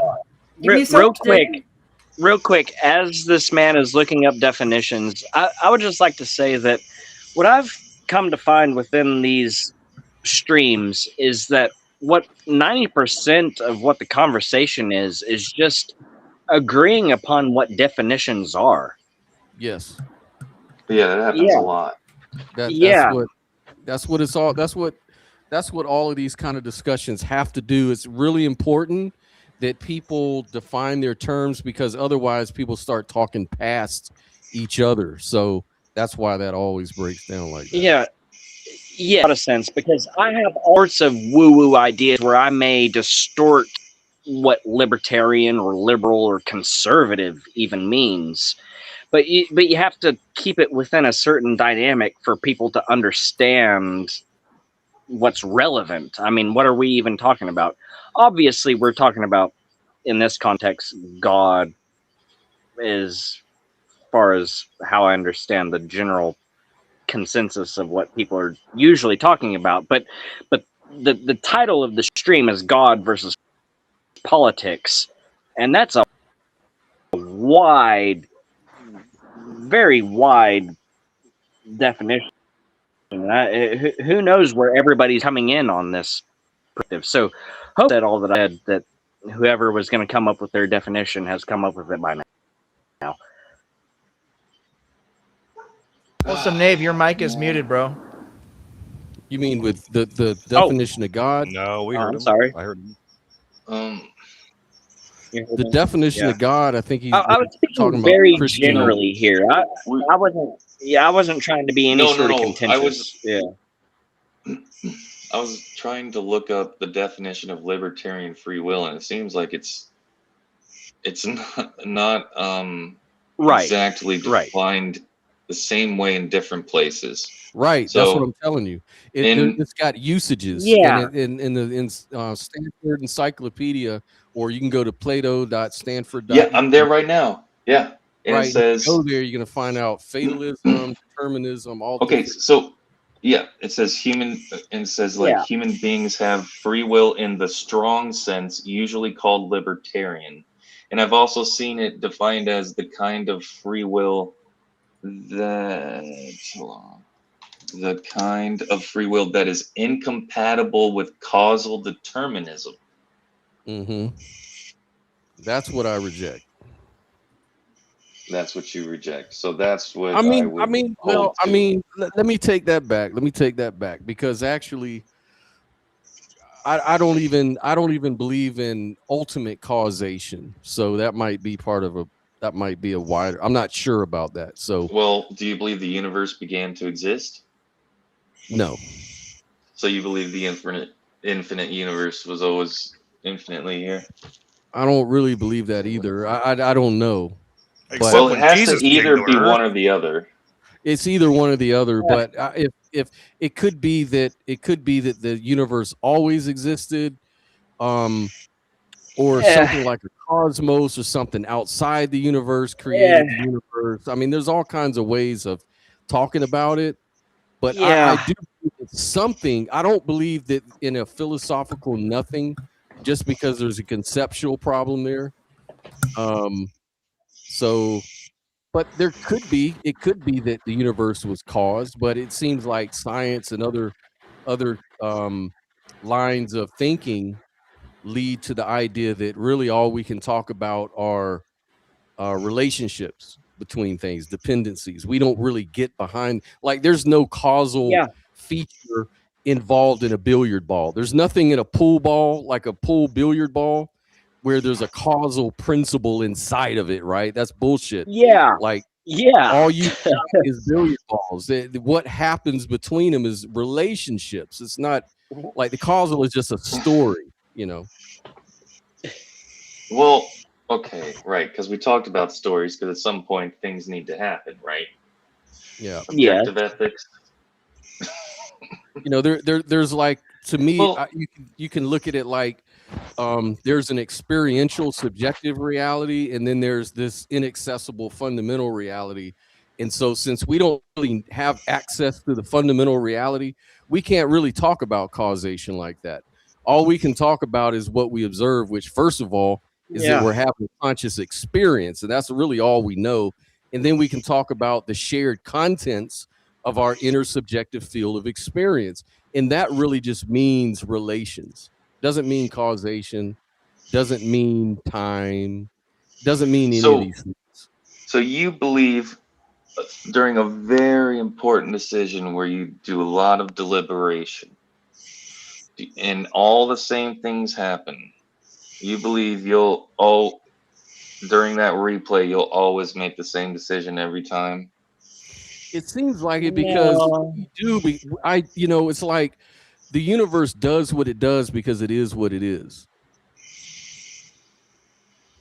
It's like the nature. It's like the way you talk about the nature of God. So you know, believe you would choose A every single time for a major Zill, if you didn't choose the same choice every single time, then the cause for you choosing differently would have to be completely random. If there's no cause for you No, to choose you would be the A, source then of the cause of that decision. yeah, You but if would there's be the nothing source. driving you to make that decision, you being the source doesn't answer the question. What actually causes you to make that decision to choose A over B? Whatever that thing is, if it's not something that's determined by something else, then it's completely random. Yeah. Right. Well, it wouldn't be random if we're using our thinking, our faculties, and Then stuff it would be to determined. do that. That's correct. Yeah. Well, like what, like necessarily so. Really? But like you're even though regardless of whether you think the constrained free will is compatibilism or libertarian free will, regardless of whether you believe that, you seem to believe though that there are constraints that and all these constraints are going to factor into the choices we make. And if all those factors are the same, if you rewind if we were to hypothetically rewind time and those factors still remain the same, then to me it seems obvious that you would still make the same choice. Yeah, exactly. Thank you. Now that's obvious. Well, Yeah, what about the libertarian- decisions you think a long time about? And you Libertarian could go free either way will, on. Zill, libertarian free will is the equivalent of you guys accusing us of thinking something pops into existence out of nothing. Right. You're saying that the choice pops into existence out of nothing. The fork in the road exists, and you guys are saying it doesn't really. Yeah, so where does the choice come from? You're, Pops out of nothing. you're saying there's no choice. Yeah, Maybe you have a I think preference choice towards left exists, and right. guys. I think choice exists, guys, and you don't. all do. And that's the difference. We We all believe in choice. We think No, it's you all don't. determined. No, you don't. You don't. Yeah. Yeah, you think it's predetermined. You don't believe in choice. What are you talking about? You're regardless of whether it's predetermined or not, you're still making choices. No, you're not. Yeah. Oh, you're a compatibilist? I mean, that's fine. No, I even don't- determinism I has believe choices. It's Yeah, up to like- you. Yeah, like let's, because at the end of the day, even like let's say determinism is true, and the universe has laid out everything that we're going to do. It's not like we're like your God where we are all knowing. Like the future is still a surprise. Like every choice is still a surprise to us, even if it's all Yeah, but causal. it's not really a choice if it's just a machine playing out the same thing that will happen every single time. That's not a real choice. It's a fake choice. Do you think that you, Bill, you Hey. have nothing determining? There's nothing like pushing on you to determine anything about you. Hey, like, look, let's take an example. Don't try to conflate words, BS. I would take an example. Like, we live in the cookie that has crumbled, but I would also say that World War I didn't have to happen. It could have gone another way. Okay. Yeah. In a hypothetical, yeah. Right. So you Right. So you agree know with that- me? We know for 100%, that World War I did happen. Yes. We have to really base it all on that. To say that we could have done it different, that we would have No. all decided something different, because hey, No. we know better now, right? We know better now. So if we just go back in time, we'll make a better decision, right? No, that's different constraints. You're changing the situation. Right, You're changing it. exactly. So No, if we, the if problem we know is- that, if we know that that's changing the situation, then we also should know. Hold on, Bubby. that I'm it's gonna trying to end get up- you. It's going to end up with the same decision being made. But back to Zill's point, I just want to ask Zill, like, you don't think that you are being compelled? If say you're at the fork in the road, there is nothing external compelling you to pick one way or the other. For a true choice, no. There is an actual fork in the road where I'm thinking about doing something. Yeah. And I choose to either do A or B. So there could- That's actually happens. It There does. could be I promise you. I know there could be things that are like maybe you have a genetic preference towards left than right. There might be stuff You where think it's so? like oh, the weather or the terrain looks better on the left path than the right path. So you'll say, oh, I'll take the easier way. or you're predisposed to take the harder way because you enjoy a harder exertion, a hike or something. Yeah, but not every decision is so cut and dry. I just don't see Remember? how, like, for libertarian free will to exist, it almost says that you are a bubble to yourself that is not being affected by anything around you, and your choice comes out of just pure you-ness. vacuum. Well, vacuum. the choice, we have to decide where the choice happens. Where is that fork? So all the things leading up to it that makes me get Am I in to yet? my personhood. Oh my God. Wait, let me make this. How many real people quick. do we have on stage now? Holy Part of shit. the constraints. Yeah, let me make this real quick since I'm at the airport. So the problem with Zillow, Don't blow up the plane, Darth. Shut up. I thought I was Indian. Anyways, the problem with like Zillow. Oh my god, my thing is stuck. It's froze. What's Rose? Let's talk about the problem of BS. No, okay, here's the problem. You guys are not defining Zillow, you're not defining free will as it is. What free will is, it's in the name. Will that is free. But the problem is you're assuming that the will is a product of the brain. Like I think BS said earlier, it's a product of who you are. So the problem with Y'all compatibilists. hear me? Yes. Yeah. Okay, it's froze. My Broke up screen's for a all second, froze, but I can hear y'all. but I can't let Darth in, and I can't get nothing closed. Like Darth's in. Just refresh. Okay, if I refresh, it won't. if somebody- take the thing down. I hope not. If somebody needs to drop out, I'll drop out. It's just my computer. It's like been on all day running. I was trying to get watch hours, and I've had it running all day. So it's like it needs to be restarted, but we're not going to do that right now. I mean, yeah, you got a full channel. You got a full channel now, Robin. Congratulations. Yeah, it's completely filled. Well, I'm gonna make it quick. Filled with lunatics. Go ahead, Darth. So again, like, what is will a product of? It's not a product of the feet or your eyeballs or your brain. So that begs the question: what is the will a product? It's a product of the mind. And what is the mind? It is your soul. It is the true you. But the soul is not a thing in and of itself. It's not some sort of substance. So it couldn't be like this compatibilist idea. Mind is not a soul. My mind is a mind. It's not a soul. No, that's your presupposition that your mind is your brain. Who is LeBron James? The basketball player? I don't know. I kind of feel like that's probably not LeBron James trying to come in. What do you think? LeBron James is a human being before he's a basketball player. He's famous. You should let him. Hey, LeBron, if you come in chat and tell me how many championship games that you've won, then I might let you in. Robin, I would make him cam up real quick in the back real quick. Just make him cam up and make sure he's not going to do anything weird. And make him type a comment in the YouTube chat so that you can, if a problem happens, you can ban him.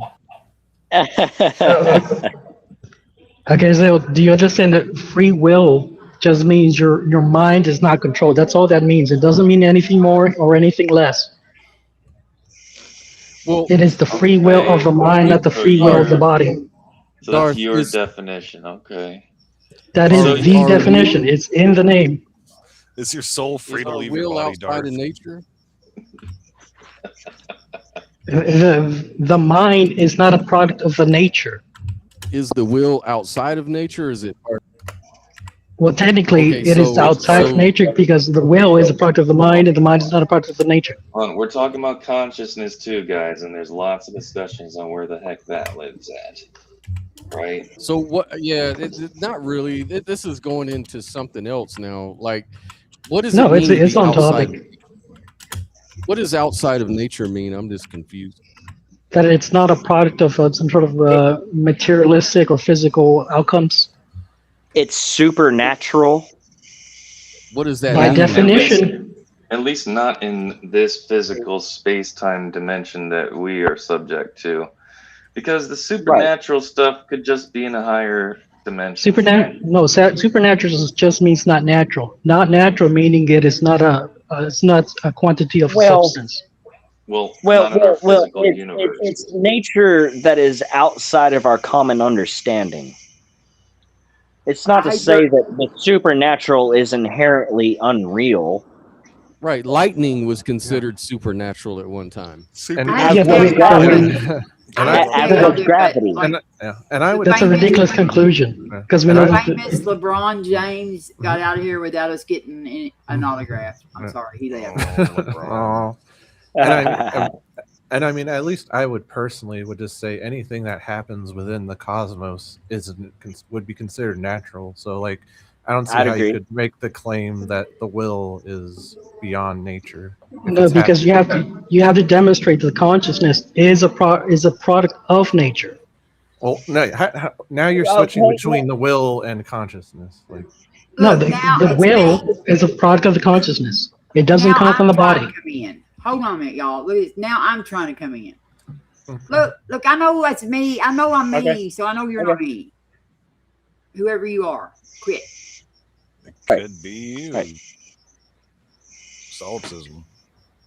If I was any better, there'd be two of me. Is that what you're trying to say? Yep. Okay. So are you saying don't listen to Darth? He's dumb. Souls. No, just BS doesn't have a counter to this. That's all. So if we say it's will being unaffected or unpointed towards, you got to understand the will. Wait a minute. He said, let me tell you what this person said in chat. He said, "Robin Webster, shut the fuck up, bitch." Hi. Dang. You shut the fuck up, bitch. Because you ain't gonna talk here, motherfucker. Bye. Bye. Get him, Robin. Yeah. Well, Robin, I hope you're a hard bitch. I hope that you're a hard bitch. You kicked him. Yeah. It was a joke, Robin. Okay, who is it? Who's joking there, dude? Who is it? You're my idol. All right. So give them a second chance. Maybe it was a joke. You know. Yeah. I ain't giving nobody no second Maybe it chance. is I did LeBron that. I did that James. with both of my husbands once. I'm sorry, Robin. I'm just trying to be flexible here. I don't know. I don't know who you are. I still don't know who you are. I don't care. Like Zill, you're not like a spiritual physicalist, right? You don't believe like in spirit particles, do you? Oh, I've never heard of spirit particles. It's something that Christians invented. I wouldn't venture to suggest that, but I would venture to suggest. Look, you wouldn't say consciousness is a product of particles, either physical or spiritual. Yeah. So.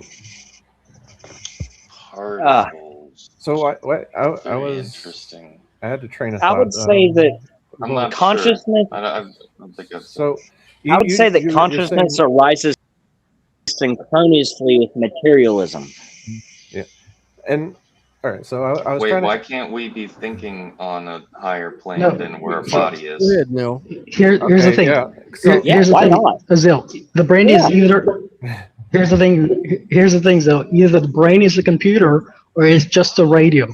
Okay. And if it's a radio, that begs the question: what is it getting transmission from? The lens from? by which we experience our reality. Okay, that's what it is. Yeah. It's a lens. Yeah, but so it's a radio. No, it's a radio that plays the station of your soul, I guess. All right. So, okay, but Darth, we were having a discussion. No, it's a tool you use. You asked me. That's what a radio is. You said that. I can't be sure that consciousness is part of nature, but like you're the one saying like even if we say that that consciousness is not physical, like let's say just for the sake of argument that the idealist is correct and consciousness is foundational. Like there are naturalist idealists, who would say that this foundational consciousness is still, it's since it becomes spiritual particles, which is a contradiction. Let me finish, please. So that you could make the argument that that this foundational consciousness that is the entirety of nature is still nature. It's natural. Like what? Like what? Why are you trying to make this connection to spirit particles? No, natural means there's a quantity of some sort of substance, either a particle or an atom. That's what we mean by natural. So are you saying that the consciousness is a product of some sort of substance, an amount of some value of some sort of atomic particles? No, I'm saying like if consciousness is foundational and it is the reason why nature exists in the first place, then it would be by definition be natural. No, the natural wouldn't be natural because it would be a product of the consciousness. You're in circular logic. Which came first, consciousness or the nature? Well, at the end of the day, like these things end up in circles. Synchronious. Like if I were to try to explain to you, Well, this ends up in a tautology. Yes, this ends in the chicken and egg problem. what I'm trying to get at is that if nature is entirely a mental substance, then why would that magically make it unnatural? Because when an atheist says natural, they mean not a product of a mind. So by definition, No, if nature that is is a straw man. That is a straw man. That is their definition of. No, What do you think? No, what do you think? stop trying Yeah, to box it. That is the definition. That is assumption. no, like, yeah, That's like, a bit of there a are- there. Yeah. That's what metaphysical naturalism is. Uh-oh. No. Look who showed up. Oh, Hey, Jill, do you know who that person is, Jill? But no, I'll concede that a lot of atheists probably do think in the way that you portrayed it. Wait a minute, Nate. Not Hold on a necessarily minute. all the way. Jill, do you know who that person is? No, I don't know. Who? What person? I don't know. There's somebody in chat that's been going by my name. That is using my name, like they're in the back chat. Do you see them back there in the private chat? I see letters, but I don't know what these letters mean. I mean, like they're in the private chat over there. Like they're using my name. RW1. Well, it says Robin. Yeah. That's their name. I have no idea who that is.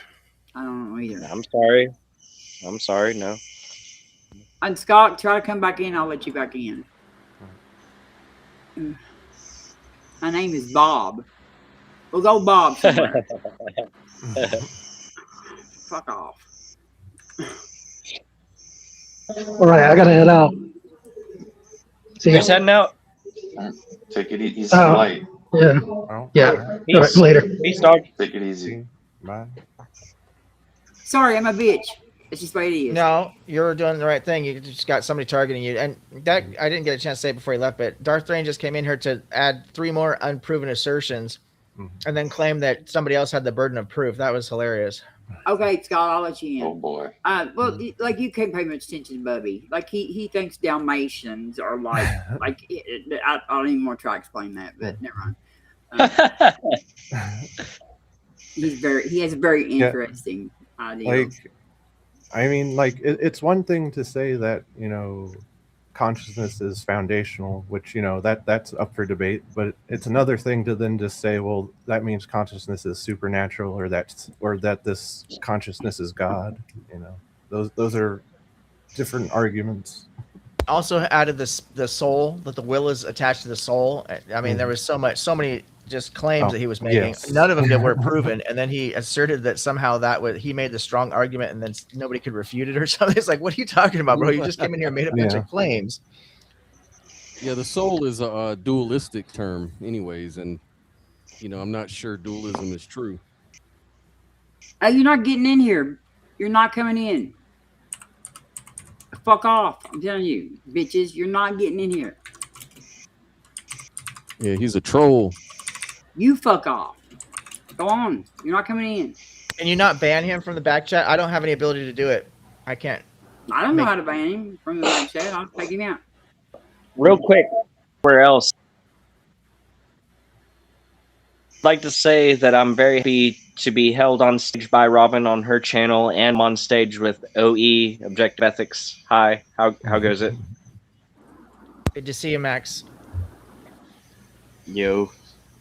Now, Max, are you the same Max that was talking to Dr. Tavo? Or am I getting you confused with a different Max? You're talking to me. You're talking to Wholesome Knave. I wasn't the one speaking. Wholesome Knave. Oh, Yeah. oh shit! I'm sorry. I saw the wrong screen lighting up. No, my bad, brother. No, I'm so sorry It's about all that. good. Yeah. Good to see you, family. It's all yeah, good. yeah, absolutely. It is nice. It's I all haven't. good. I don't think I've gotten a chance to actually talk to you in person. I know I've seen you in the chat. Yeah, I've tried to stay in Sit back touch there then. with Sit back there all the and live do whatever. streams, but you guys have things that are like in flux, and I don't want to like interject too much. So yeah, just real quick. do. Hey, I'm glad to be on Robin's stream, and hey OE, I'm glad to be on the same stream with you. So hey, hi. Yeah, absolutely. It's a pleasure to meet you, family. I do recognize your name, and like I said, this is the first time I've seen your picture, but I definitely recognize you from the show. You've actually been one of my Hey, y'all. first supporters, and I really appreciate the support that the community brings to the channel. I'm just trying to do the best Yeah, I can to put out some.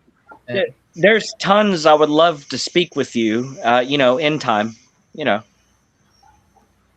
Yeah, you're always welcome to join the panel. It's supposed to be a welcoming environment for anybody to bring any idea. You know how the show goes. You know what the rules are. It's about respect, and yeah, you'd be more than welcome to jump up Cool there. deal. And if you have a particular topic that is kind of like a field that you study or something you're really interested in, and you want to be like a featured guest, reach out to me. I'll set something up, and we'll do like a one-on-one before we open up the panel. However you want to do it, brother.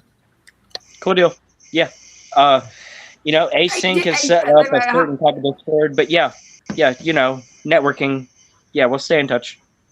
All right, and Jill, I will throw your ass off the panel. You better quit. That Donald Trump shit. That is crazy. I'm gonna let you buy with one. Oh boy, that's right. I forgot you hate Donald Trump. Oh, jeez. Why? How could you forget that? Like I hate most people sorry. hate pedophiles. Well, yeah, most people don't like predators, so Yeah. I forgot liberals just hate people for no reason. Yes, liberals hate pedophiles. okay. Oh my God, liberals hate pedophiles. Because they're Christians, I guess. All right, but Jill, I'm not in the mood for it. All right? Whoever this little redneck in the back there thing got me in a bad mood, so don't be bringing up. Okay, all right, okay. But a person shouldn't trigger you that much. But I don't care what they should do or shouldn't do. entrepreneur, businessman, or It doesn't matter what they should or shouldn't do. okay. Yeah. All right. She does not have to explain why she feels the way she feels. Thank you. I know. It could just be that time of the month. You never know. If it were So just right, don't worry about exactly. it. I was Just just don't worry gonna about it. say that. I was just gonna say that, Robin. If you were a man, I'd have a problem with this. Well, since I'm too old for that, that really don't work either. That but shouldn't it's matter. Okay. That shouldn't But I matter. can just say it anyway. But that's okay. That's it okay. might just be because I'm a bitch. I've been married for 23 years. I know how it is. Okay. Oh, I'm so sorry. Send her my condolences. You feel a certain way. If you feel a certain way about them, that's fine. All right. I want McTime to come in. That's who I want. I don't know. If Looking for a new victim, Jill. McTime's great. Yeah, but I don't know that McTime wants to fuck with you. Yeah, he's a coward. No, he's not a coward. He probably hates Trump too. Now him, I'll beat him up if he hates. No. If he tells me he hates Trump, for no reason. You gonna beat nobody up in my chat. If he tells me he hates Trump and he can't give a legitimate reason, substantiate it, then I'm gonna call him a beta male. Hey, look here. But you're just Hey, a Jill. In chat, Jill. back in private Jill, chat. This I've is heard the you day speak. of your holy day. You need to don't tell me to get a job. It's your fucking Sunday. Go fucking read your Bible or whatever you're doing, and It is leave Sunday, us yeah. alone. Sunday morning. Jill, You're not coming in here. Jill, Jill, I've heard you on the other chats, and like, if this is your contingency, whether you hate or love Donald Trump, I'm gonna take kind of the weird perspective here and say that I love Donald Trump. In that, I really wonder. In that, I wonder what his life could have been had he not been subjected to such a horrible environment. Like, Nate, yeah, obviously. I'll throw you out too. I'll throw you out with Jill. When was he subjected to this horrible environment? When he ran for president as a Republican? When he was born. Oh, When he was born. Where were Yeah. you before he ran for president? Did you have this opinion of him before he ran for president? Read the chat. I had this attitude about society before I really got into who he was. You know, he had been running for president before I was born. He had been running for president for a long time, since before I was born. Yeah. Okay. Yeah, so I you know just who hate this anyone guy who's is. So you just hate anyone who's more successful than you. Gotcha. No. I didn't say that I hated him. I said that I love all people in all seriousness. Like, Well, I something happened to wonder all of who us that when we were could born. have been. I think I said that's I'm not sorry. Had he not been say that raised again? by you? Had he not been raised by you? Is that what you're trying to suggest? That you're somehow would have done a better job than his parents? No, I was most definitely raised by my environment, just like he was. We just arrived at different positions in life. Okay? Let's talk about something else. Yeah, I could see that. Yeah. Talk about something else. Well, okay, Robin. Take it. Take it, Robin. Yeah. No, y'all can talk. I just don't want to talk about Well, Trump anymore. Okay? well, I don't give a fuck okay. about Trump. I don't love Trump. Yeah. I don't care. I do not care Right. when he goes. Right. It will be a blessing to Right. the world. So I don't give a fuck. I'm a humanist, but I don't have to like him, and I don't care about him. Exactly. Take the humanist Talk perspective. about something else. Free will. Talk about free will, Jill. I know you believe in free will. Jill, you believe in free will. I believe in a degree of free will, if you have to paint it that way. Like, yeah, we have certain amount of options and autonomous action, but if you're going to speak about it in such a broad prospect of free will, I'm skeptical about this idea of free will. Yeah. You remind me of the public school system, Robin. Fair enough. Okay. No open debate on religion and politics, but no Jesus and no Trump. Y'all can talk about Jesus. No Trump. I don't want to talk about Trump right now. And look at this person in the back there. That's one of yours. I guarantee you, Jill. That is one of yours. One of mine. Yeah, one of those. That person in chat is one of yours. No. Yes, they are. I just got here. I bet you $100 is one of yours. Well, what do you mean? look. Yes, if you don't want to talk about Trump, I'm a Christian. I know. So I guarantee they're one. Christians don't do stuff like that. I'm That's probably Donald an Trump. atheist. He said. It's probably an atheist pretending to be. No. It's not no atheist. Christians don't I mean, typically don't it's behave probably like looping. Don't make excuses. It's probably looping. okay. No. Okay. If y'all don't want to talk about Trump, fine, fair enough. And regardless of how much we understand that there have been political flippings, the Republican Party and the Democratic Party has flipped a few times over the decades. No, Jill don't believe that. Who taught you that? He doesn't subscribe to that. Well, I was just gonna lead into. Whoa! Wait! Who taught you that there was a flip? Okay. Where did you learn that? Well, it's where did I learn that? It obviously on a certain level from my public schooling. Yeah, I can't deny that. Did they actually teach that in public school? But I have other answers as well. I've been teaching for 20 years. You've never learned that in public school. Where did you learn about this flip? He went to a liberal school. I went to the best public school. I went to the best public school in Tennessee. You will never be able to demonstrate oh my God, in Tennessee. Where did you learn about this? No, the encyclopedia. It's not in the textboook. The Encyclopedia Britannica talks about it. Okay, Encyclopedia Britannica, perhaps, but not the text. Robin. Okay, laugh at me. Sure. That's like saying the best public school in Kentucky. It's still shit. Can you show me that encyclopedia? If I may, encyclopedia reference? Yeah, Well, I'll go grab I'd love to read it. I'll go grab it. Well, Hey, Lupin. well, one line ran fuck into the off, other. Lupin. One line ran into the other, and now Robin, if I can answer you here, yes, I went to the best public school in Tennessee. It's known as Tennessee High School, and we PHS, and we had in the Tennessee 1930s High School. in Bristol, Tennessee. Yeah, we had like a coliseum, if you will, like a castle built around our football field.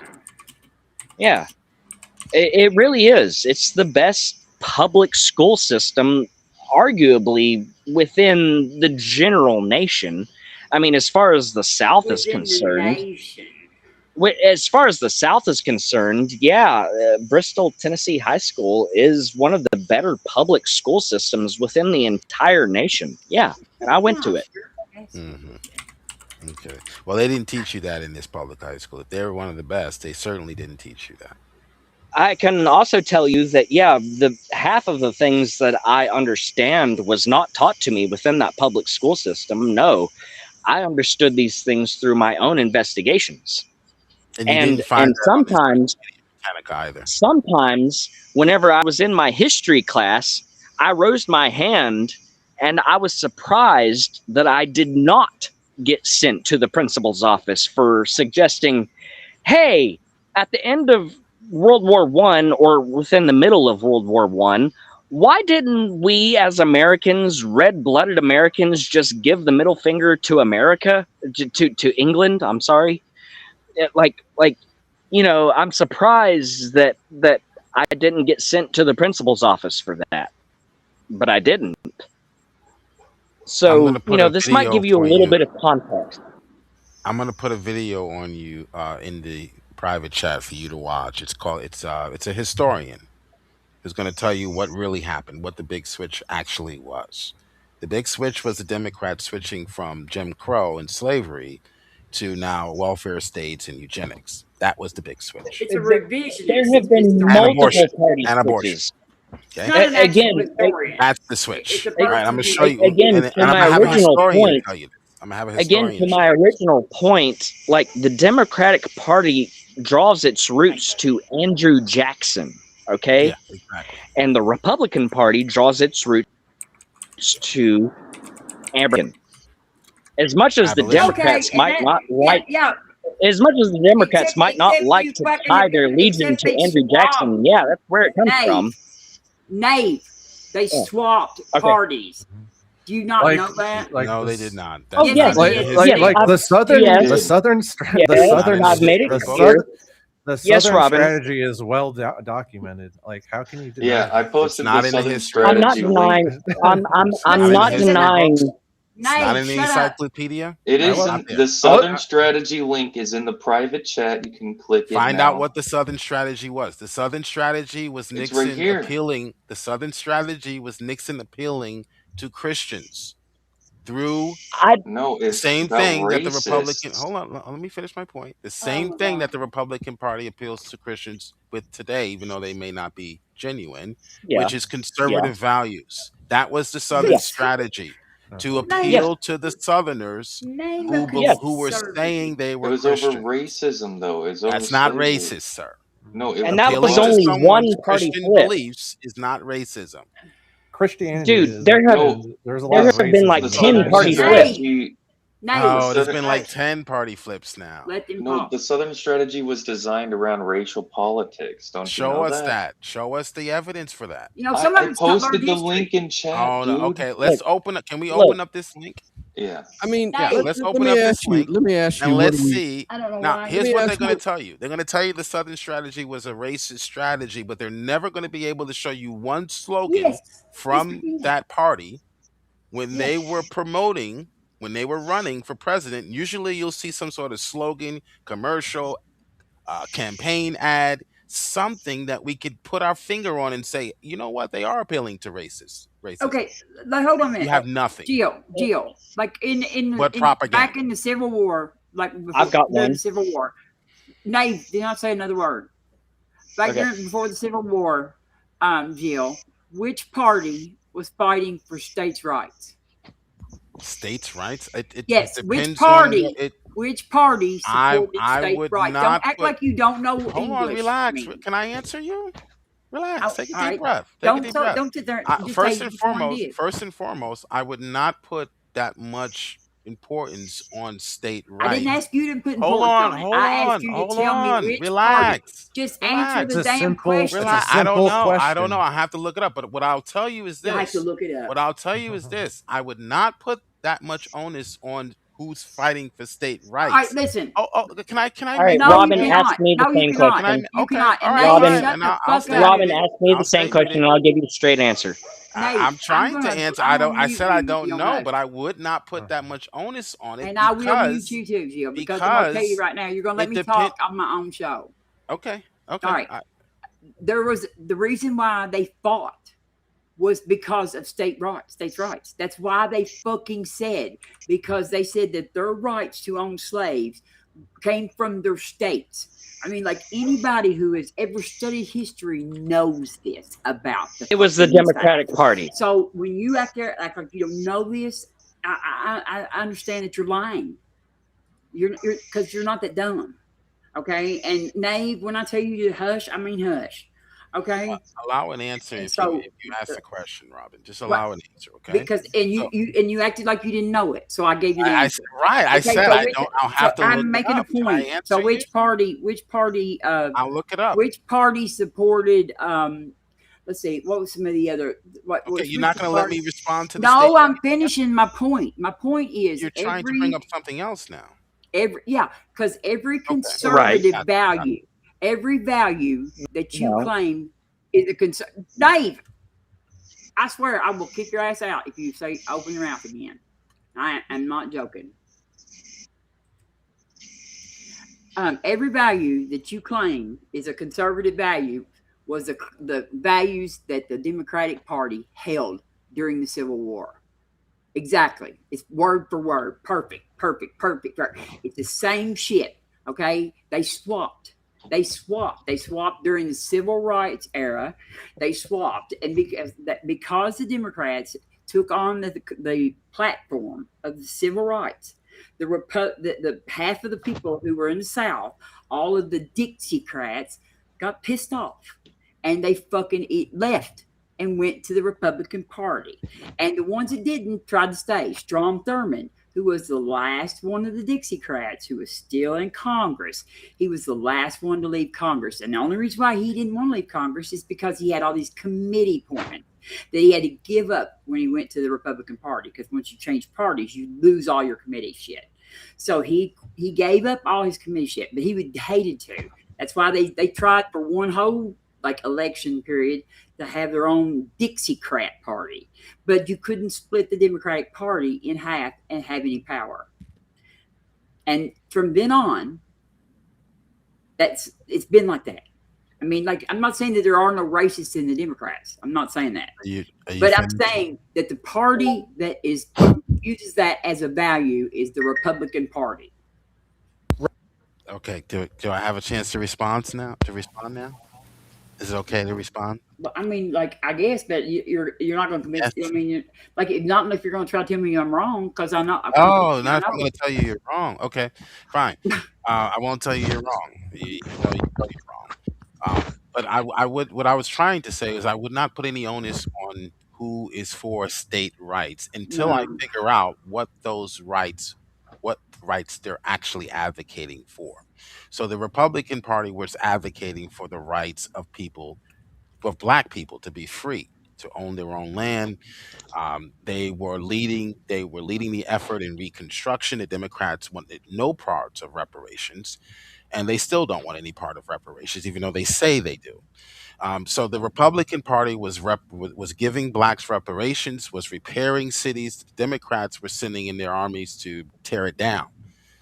People who had fought for the South still had guns, and that became the military arm of the Democrats, the Dixiecrats in the South. What we call Antifa today. So nothing has changed. Oh, God, I don't know shit about. Well, no. Who are the gun-toting people in the South right now? They haven't switched. Wait, Who are the gun-toting people right now? The ones Democrats who are have guns too. We just don't. terrorizing Democrats. We just don't masturbate in public with The ours. ones who are who have licenses, Republicans. The No, ones I who have a license illegal for my guns, gun. Republicans. We don't have to have licenses. Illegal guns, Democrats. We don't have to have licenses. We don't have to have licenses. Search if you may, you will find that the ones who are doing it legally are registered Republicans. We don't have to have licenses. Now I will admit it's the gangbangers. Their parents are voting Democrat, but it's their children who are killing 50% of the people for the murders. We don't have to have licenses to own a gun. We don't have to have a license to own a gun. Okay, so there was never a big switch. The switch. Yes, there was. Switch. Yes, there was. Tell me what the switch was. Tell me what it was. We've been trying to tell you, but you won't listen. Abolitionists in the Republican Party. What did they switch to?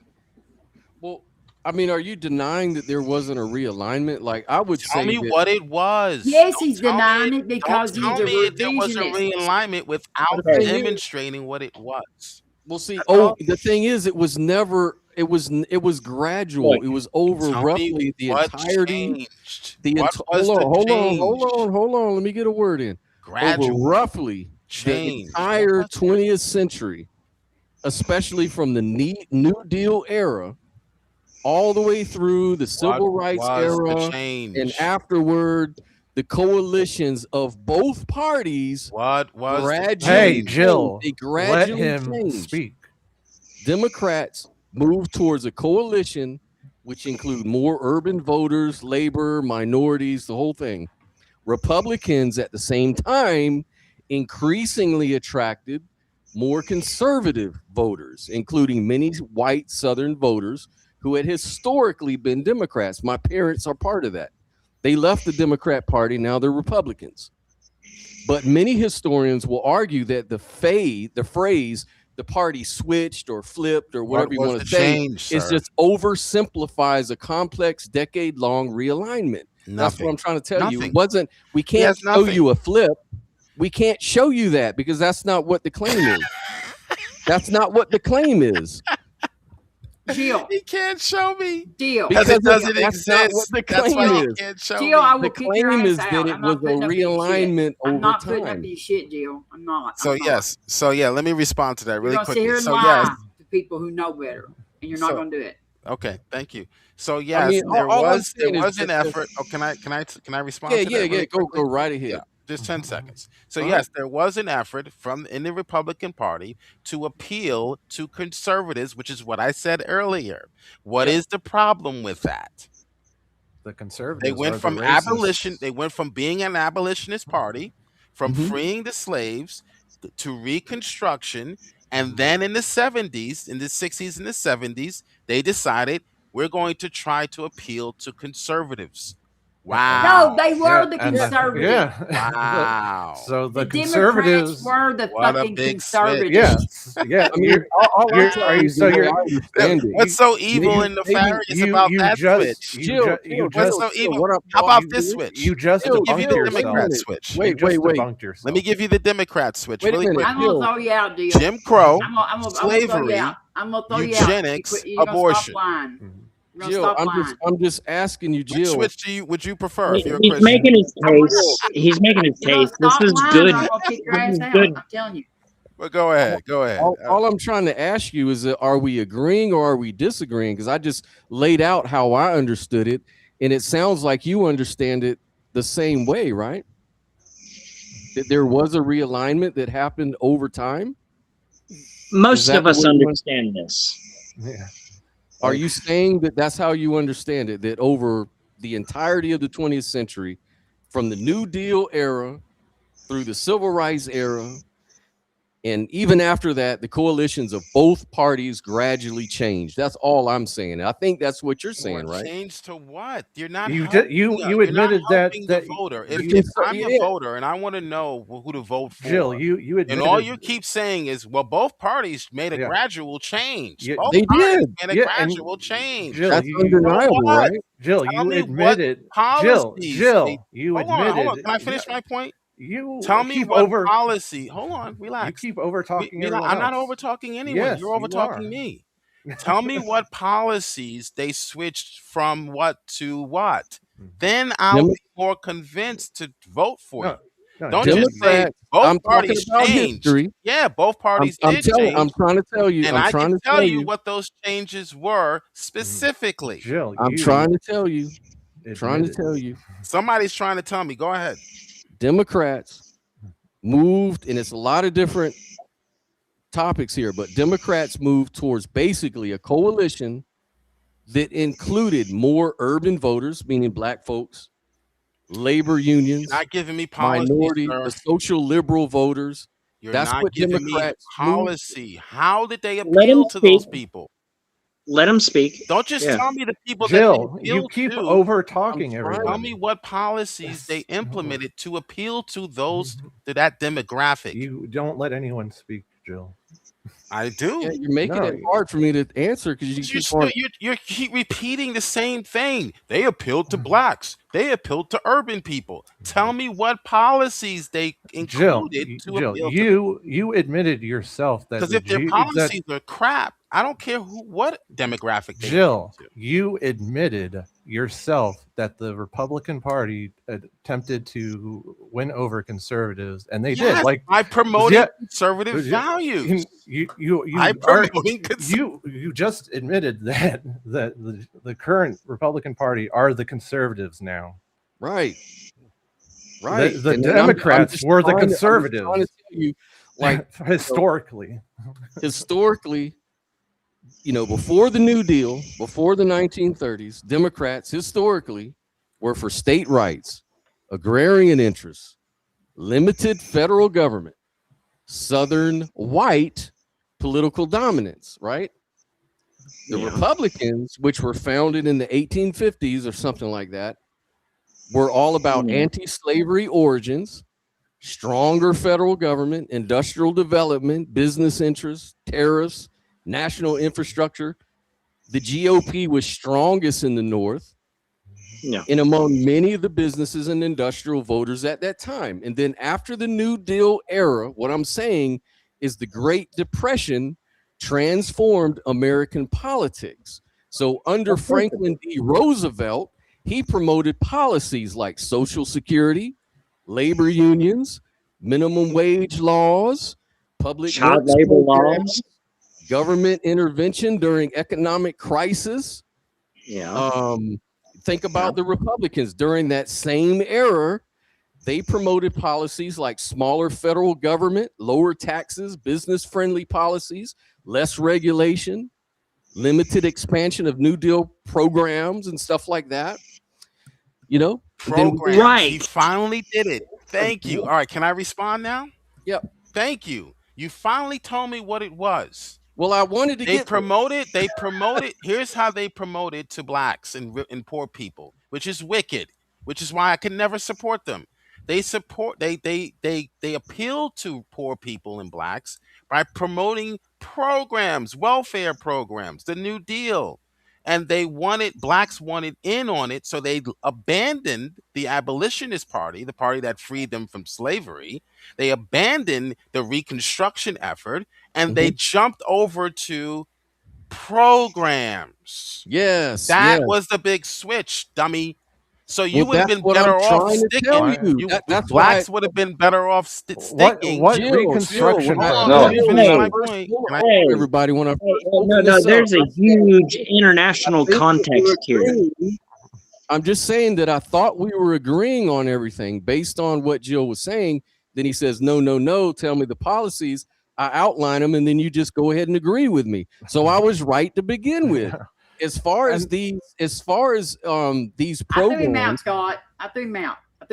He's not gonna sit up here and insult my panelists. Like Jill, like I've put up with your shit for a very long time. And you ran your mouth, and I fucking have tried to be nice, and I let you back down tonight, and you fucking come in here and you're not gonna act like this on my channel. You're not. You won't be back. so it's like that's what I was saying. I think he was just saying the same thing we were saying No, and he's then he's acting a like he's a Scott. He has a revisionist. He follows Doug Wilson and all them people who just make up history the way they want it to Well, sound. And I well, don't yeah. understand why Jill does it. I don't understand it I because think, no, makes like it sense.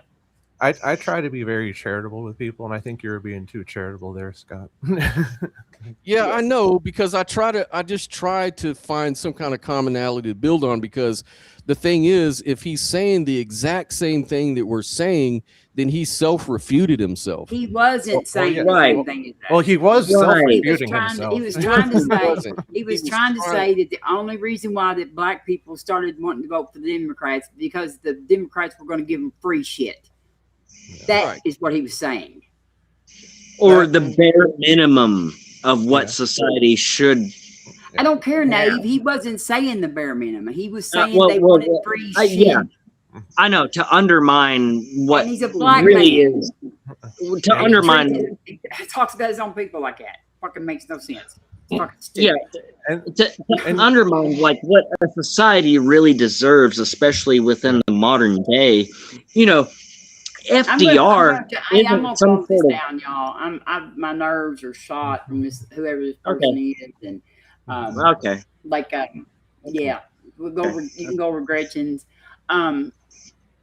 Scott, I'm gonna let y'all say. Nave, you can start out. You say something, your closing statements or whatever. We're going like to Gretchen's. All right. Just whatever you want to do. I mean, say your closing statements. I'm gonna let everybody say Well, something. hey, then just thank you for letting me be here, and I don't really think that I said anything particular. You know, in time, I'll say hey again. Yeah.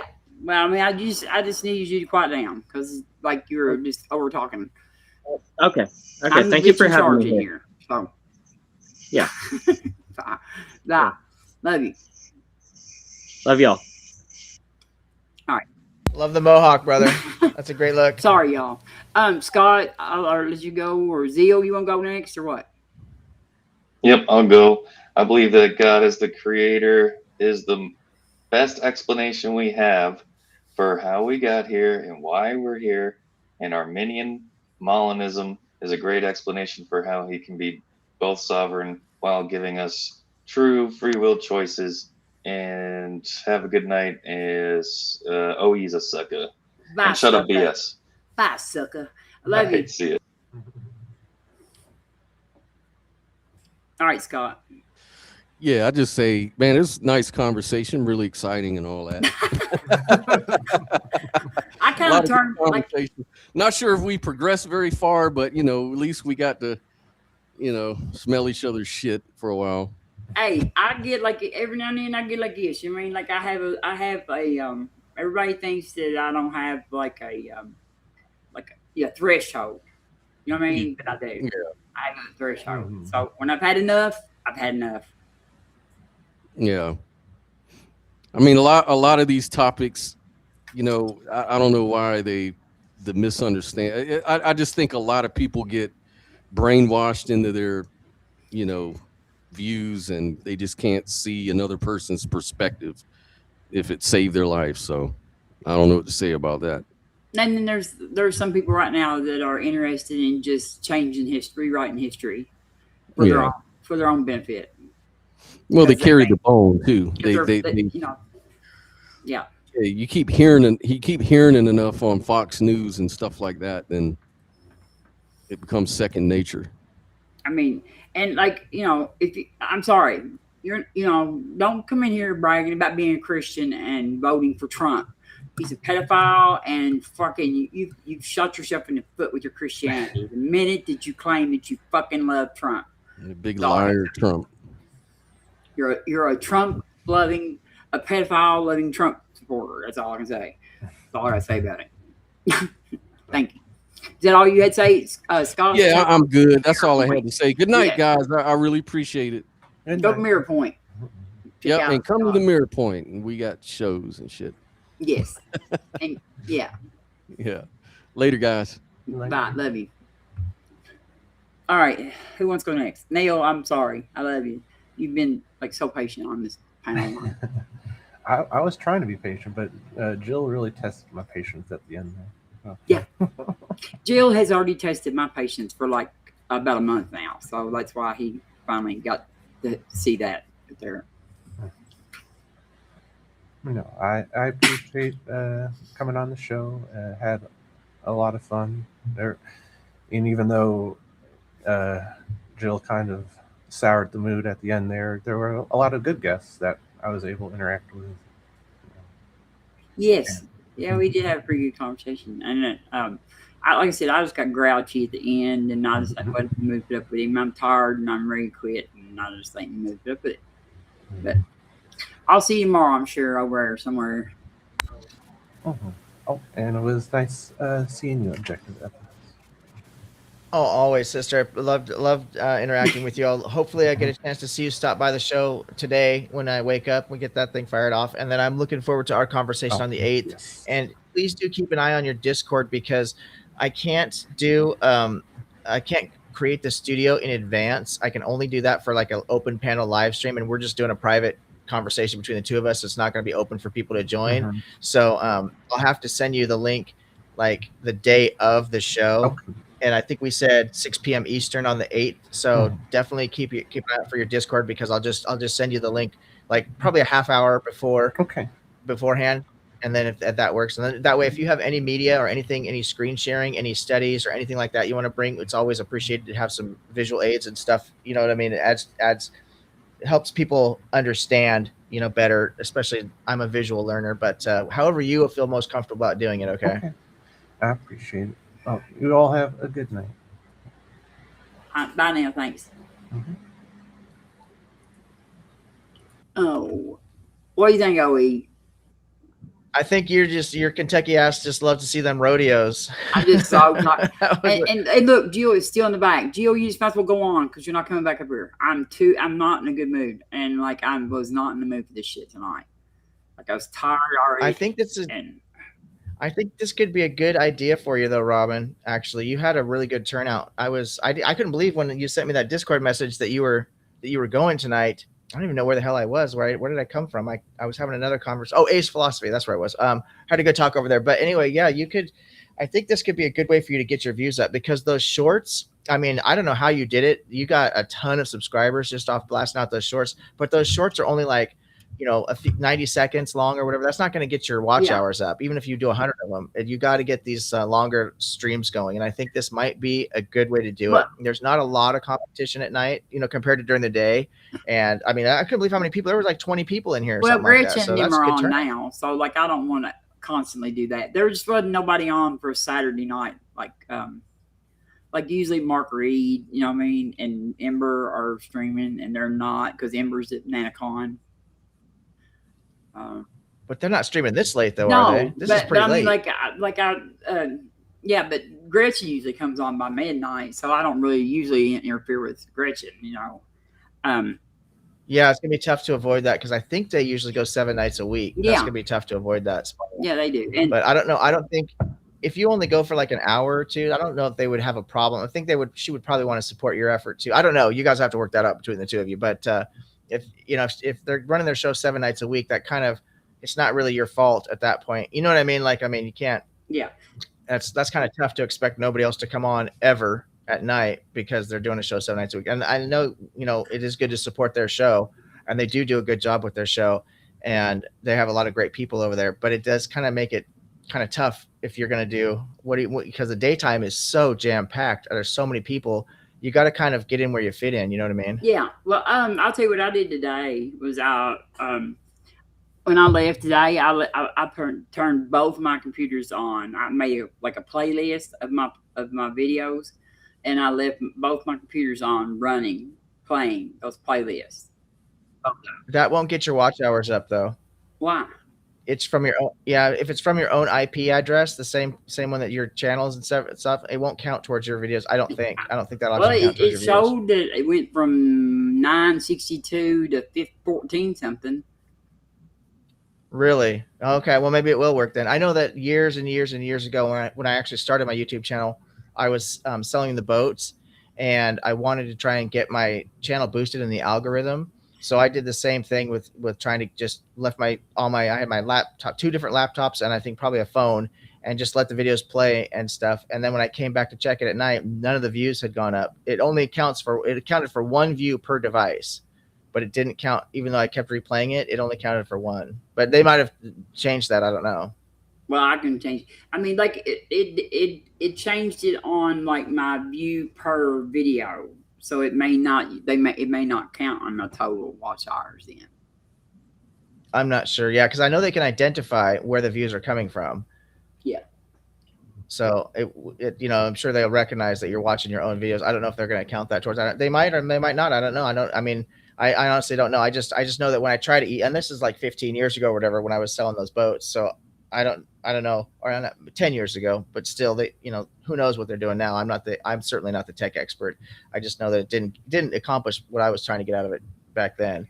But I think your best way to get your views up is going to be doing something like this, where you've got a panel, where you've got a full panel of people, and it gets a little spicy like that, because people tend to like that kind of stuff. It was spicy in the chat, got spicy on the panel. It doesn't need to get out of control like it did at the end there, but you know how that's what happens when you invite people up. That's me. I was just grouchy. I was tired.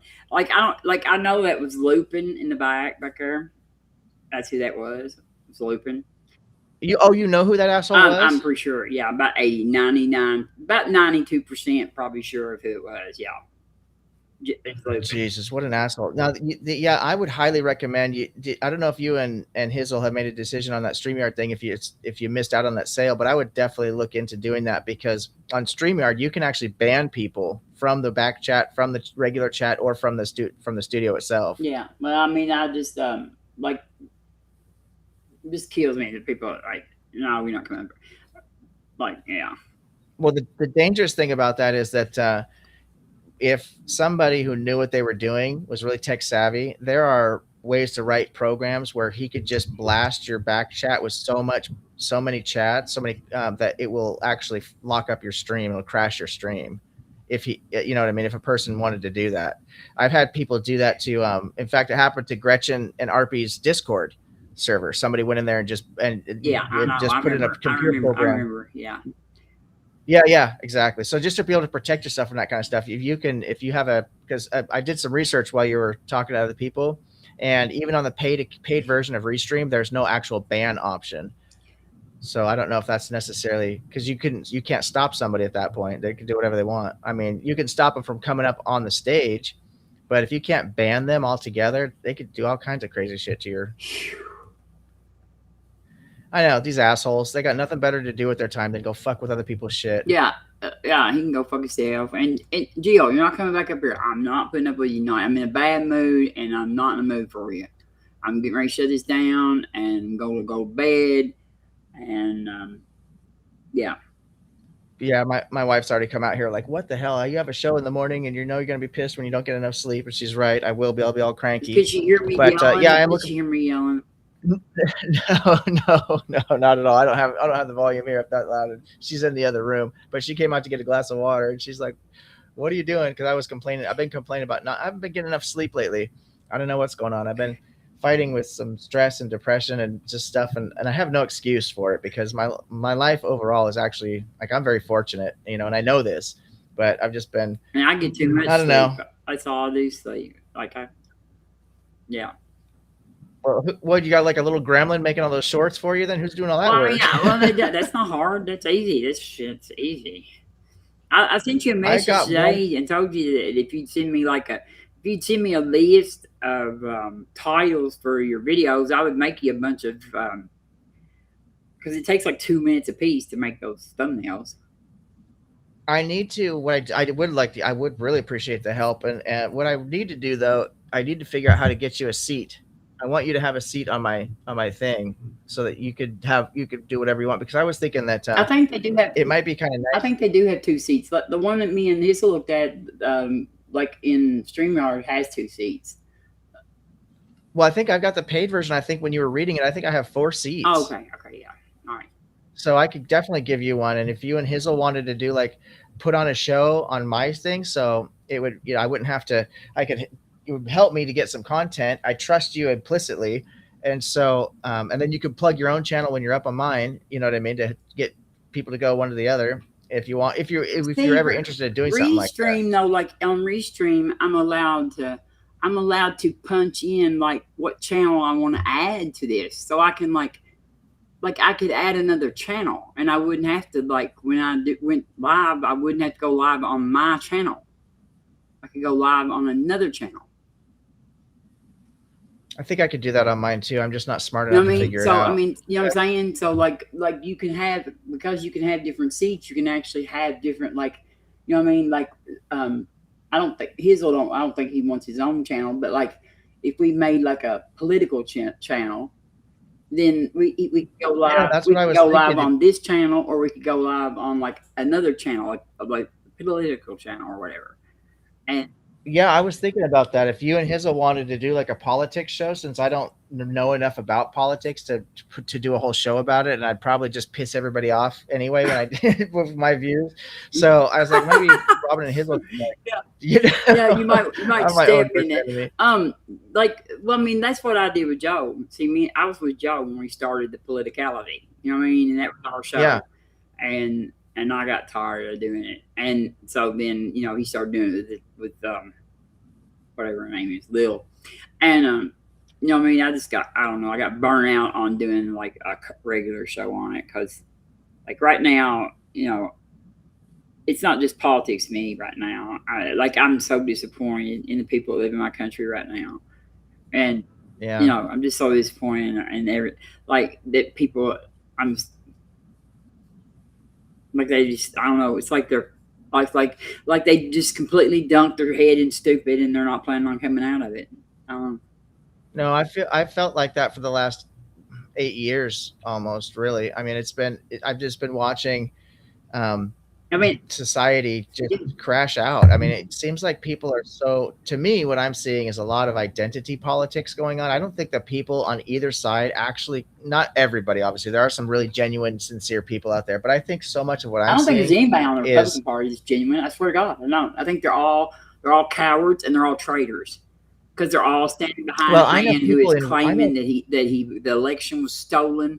They won't even get up there and say that the election wasn't stolen or whatever. Like, they've all sold out.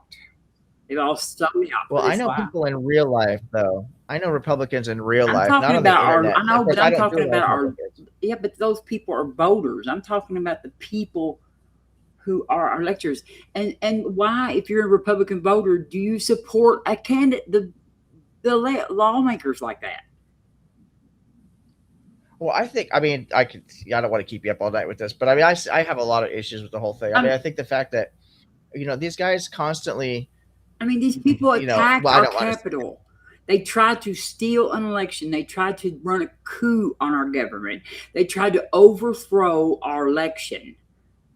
And they have lied about it for him ever since. Oh, you're talking about January 6th? Yes, I'm talking about January 6th. Yeah. Those people were out of control. It ain't just them people, though. It's all the lawmakers that are still carrying water for it.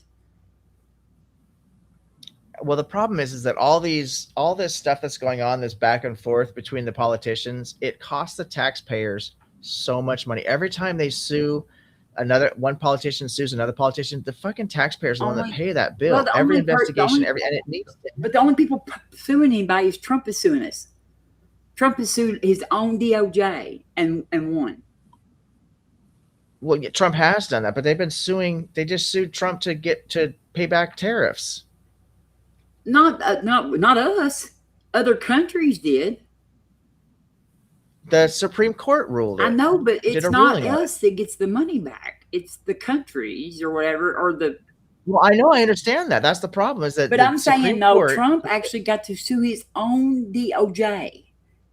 Yeah. There was. I know Trump did have some kind of. I didn't follow. Don't know all the details, but I do know that. Yeah, there was this like $10 billion crazy ass lawsuit, if that's what I'm thinking of, or whatever. It was some insane. Maybe it wasn't 10 billion, but it was a lot of fucking money. I mean, as president, he's suing his own Department of Justice. Yeah. No, this is insane. All this stuff costs taxpayers money, and then you have the divisiveness. It's like, I mean, like every one of these lawmakers that were in Congress that day know what happened. And now they act like they don't know it anymore. You know what I mean? It is frightening. It is frightening. They're just outright lying to their constituents. You know what I mean? They're like, and they have no values. I mean, I'm sorry. If you don't have any, if you don't have any principles to stand up for what is really the truth, you have no principles at all. I agree 100%. The problem is I don't see people on the politicians, not people, politicians on the left being any more principled than the people on the right, just from the way they behave. What are they doing? Name, all right, give me a left, give me a, I mean, like, not just one, but like, name me a couple of left-leaning politicians that have been unprincipled.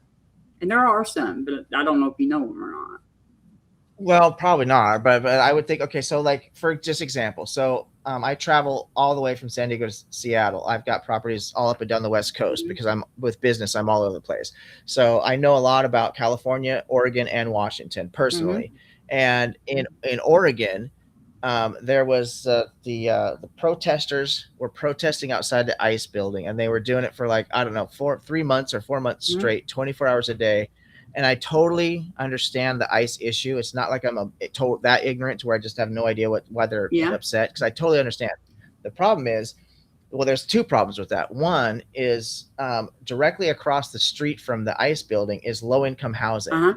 And there were several people of color and immigrants who lived there that came down and said, look, it's 3:00 in the morning. You guys have been at this for 3 weeks, 4 weeks, 2 months straight. Please stop. Just take a break. Come by 10 p.m., 11, midnight, whatever. Just shut it down. I got to go to work in the morning. My kids got to go to school. And they were violent with those people. They told them, shut the fuck up. We're fighting for a better cause. Or some people will try to be nice about it. They're like, well, I'm so sorry that this is affecting you. That's unfortunate. Who is the politician? Like, you can't make an omelet without breaking some eggs, kind of thing. And then the governor of Oregon did a news bit with like NBC News or whatever, where she went for a walk downtown in the downtown Portland city area, 2 miles away from where the protest was happening, and did this whole feature piece saying, look, there's no violence, there's no protests happening in Portland. Totally fucking lied about it. Totally absolutely knew she wasn't even within 2 miles of the ICE facility, went for a walk with her wife, had the news people following her around the really nice part of downtown that hadn't been affected by any of this, that wasn't even close to the protest, and then put that on the news, the national news, saying, look, there's no protests happening here. These Republicans are lying to you about this. It was so fucking shady. I mean, that's just one thing off the top of my head that I know for a fact happened because I was there in Oregon at the time. Insane. No honesty. Gavin Newsom did a thing where he's got this massive homeless problem down in California. They're not doing shit about it. And then I can't remember what it was. Somebody came to visit California, some big player. It wasn't Trump. I can't remember who it was. And he put all this effort into just relocating all these homeless people overnight, basically took all their shit from them and everything because he wanted to make it look like the city was cleaned up for this, whatever this fucking official visit was. And so the whole time he's like, we can't do anything about these homeless people because they have rights and we don't want to take their shit from them. And then as soon as he decided that he had to do it to make it look better for whatever, he just fucking totally relocate, just took all their shit from them. They sent trucks down, they picked up all their shit right out from underneath them. I mean, it's how many people how many homeless people do you think live in California? What would be your estimate? I would say, I would guess. Well, man, I could, for the whole state. California is such a huge. I would say 30,000, 50,000, maybe for the whole state. I would guess. I don't know. Oh, it's a lot more than that. But I mean, like, I would have thought it was way higher than it is. Probably is. It probably is. I'm probably being way conservative. I'm trying to be as conservative as possible because if I said like 200,000, you'd be like, "Oh my god, you're such an idiot." 181,000. Okay, so yeah, there's a shitload of. So my I got a house down in San Diego, just North San Diego County, right? And I grew up on the beach because that's where I went to college. I actually went to college in Oregon and California, but that's where most of my college undergrad and stuff was in Southern California. And I was at the beach every fucking day, from Pacific Beach all the way up to like Garfield Beach, you name it. I was all over the place, outside of Oceanside and stuff like that, right? And I went down there to sell my boats and stuff like that, right? And I do business down there, and fuck that, it's turned into a homeless a whole homeless camp, people living on all the beach that's public access. Because down in California, they have this weird thing where property owners actually own their property all the way out to the ocean, which is not like how they don't do it up in Oregon or Washington like that, but down in California. Okay. So it's really weird. So there are actually private beach. So the homeless people can't live there, but everywhere else you go, there's just broken bottles, needles all over. It's so fucking crazy down there. And the homeless people are everywhere. Like first of all, like I think that homelessness is a problem. I hate I hate acting like the people are the problem when it's the fact that they don't have a home. But like it was down, like the number of people who were unhoused was down 2.5% from last year. Okay.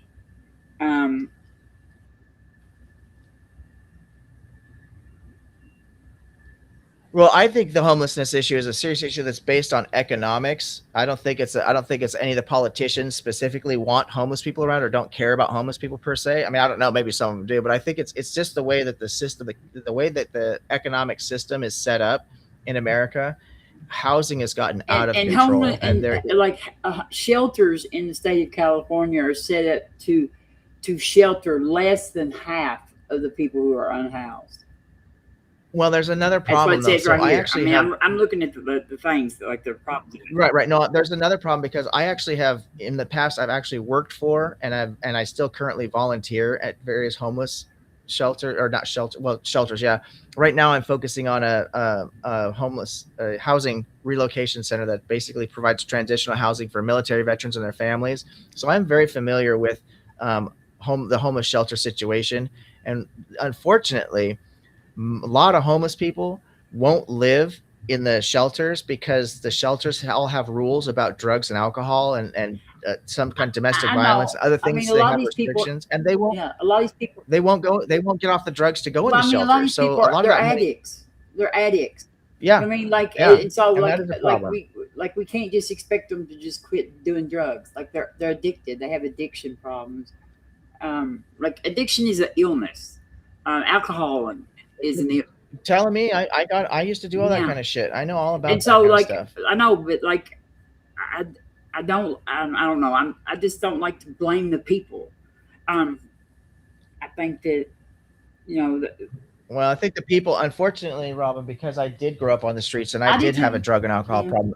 And I overcame that stuff because you have to at some point make the decision for yourself. Now, some people get so fucked up they just, even if they got off the drugs and alcohol, they are of no value, so to speak. I'm not saying they're not valuable as human beings. I'm talking about they can't work. They literally could not hold a job at McDonald's, even if they got clean and sober, because they fucked their mind. Their brain is just perma-fried. They're so addled at this point that they can't physically. They are broken, and they've done it to themselves. So it's really tough. We got to figure out how to help these people. I think that the way that that they did it in the UK is the best system I've seen so far, where they legalized or decriminalized the drugs, but instead of doing it like they did in a lot of states in Oregon that just fucked it off by just decriminalizing it and not offering any solutions, was a terrible way to implement that. Over in the UK, all drugs either.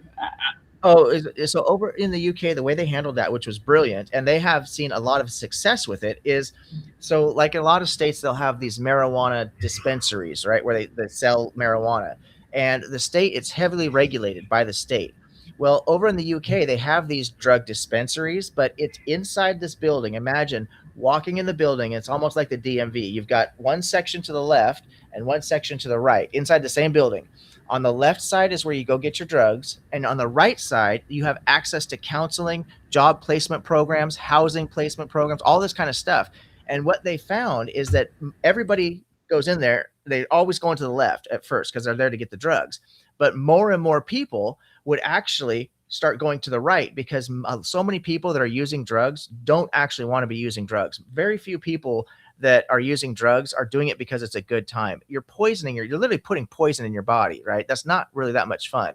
So there's a reason that people do that to themselves. They're escaping a lot of pain, a lot of trouble, a lot of other issues. So if you have resources to help them address the actual problem, it turns out they don't want the drugs, even though they have full access to them right there to the left side, they could just keep going to the left. More and more people go to the right. And that's a very successful way of doing it. Just decriminalizing it and not offering other alternative solutions is not the way to handle that.